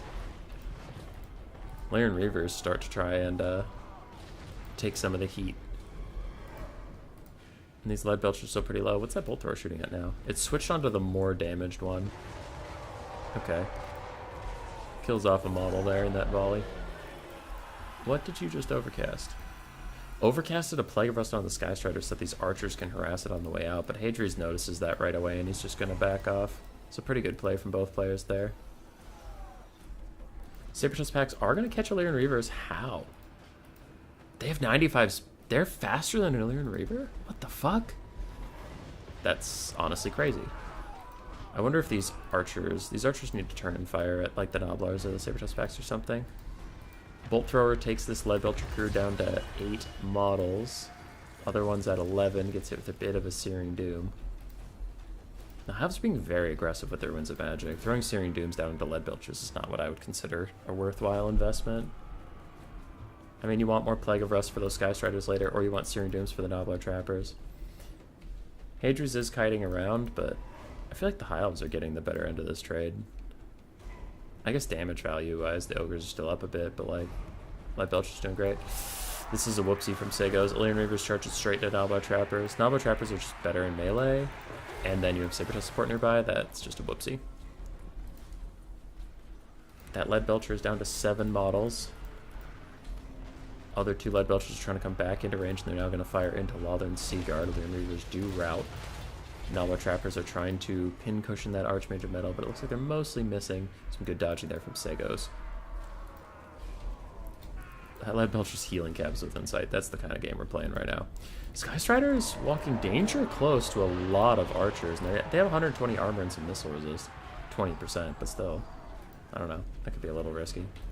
As some more archers and some more bolt thrower crews keep hitting those Lead Belchers. There's only 1 healthy Lead Belcher left. Another Plague of Rust is cast onto the Sky Striders, but they mostly get out of range. They're mostly fine with it. Sabertooth packs continue to chase that Illyrian Reaver off the field. Bolt throwers down to only 8 ammunition left. And if it focuses its fire, it can probably finish off those 2 Lead Belchers, but that'll leave 1 Lead Belcher for the Hives to do it. Though that Lead Belcher is at half ammo, the other ones have significantly more ammo, but they take a lot more damage.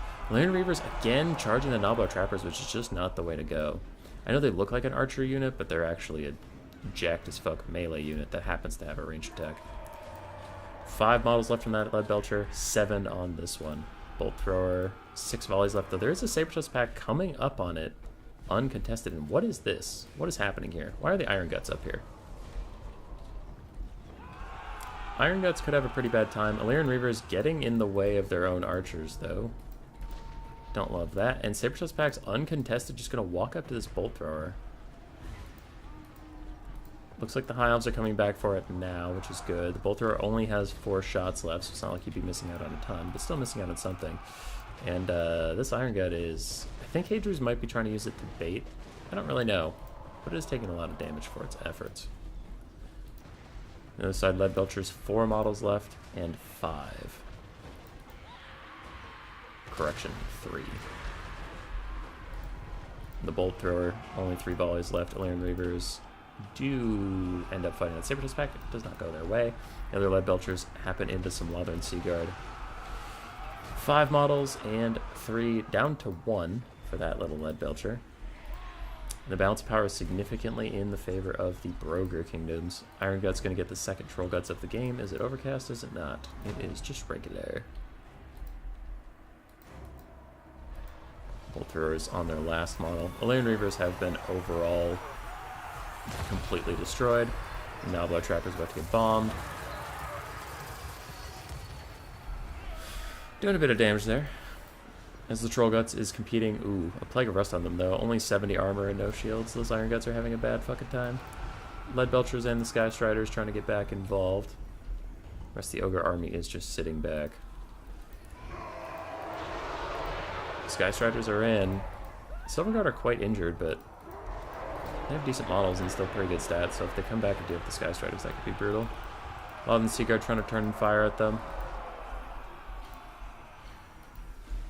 And this Lead Belcher has returned for now. Still at 5 models, but it is going to rout from that latest volley. So goodbye, you. The Sky Strider's taking a lot of damage in this trade right now. Though the Lead Belchers are paying it back in kind. 6 volleys left on that unit.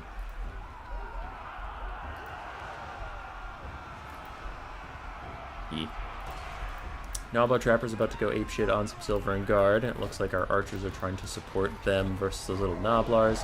Sky Strider's trying to catch out the Archmage of Metal. They almost do. They managed to apply the Frost debuff on her, but there are some archers nearby that can shoot. But it looks like that the Ogres are just too healthy at this point, and the High Elves are distinctively not.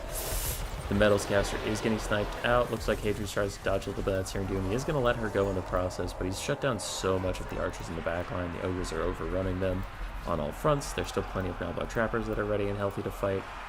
The Lead Belcher's running out of ammo doesn't seem to matter too much.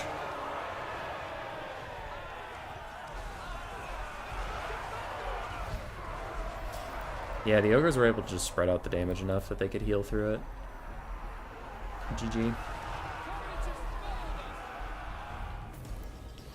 GG. I'll fight Hadrius in finals.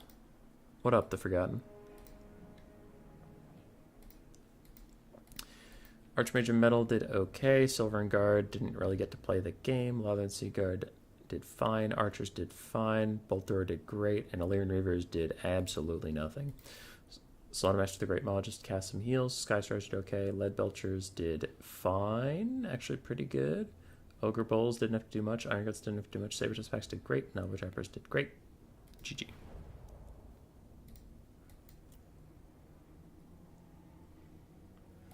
Alright. Failed the host game. Fuck you.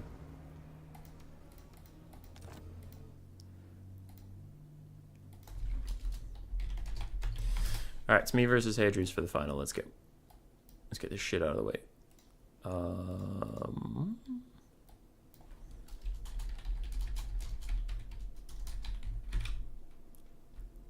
One best of 5, then we go to bed. Hadris.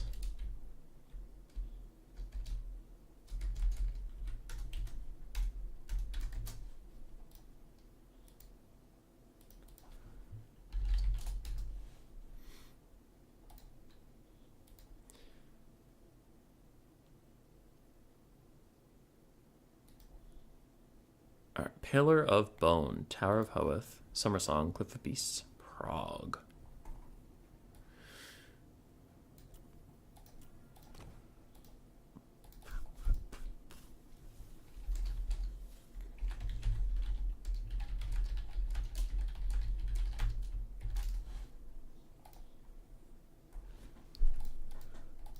Alright, what do we got?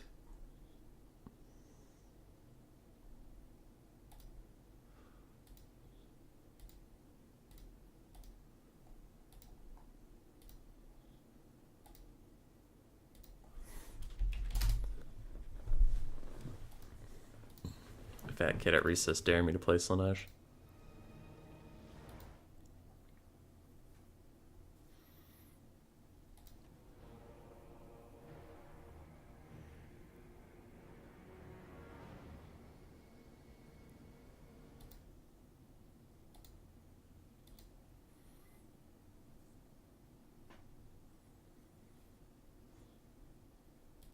$1 on Hadrius?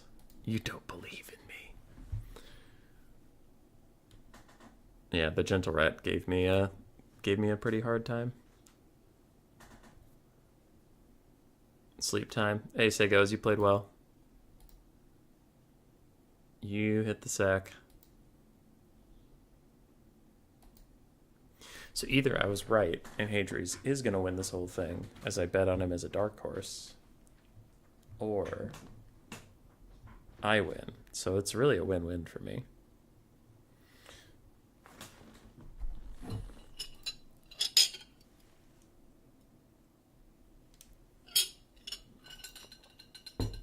No testes? True. You won't play the same without being able to yell. Oh my god. So true. Eat a block of cheese in honor of the winner.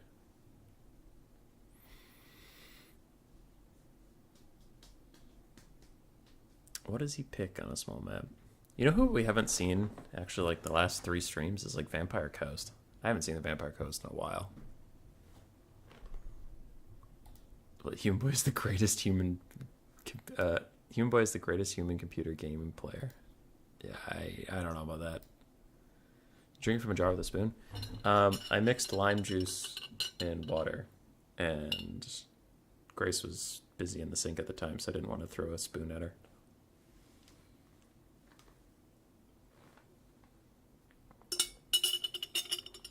Those archers almost listened to you last time. You're like, yeah. Ogre Kingdom, Skaven, and Tomb Kings ban on Brett. Chaos Dwarves ban Skaven.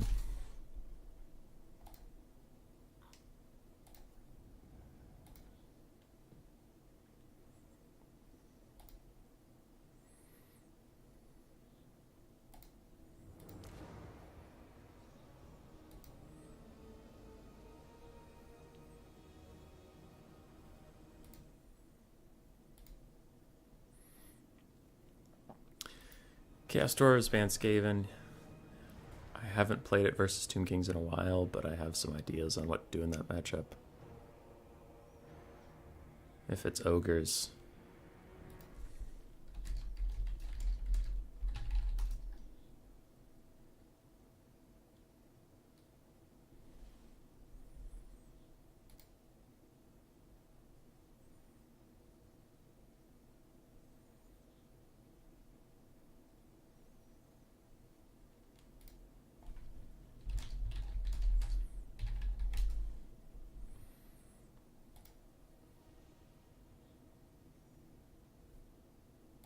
Alright, he's going Tomb Kings? Oh, okay. Well, now I have to rethink this. Watch for a Bone Giant. Got it.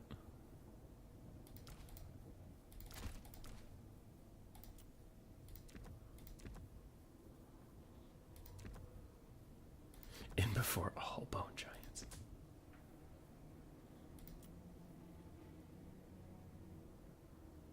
If you want to cast replays from Triarch Tourneys, I'd watch. Yeah. I have some from this tournament that are pretty poppin'.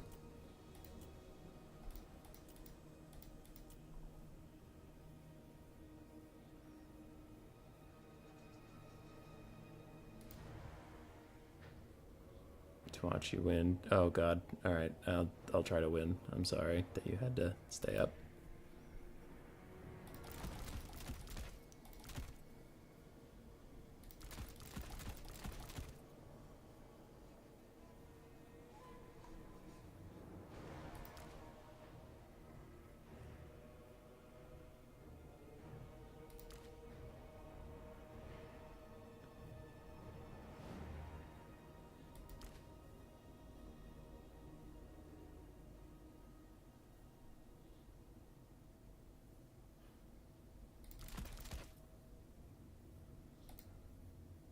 Sorry, I'm thinking through a lot of things.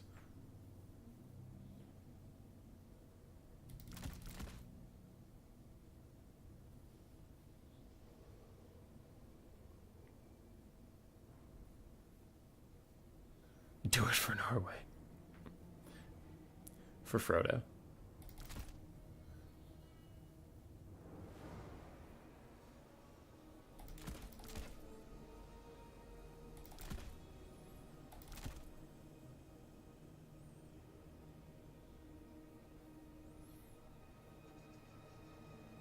Is the audience here mostly Euro? I'd hope not at this point. At this point, I hope most of you are NA. Otherwise, why are you still awake?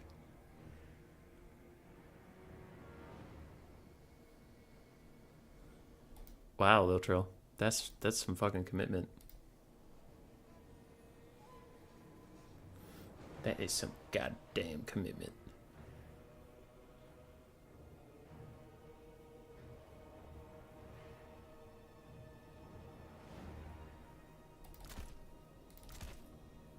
I need 20 gold back. You there? Do you have 20 gold I can get back? Yes. Yes, you do.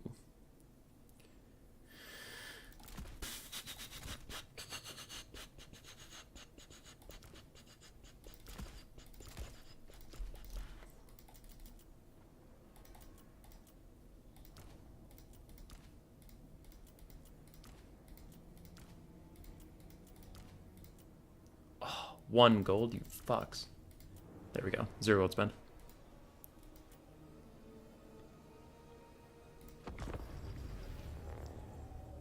Night shifter sitting at work watching this? Hell yeah, Brad. I used to work night shift. Midnight to 8 a.m. for 3 years.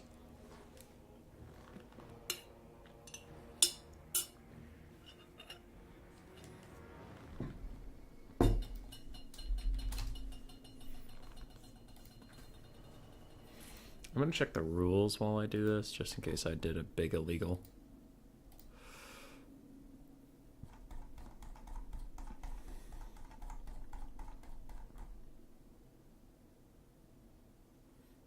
Nope, I did not do a big illegal.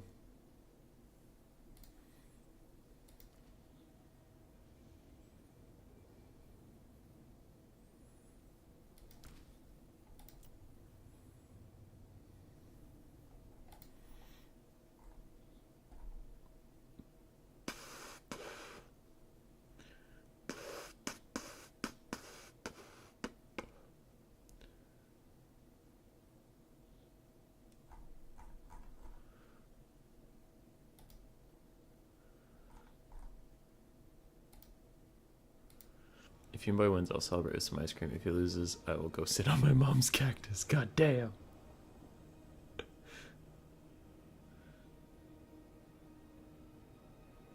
Damn, Brad. That is some dedication to the cause.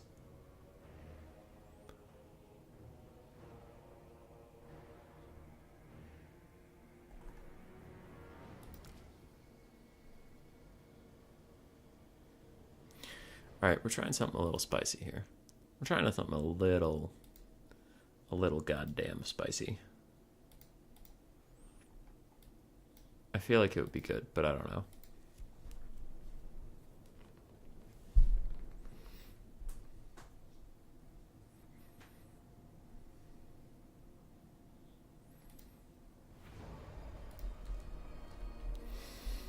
I feel like there is a unit that is criminally not used by the Chaos Dwarves, especially on a small map like this.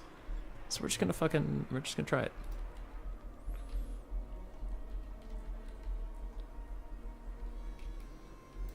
Bale Tauruses. I mean, just great Tauruses, sorry.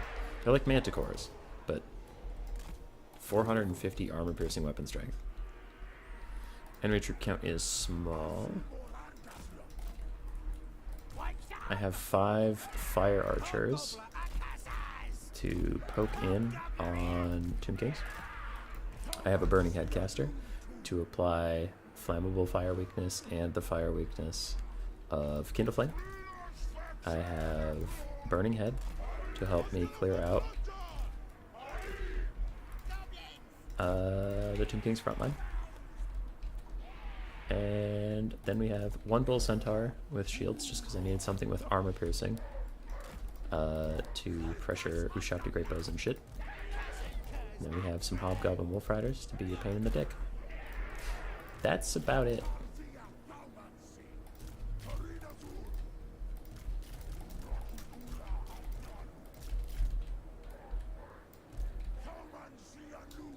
Not you.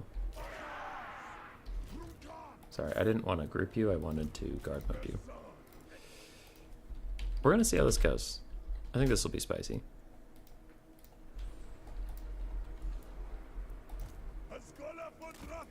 What's his contempt range?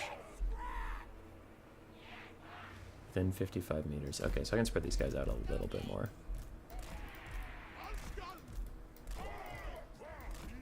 There we go. Alright, let's fucking get it, dude.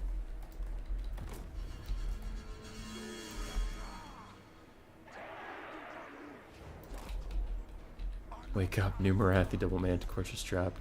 Alright, so he has 2 Ushabti Great Bows, 2 Bone Giants, Cetra the Imperishable on his chariot, and Nekar Horseman plus a very basic front line. Okay.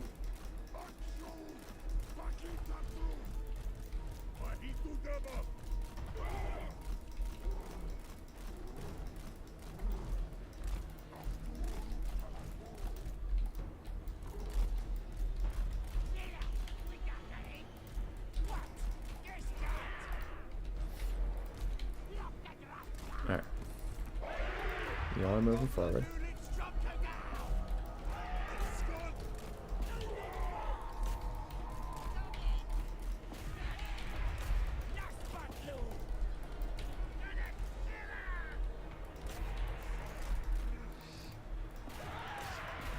Wait, not who I wanted. Archers in general. Fire at that. Let our melee units deal with the melee stuff.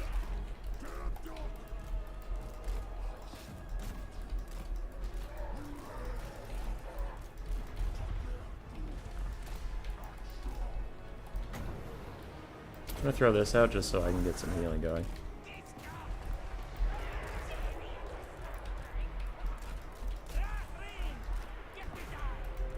Okay.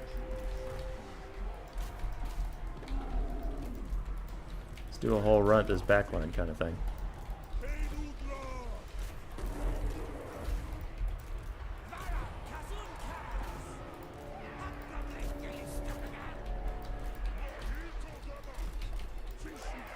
Okay. So we are pushing through this front line a little bit. Cetra is surrounded by hobgoblins, which is fine by me. These hobgoblins should also shoot at Cetra. Bull centaurs are losing versus sepulchral stalkers. I guess there's also horsemen and stuff. That's fine. More hobgoblins gonna pour in here. Chosen the gods are fading away. I'm gonna pull my bull centaurs back a little bit. Chuck another burning head out to give my whole army the fire damage stuff.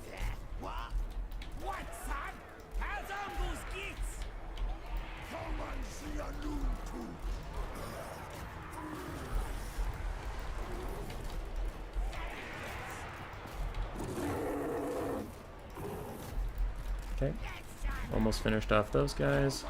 There's a new Shopti summon, so run in different directions, please. You come with me. You go over here. You all come with me. You all come with me.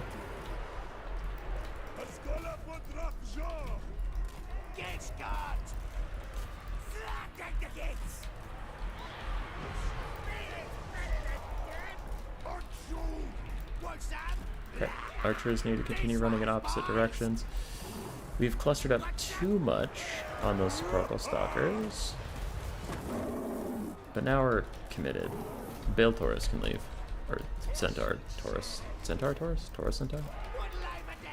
I just work here, okay?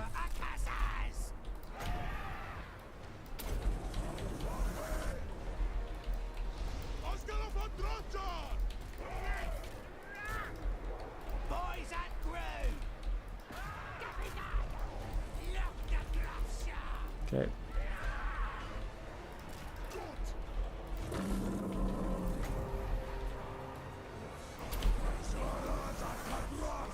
Almost killed the Sparkle Stalkers. Burning Head plus 3 Fire Archers should take care of that skeleton.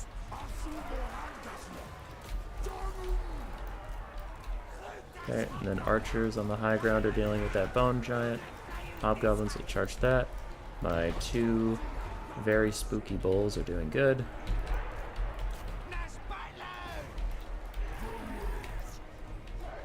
And we have some archers back. Again, we have 3 archers here. I'm going to tell them all to shoot at Cetra, because if we can kill him, this game ends. Skeletons are being dealt with by that. Bull centaurs and this are dealing with that bone giant. And Cetra can only survive so much fire.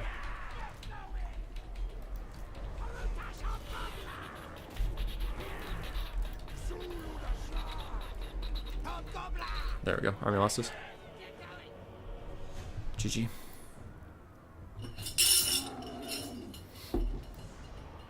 Y'all doubted the Great Tauruses, but they almost paid for themselves and they were very annoying.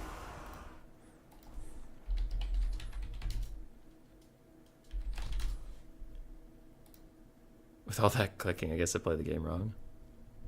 Sorry. I know my microphone picks up the clicking more when I'm not talking as loud because it lowers its voice threshold and stuff. So Hobgoblin Wolf Riders are really good versus Tomb Kings. They trade pretty well into Nakar Horsemen and all of their Horsemen units. Hobgoblin Archers are pretty good, but also if you give them the flammable buff from casting Burning Head, and Burning Head can clear out the front line. And then Bull Centaurs are fine here. I just had some extra money and I needed something that could like take down Ushabti quickly. And then the Great Tauruses are just like Manticores. Like people take Manticores to disrupt the Tomb King's backline, and I thought these guys have better stats, so they could maybe just do it. Setronus Bone Giants did okay. Ushabti and Sepulchral Stalkers struggled a little bit. The Sepulchral Stalkers did better in melee than I thought they would have done, but they did okay. Whew, GG.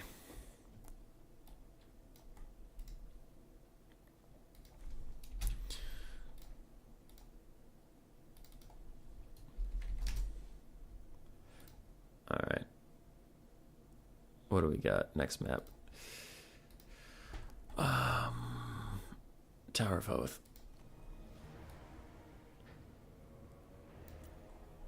Tower of Hoth.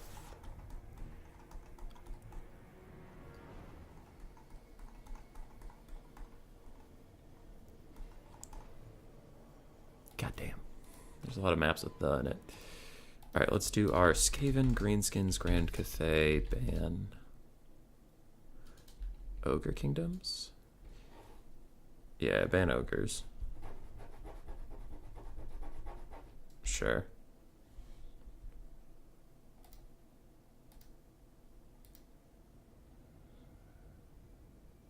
It is the NC. It's the Nightcroakism, is Untold Powers. Cool Umbrella, we're doing good on Chaos Dwarfs today. Chaos Dwarves are I think they're undefeated on today's stream, because the one game I've lost today so far was when the Gentle Rat beat my ass with Chaos Dwarves. And this one didn't even have any other OP trains.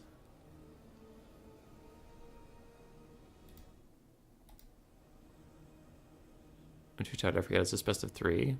It's best of 5. Yeah. I apparently listed that it's best of 5 in the challenge, which I was also surprised by. I was like, oh my god, I thought this was best of 3. 2 minutes till midnight. Potentially 4 games left to go. But potentially 2.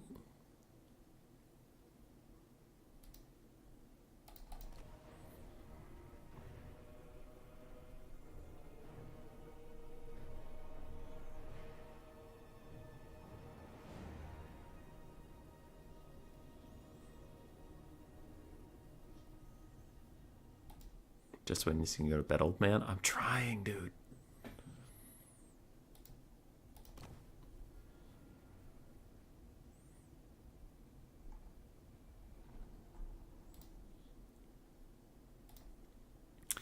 Skaven, Greenskins, Grand Cathay, ban Ogre Kingdoms. That cactus is gonna feel good.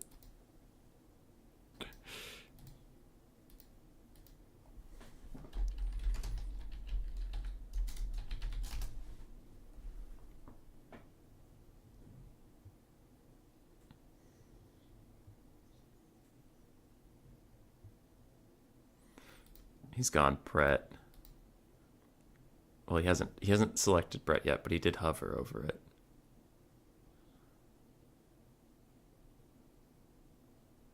Your clock's wrong.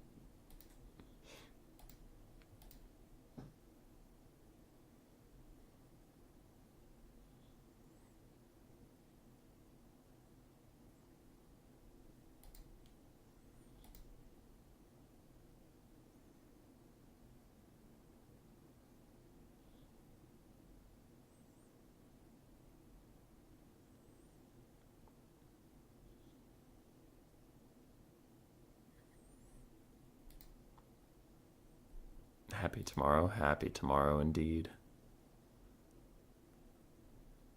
Alright, he's hovering Brett.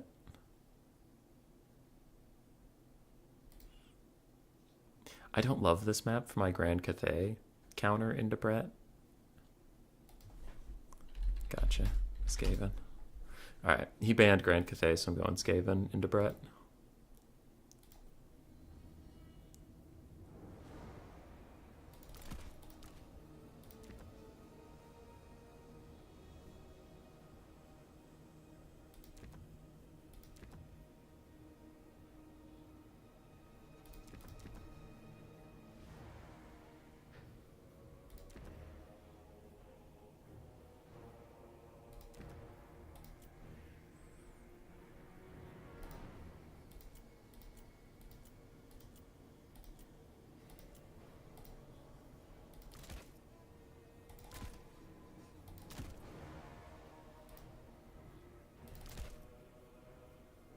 What is this, a try-hard land battle tournament? Nah, dude. Nah, fam.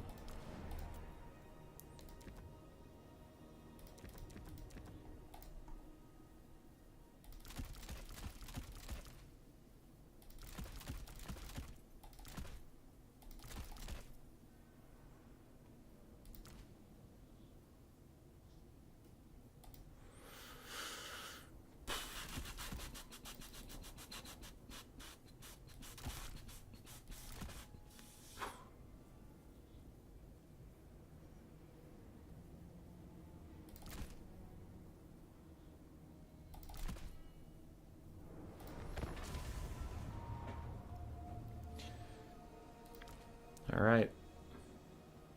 Let's do it.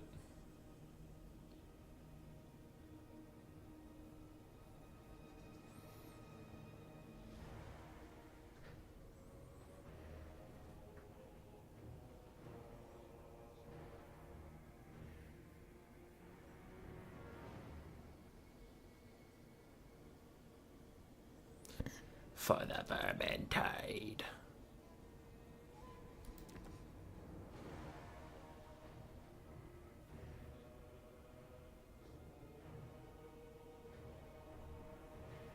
Horrendously sleep deprived. It's a good time to watch me. Yeah. For sure, no doubt.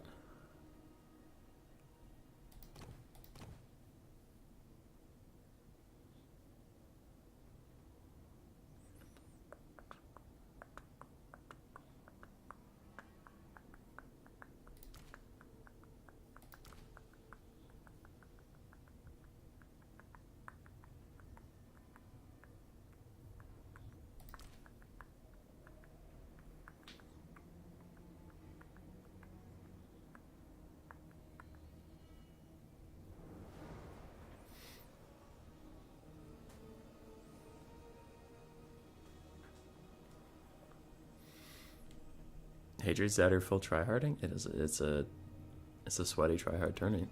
You know, you got to get it.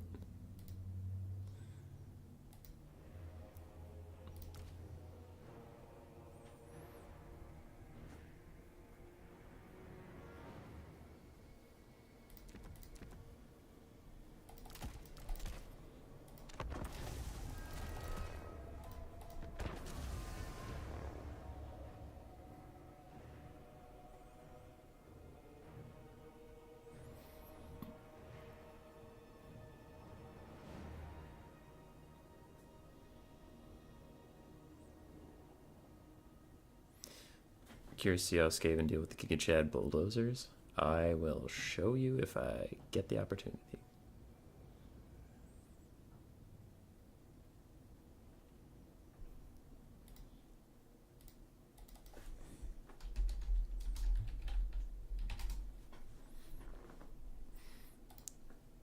I missed why there's so much cactus talk.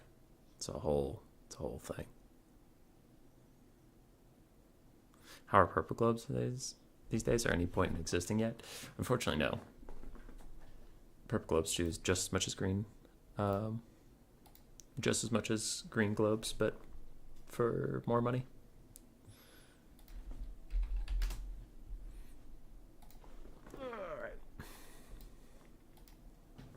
You can't be mad at this build. It has a Plague Claw, Catapult, and Gorge.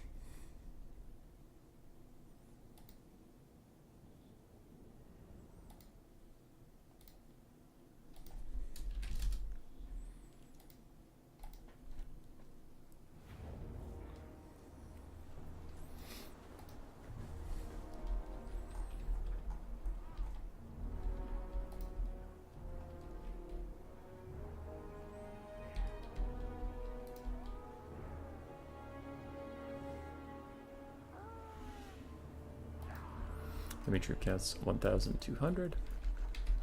So we have a catapult. We'll keep it nice and away from the forest. Also put it on guard mode. We have 3 globes, so I'll also put on guard mode. Okay. We do have 1 warp grinder. We have Gorich, Skrulk, and then 4 Ortogers.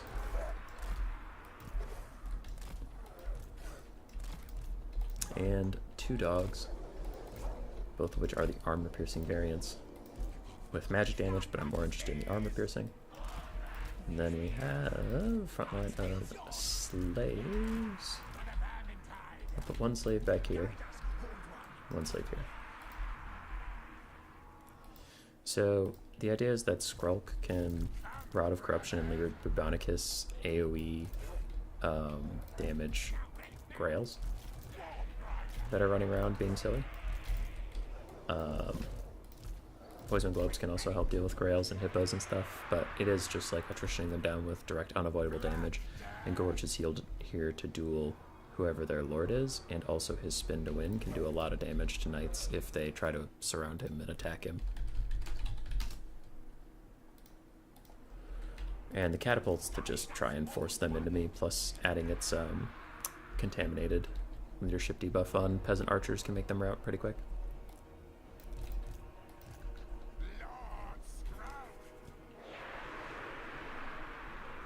Oh.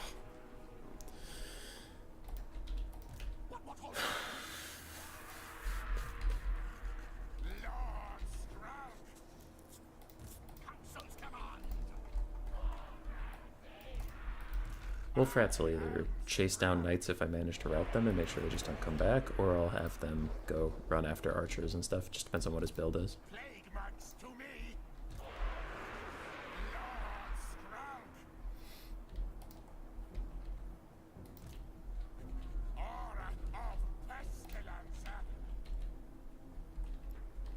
Cool, so point and click plus Gorge. Yeah. Yep. And then my spells, I have my usual too. Bless with Filth and the Vermintide Summon, just to spam as much vigor and speed reduction as possible. Okay.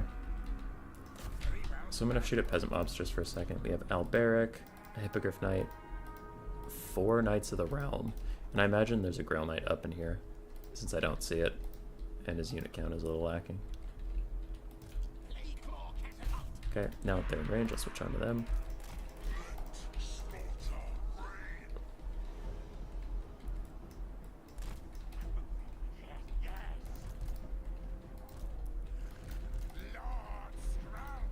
Catapult's getting some good shots onto the Knights of the Realm. Yeah, I can see something over here. It's the Grail Knight. That's fine.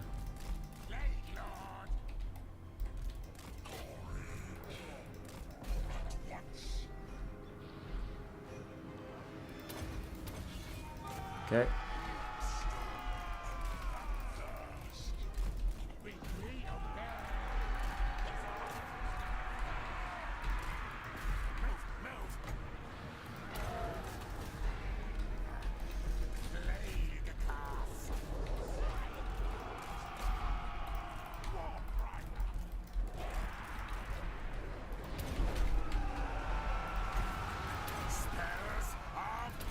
Spin! Okay, so Globes are gonna get damage out. Where's my net? Not here yet.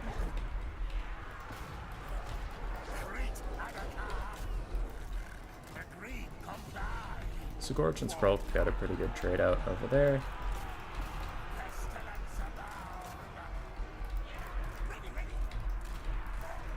And here are those troublesome Grail Knights.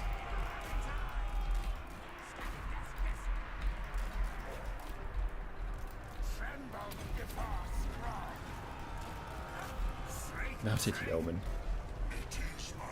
He is fucking mounted Yeoman over here.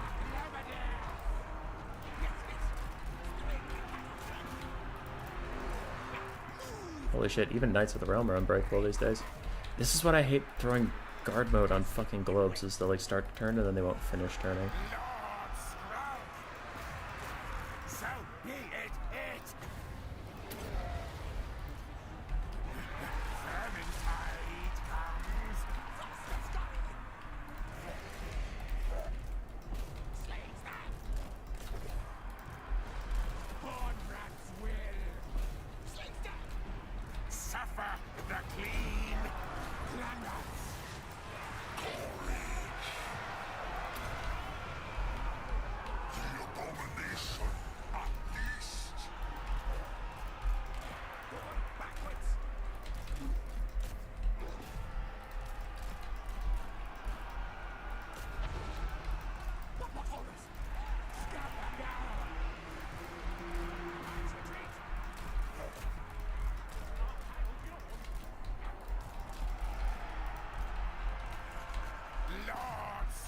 These are just Knights of the Realm.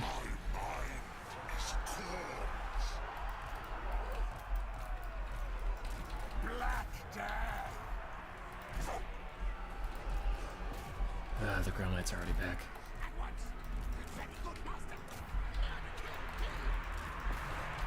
Damn you, Grail Knights.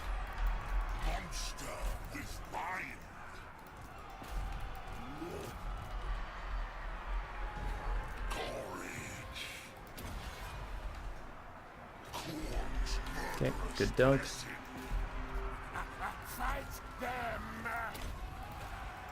Turn and fight these guys for a bit. Do your spin. Here's this for everybody.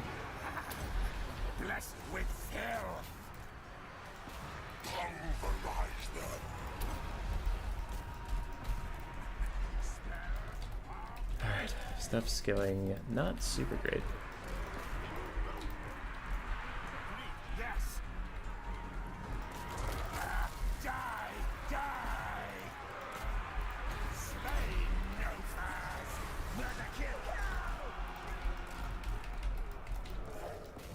Alright, we've almost gotten rid of anything. Because, like, that's the frustrating part about Bretonnia right now is, like, everything's unbreakable. I mean, Grail Knights are super annoying, sure, but, like, fucking nothing ever breaks in this goddamn place.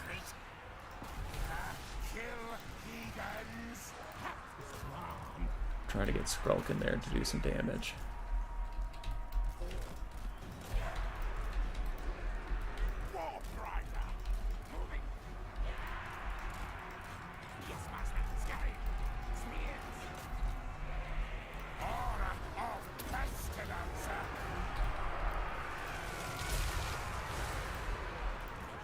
Okay. Oh, okay, that was a summon fading away. I thought, like, he somehow nuked my summon on the advance, and I was like, what? How? Oh, we fucking got his lord. Nice. Give poison to the dogs so they can keep catching her. Don't let Alberic go, you fucks. There we go. We got Alberic. Mega nice. But those Hippogriff Knights are going to be a problem for me. Globes can kill the Grail Knights. Yes, yes, yes, yes, yes, yes. Okay, Dog's got routed off, so he's gonna get his caster back. That is annoying, but it's not the end of the world. We have Globes dealing with that, and we have Gorch in the trees. Take out those things. Have another Rod of Corruption eventually. An unholy amount of Skaven slaves. Oh no!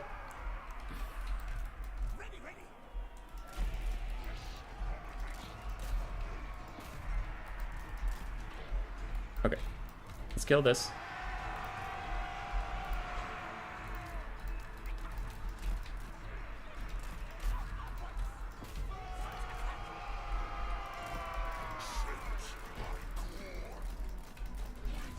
Decent little shot there. Okay, you need to pop all your buffs and dive in and then spin. That's the best you can do. Nice job. Nice job on your way out. Okay. Let's all stick together. We are the Vermintide. We'll group back up around this Plague Cloud catapult.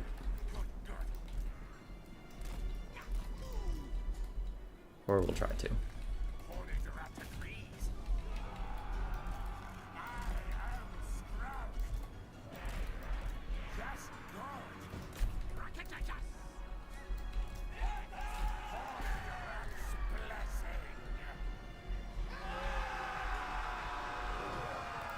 Ah, he was trying to get me to route without touching me.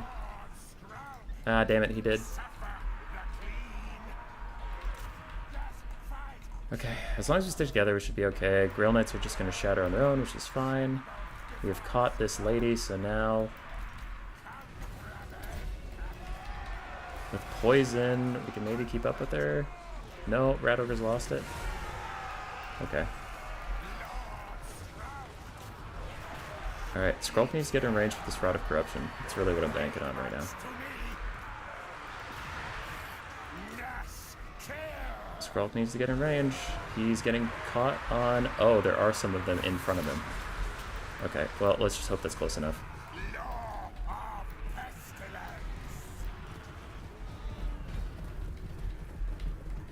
Rod of Corruption doing a lot of damage. And the Hippogriff Knights almost routed, but not quite.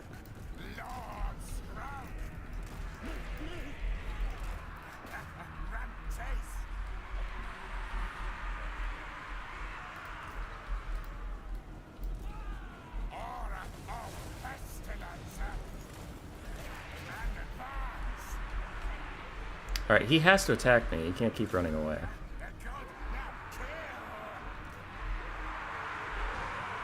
Dude. Hey, Dries, what are you doing? You can't just run away. Oh, he has a peasant mob coming back. Okay.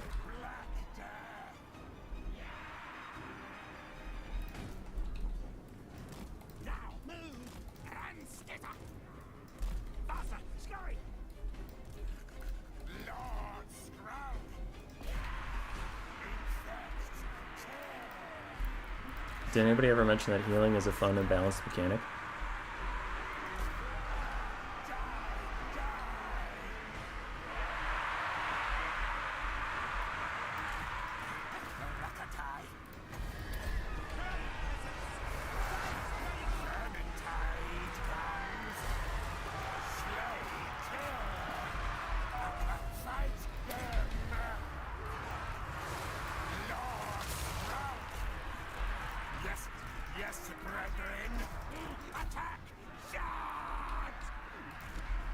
Alright, we just have to delay the Hippogriffs taking off so Skrulk can beat up this lady.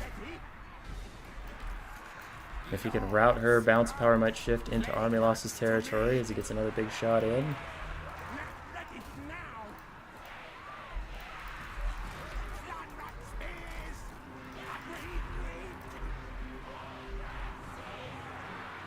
Skrulk caught up to her again, but hasn't gotten an attack off in a while. Okay, Skrulk can't catch her.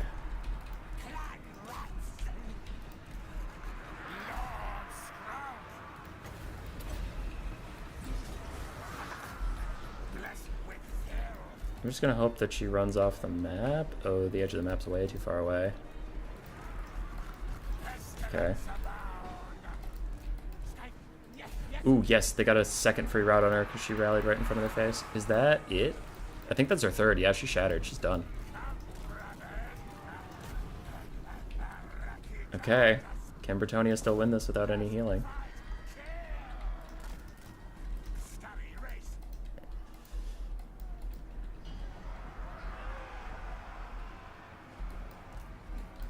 Okay. These guys are going to rally, and Skrulk's going to stand with them while Hadrius chases down my stuff. Seems fine. Alright, we wait.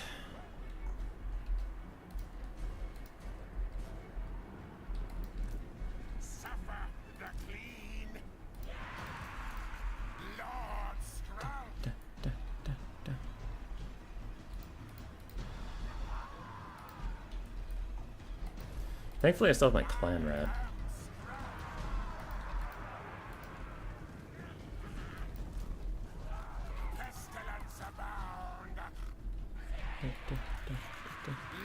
Fighting woods? You can't forest camp.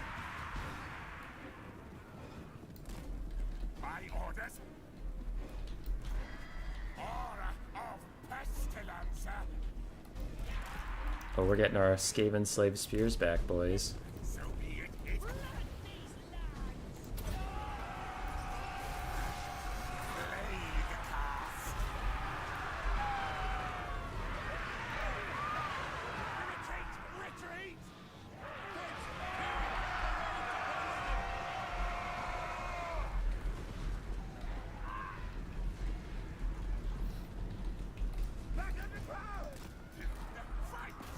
Everything is routing.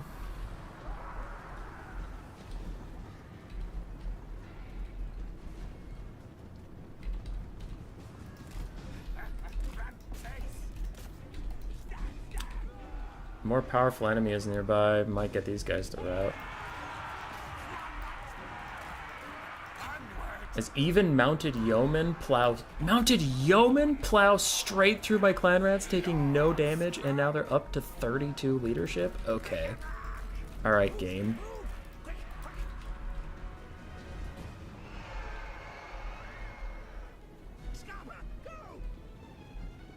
Mounted yeomen can just insta-delete a group of clan rats. That's fine. And those clan rats were in the trees. Those clan rats were in the trees. And the mounted yeoman insta-killed them.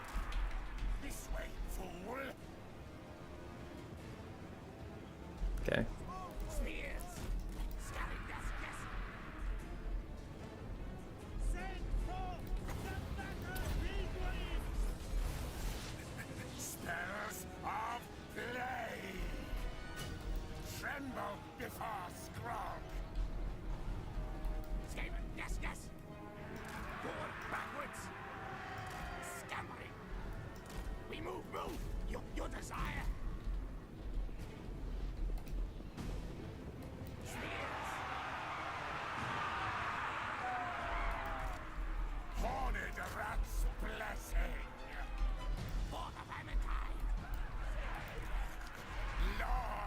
Alright, Skrulk's contaminated makes their leadership danger low.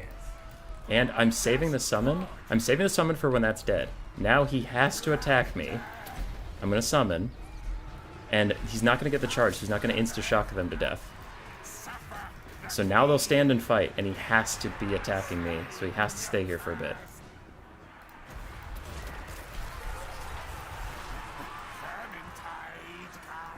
Die, you fucking... Yes! Oh! Are you sure I shouldn't have the clan rats brace for the charge? Skaven slaves don't have charge defense. Skaven slaves don't have charge defense. Gorge 3,000 value. Skrulk 2,400. Plague Catapult just forced them into me. Rat Ogres did fine. Globes did mixed. My Flensing, my Warp Grinders did meh. Wolf Rats did okay. And Skaven slaves did fine. Whew. Alberic got a bit of value. 3,200 on the Hippogriff Knights, only 1,200 on the Grail Knights. We shut them down pretty hard. Knights of the Realm were really annoying for me to deal with. Mounted Yeomen did really well, and we hung in there. Nice catch on his order earlier, thanks.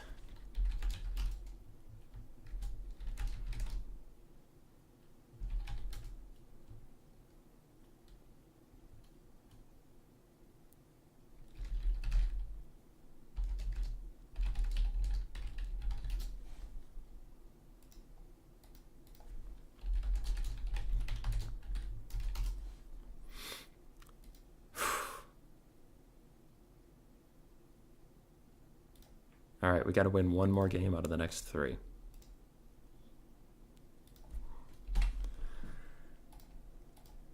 And you know what? Even if we lose, if he reverse sweeps at this point, I did okay. Because for anybody who doesn't know any backstory, Hadri's has knocked me out of the last 3 Turin faction wars I've been a part of. Not in a row, but I think he has knocked me out of 3. I can remember 2. For sure, but I believe it's 3.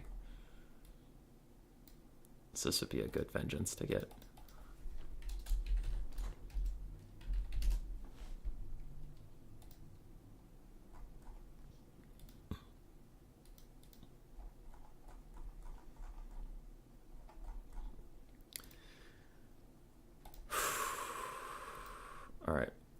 wraps up. He's used Bretonnia.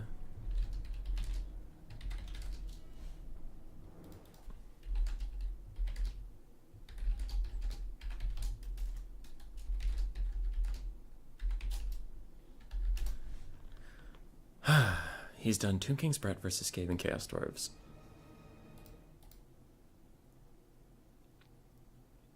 I need a pick that is ready for Ogre Kingdoms or Grand Cathay. I can't ban...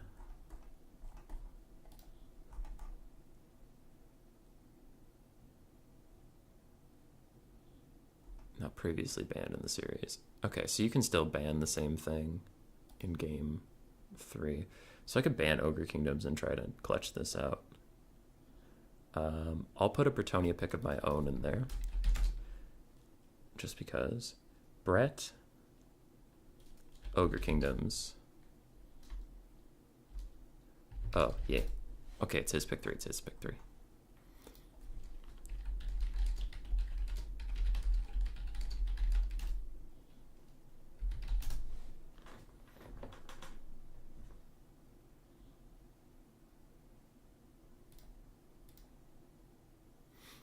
Isn't he ranked top 3 for domination? Yeah.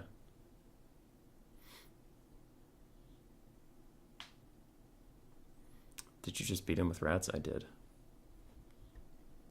Clearly, this is the time to play Miracle.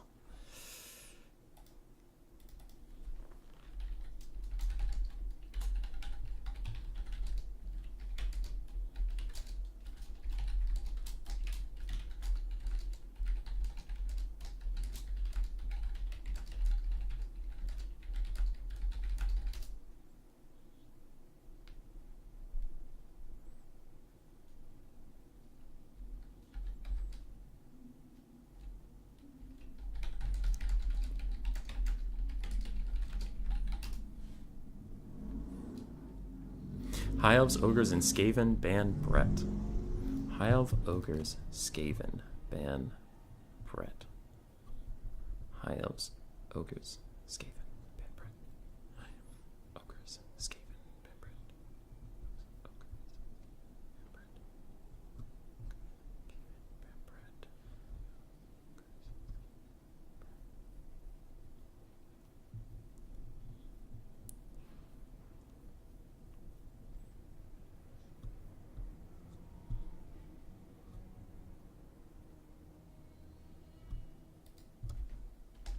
Norska ban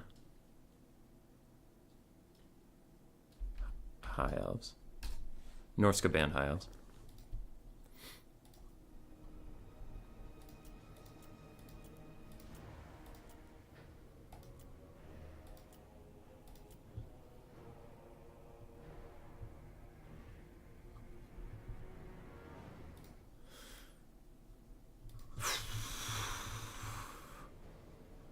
Lizardman ban Ogre Kingdoms? Lizardman versus Skaven?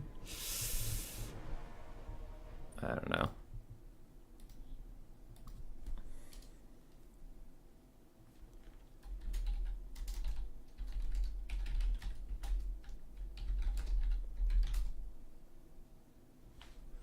Alright, we have Norska versus Skaven.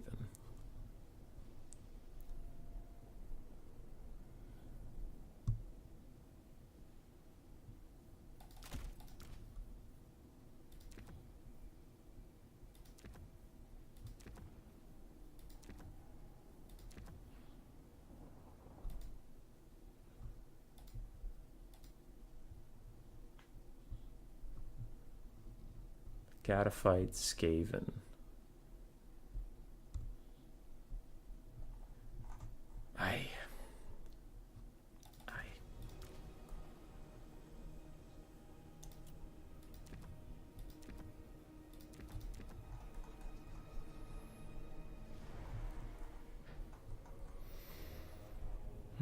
Okay.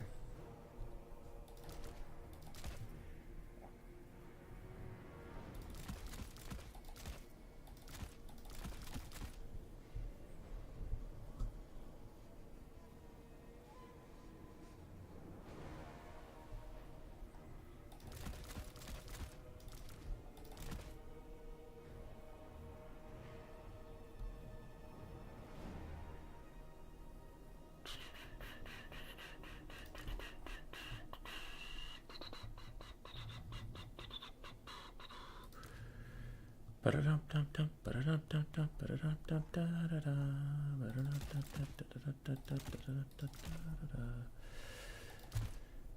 do that, and that's fine.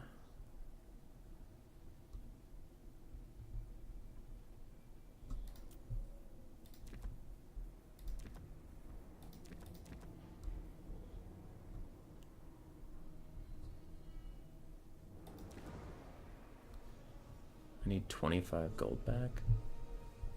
Well, that's some shit.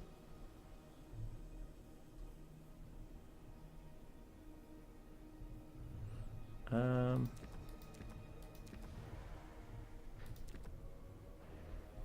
25 gold.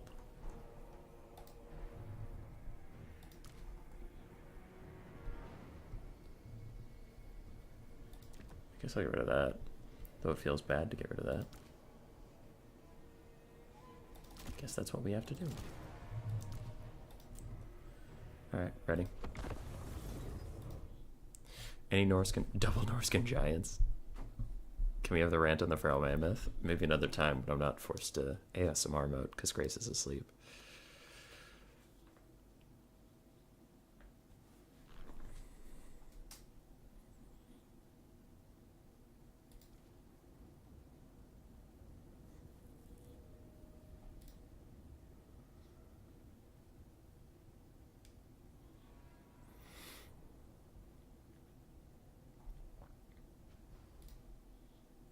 All right, we got to win 1 out of the next 3 games. Come on, guys. Come on. We can do it. We can 1 out of the next 3 games. Hi, Omega Supreme.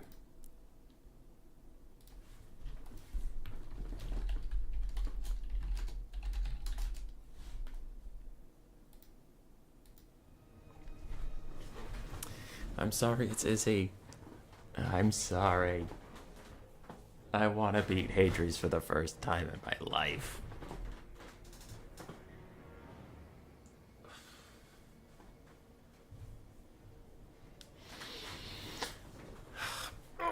Okay. You know what we need? A beer. Oh, you messaged me. What is it?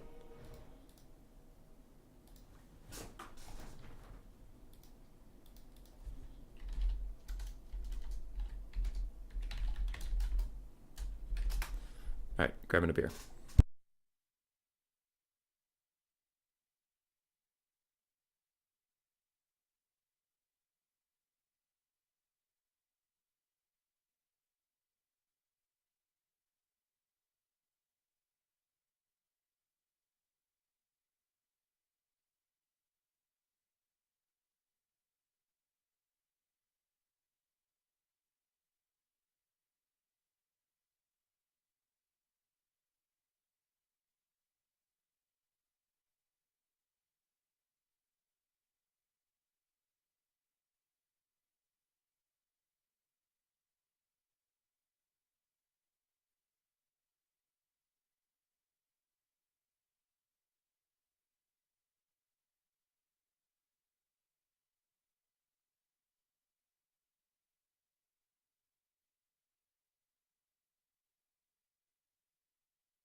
It is a non-alcoholic beer.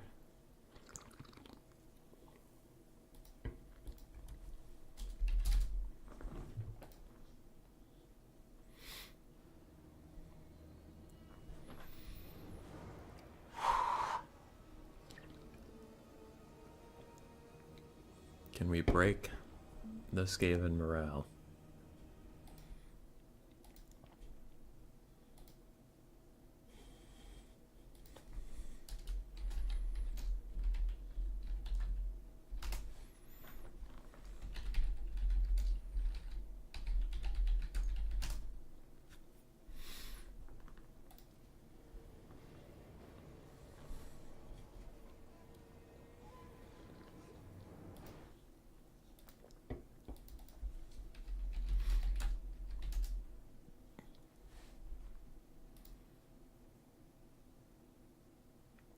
And non-Albanian. Yeah, true.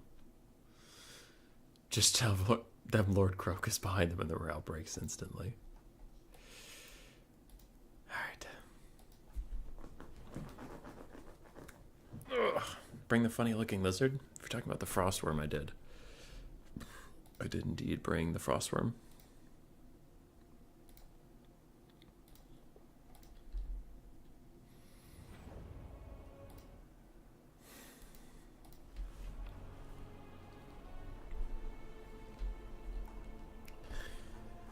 Also, I have an advantage because I think for Hadri's it's 1:30 in the morning, while for me it's only midnight. His troop count is 1,300, which is fine. So, Norska. We have some Marauders, some Marauder Spearmen, 2 Marauder Hunter Javs to do good against Rat Ogres or Hellpit Abomination or a Gracier on a Bell.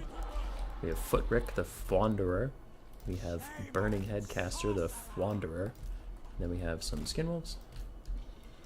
They're very annoying for this game to deal with in general. And then we have some Norscan Ice Wolves. And the Beast of Tashnar, again, just to be annoying. And then we have the Cold Voider, Frostworm ROR.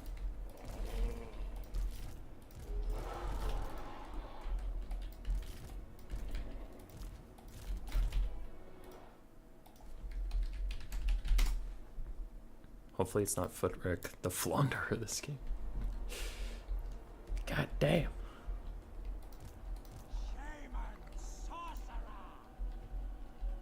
I'm hoping with Seafang and Burning Head we can just pump through that front line right away.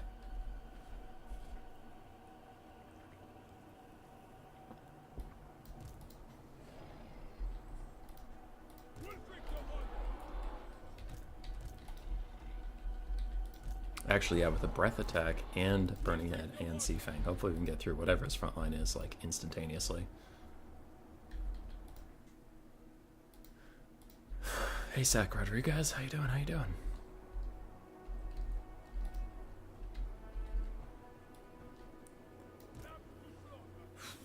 Yes, I'm a vegan. Yes, I eat meat. We do exist.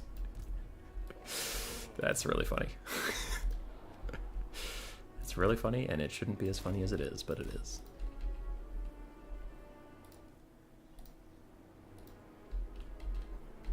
Alright. Alright. Alright.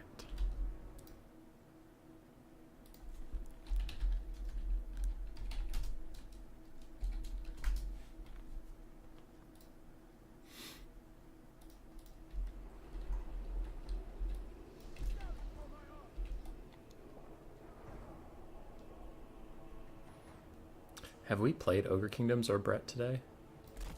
I don't think I've played Ogre Kingdoms or Brett yet today. If we could win a whole tournament without taking the OP factions, that would be pretty cool.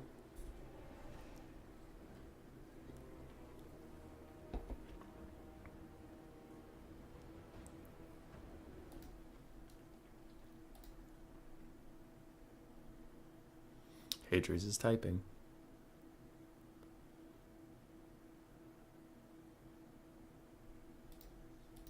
Hadri's is ready. Let's go.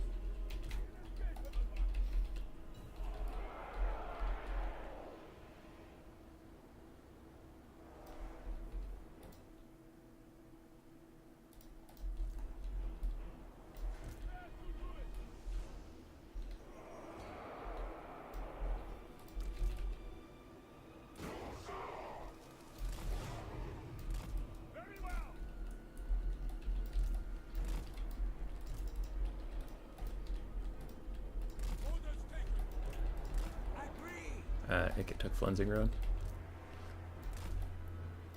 That'll be problematic for me. Why are we lagging all of a sudden?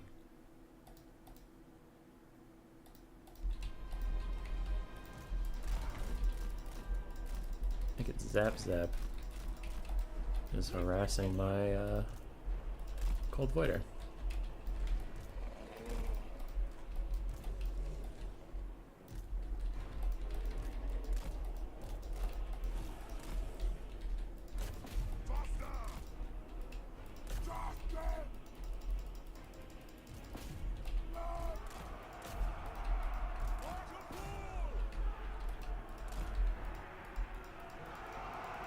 Holy shit, the lag.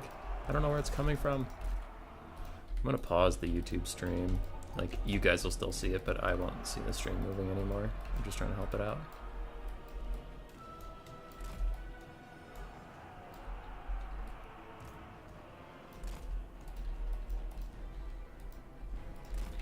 Holy crap.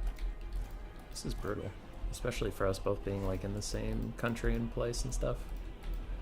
Double Chieftain and Ikit, that's kind of wild.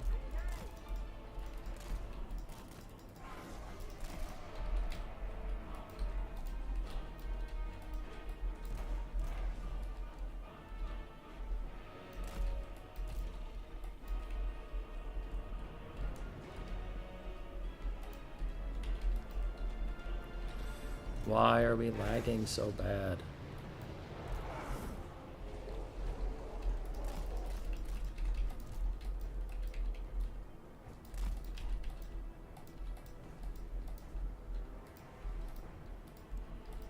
Holy crap. This is real terrible. Epic Matrix dodge. Dog must be hogging the bandwidth. Yeah, everyone's asleep over here.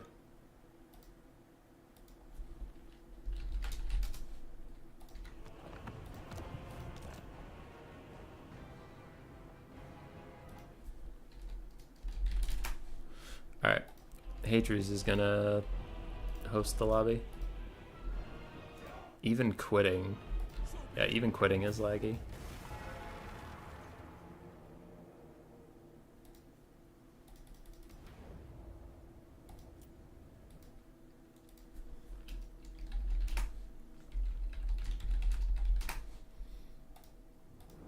Alright, so Hadrius is gonna host.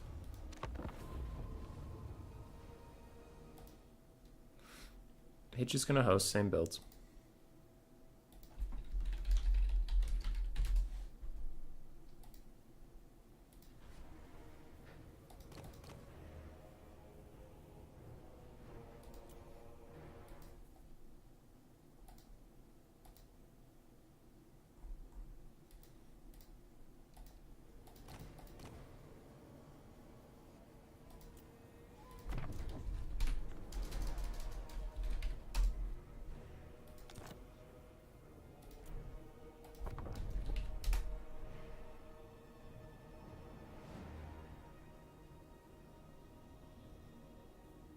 That is not Hadrius.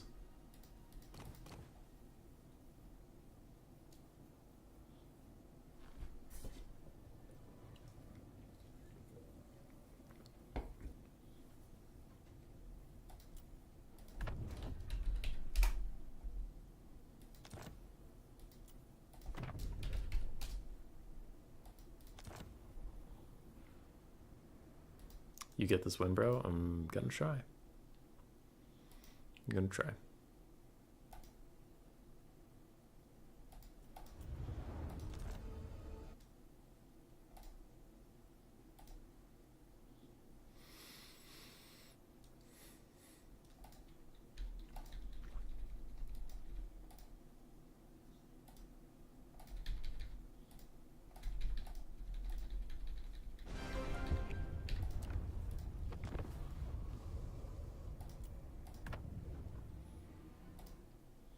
Then shotgun North American beer and pet your dog. I will, I will. Alright, Norska. Didn't remember my build at all.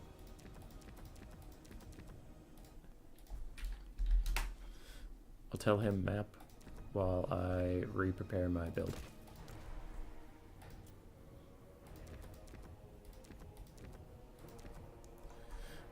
I don't actually think I had Kindle Flame on.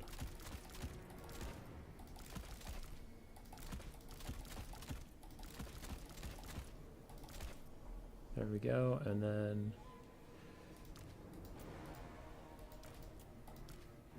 there we go. That's how I got the 0 gold spend. Why is Wintertooth so far down the list when it's the only other sub-faction you can actually play? Alright, back in.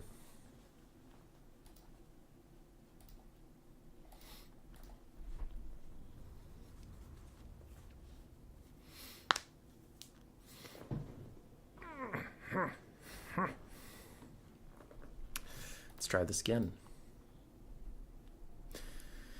So he had a Warp Lightning Cannon. He had the RR Avalanche Mortars to defend. And some Globes. And 2 Chieftains and Naked Claw. That is brutal.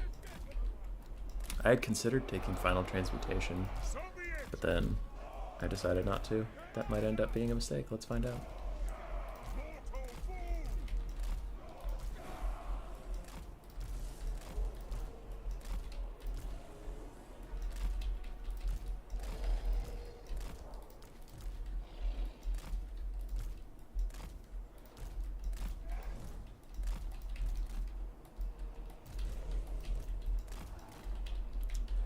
Yeah, I biased against the player.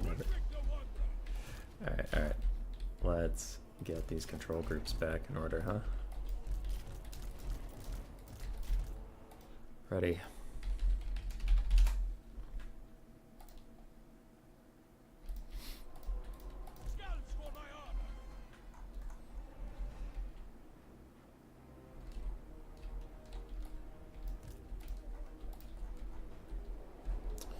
Ready.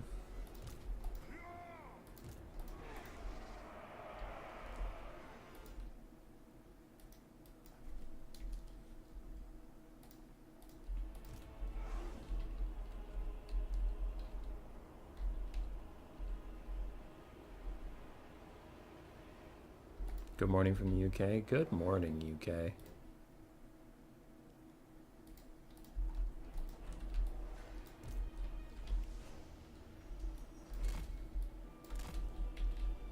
Not having any lag issues just yet, though I think they started after we hit start on the game.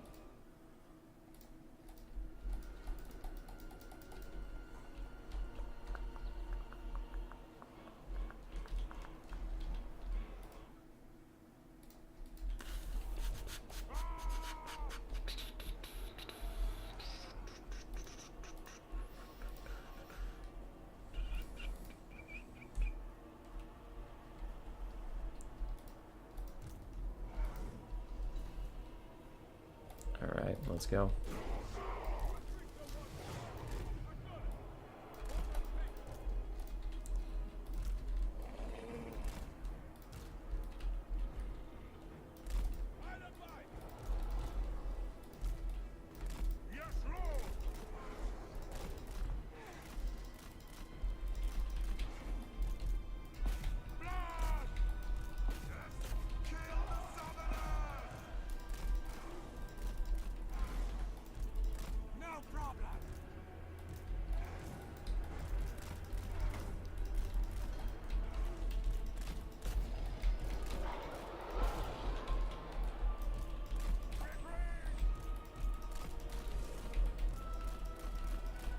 There's also the Natty Boo with sharpshooters? God damn, Hadries.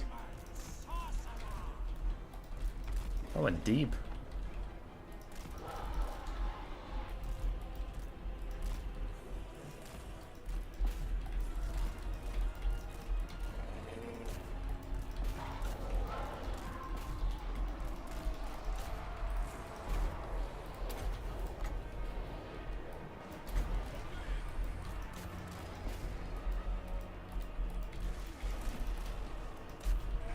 Oh, that's the Teeth Breakers Rattling Gun. Okay, that's kind of cool.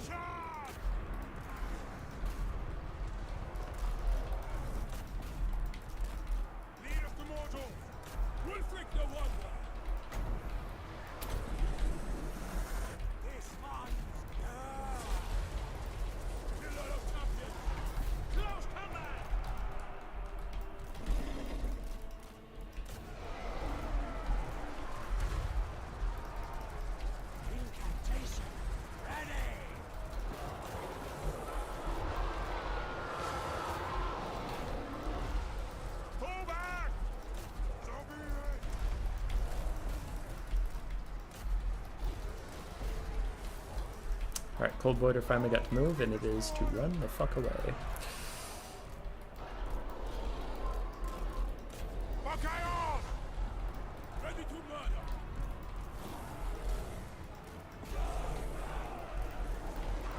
Alright, we are getting them in a little bit of mass rout-itude.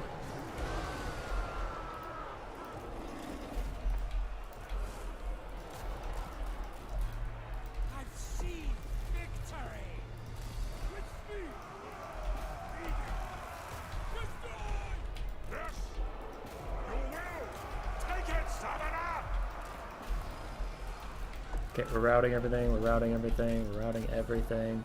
Keep routing everything. I have a burning head to throw here. We are throwing javelins at Ikit. I have my Frostworm back, which is mega sick.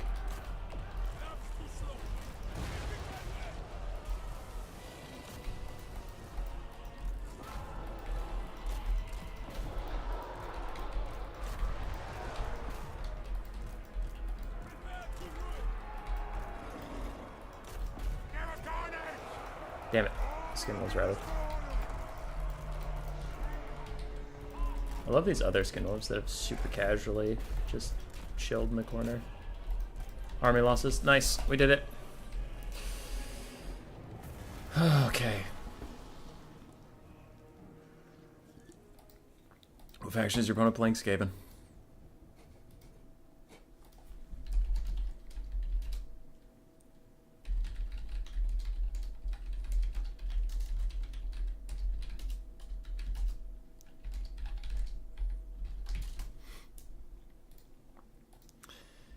Alright, yeah, he definitely took too much to defend. He had 3 expensive RORs to defend and globes, and he just didn't have the width for it. Like, he had 3 single entities trying to cover a lot of space so my dogs and Skinwolves could just run through. Also, one of my Skinwolves pulled some serious bullshit.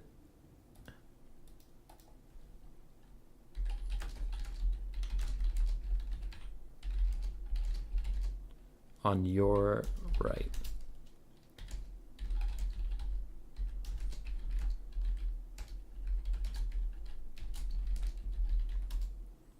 One Skinwolf beat the Ratogr ROR and a Spear. It was this one that got 1900 value. That was absolute horseshit.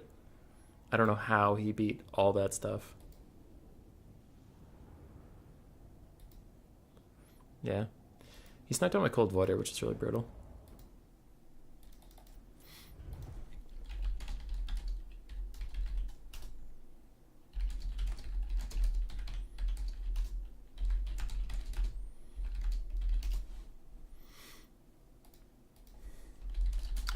Sorry, I'm just saying goodbye to Hadries, and then I'll talk to you guys in a second.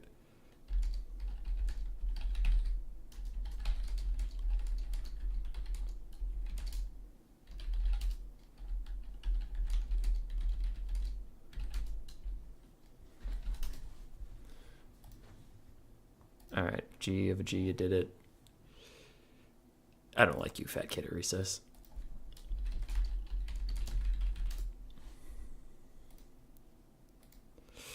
Okay. Praise Croak. Yes, you can finally sleep. Alright, everybody. We did good. Lil Trill, if you're still out there, it was a 3-0 just because I didn't want you to put a cactus in your bum. And it was just for you. And we did it. We don't want to talk to you anymore. You just spent this whole night making up rules. Yeah. Alright, later taters. It was a good tournament, but it is 1 in the morning and I am done with this nonsense, so you take care.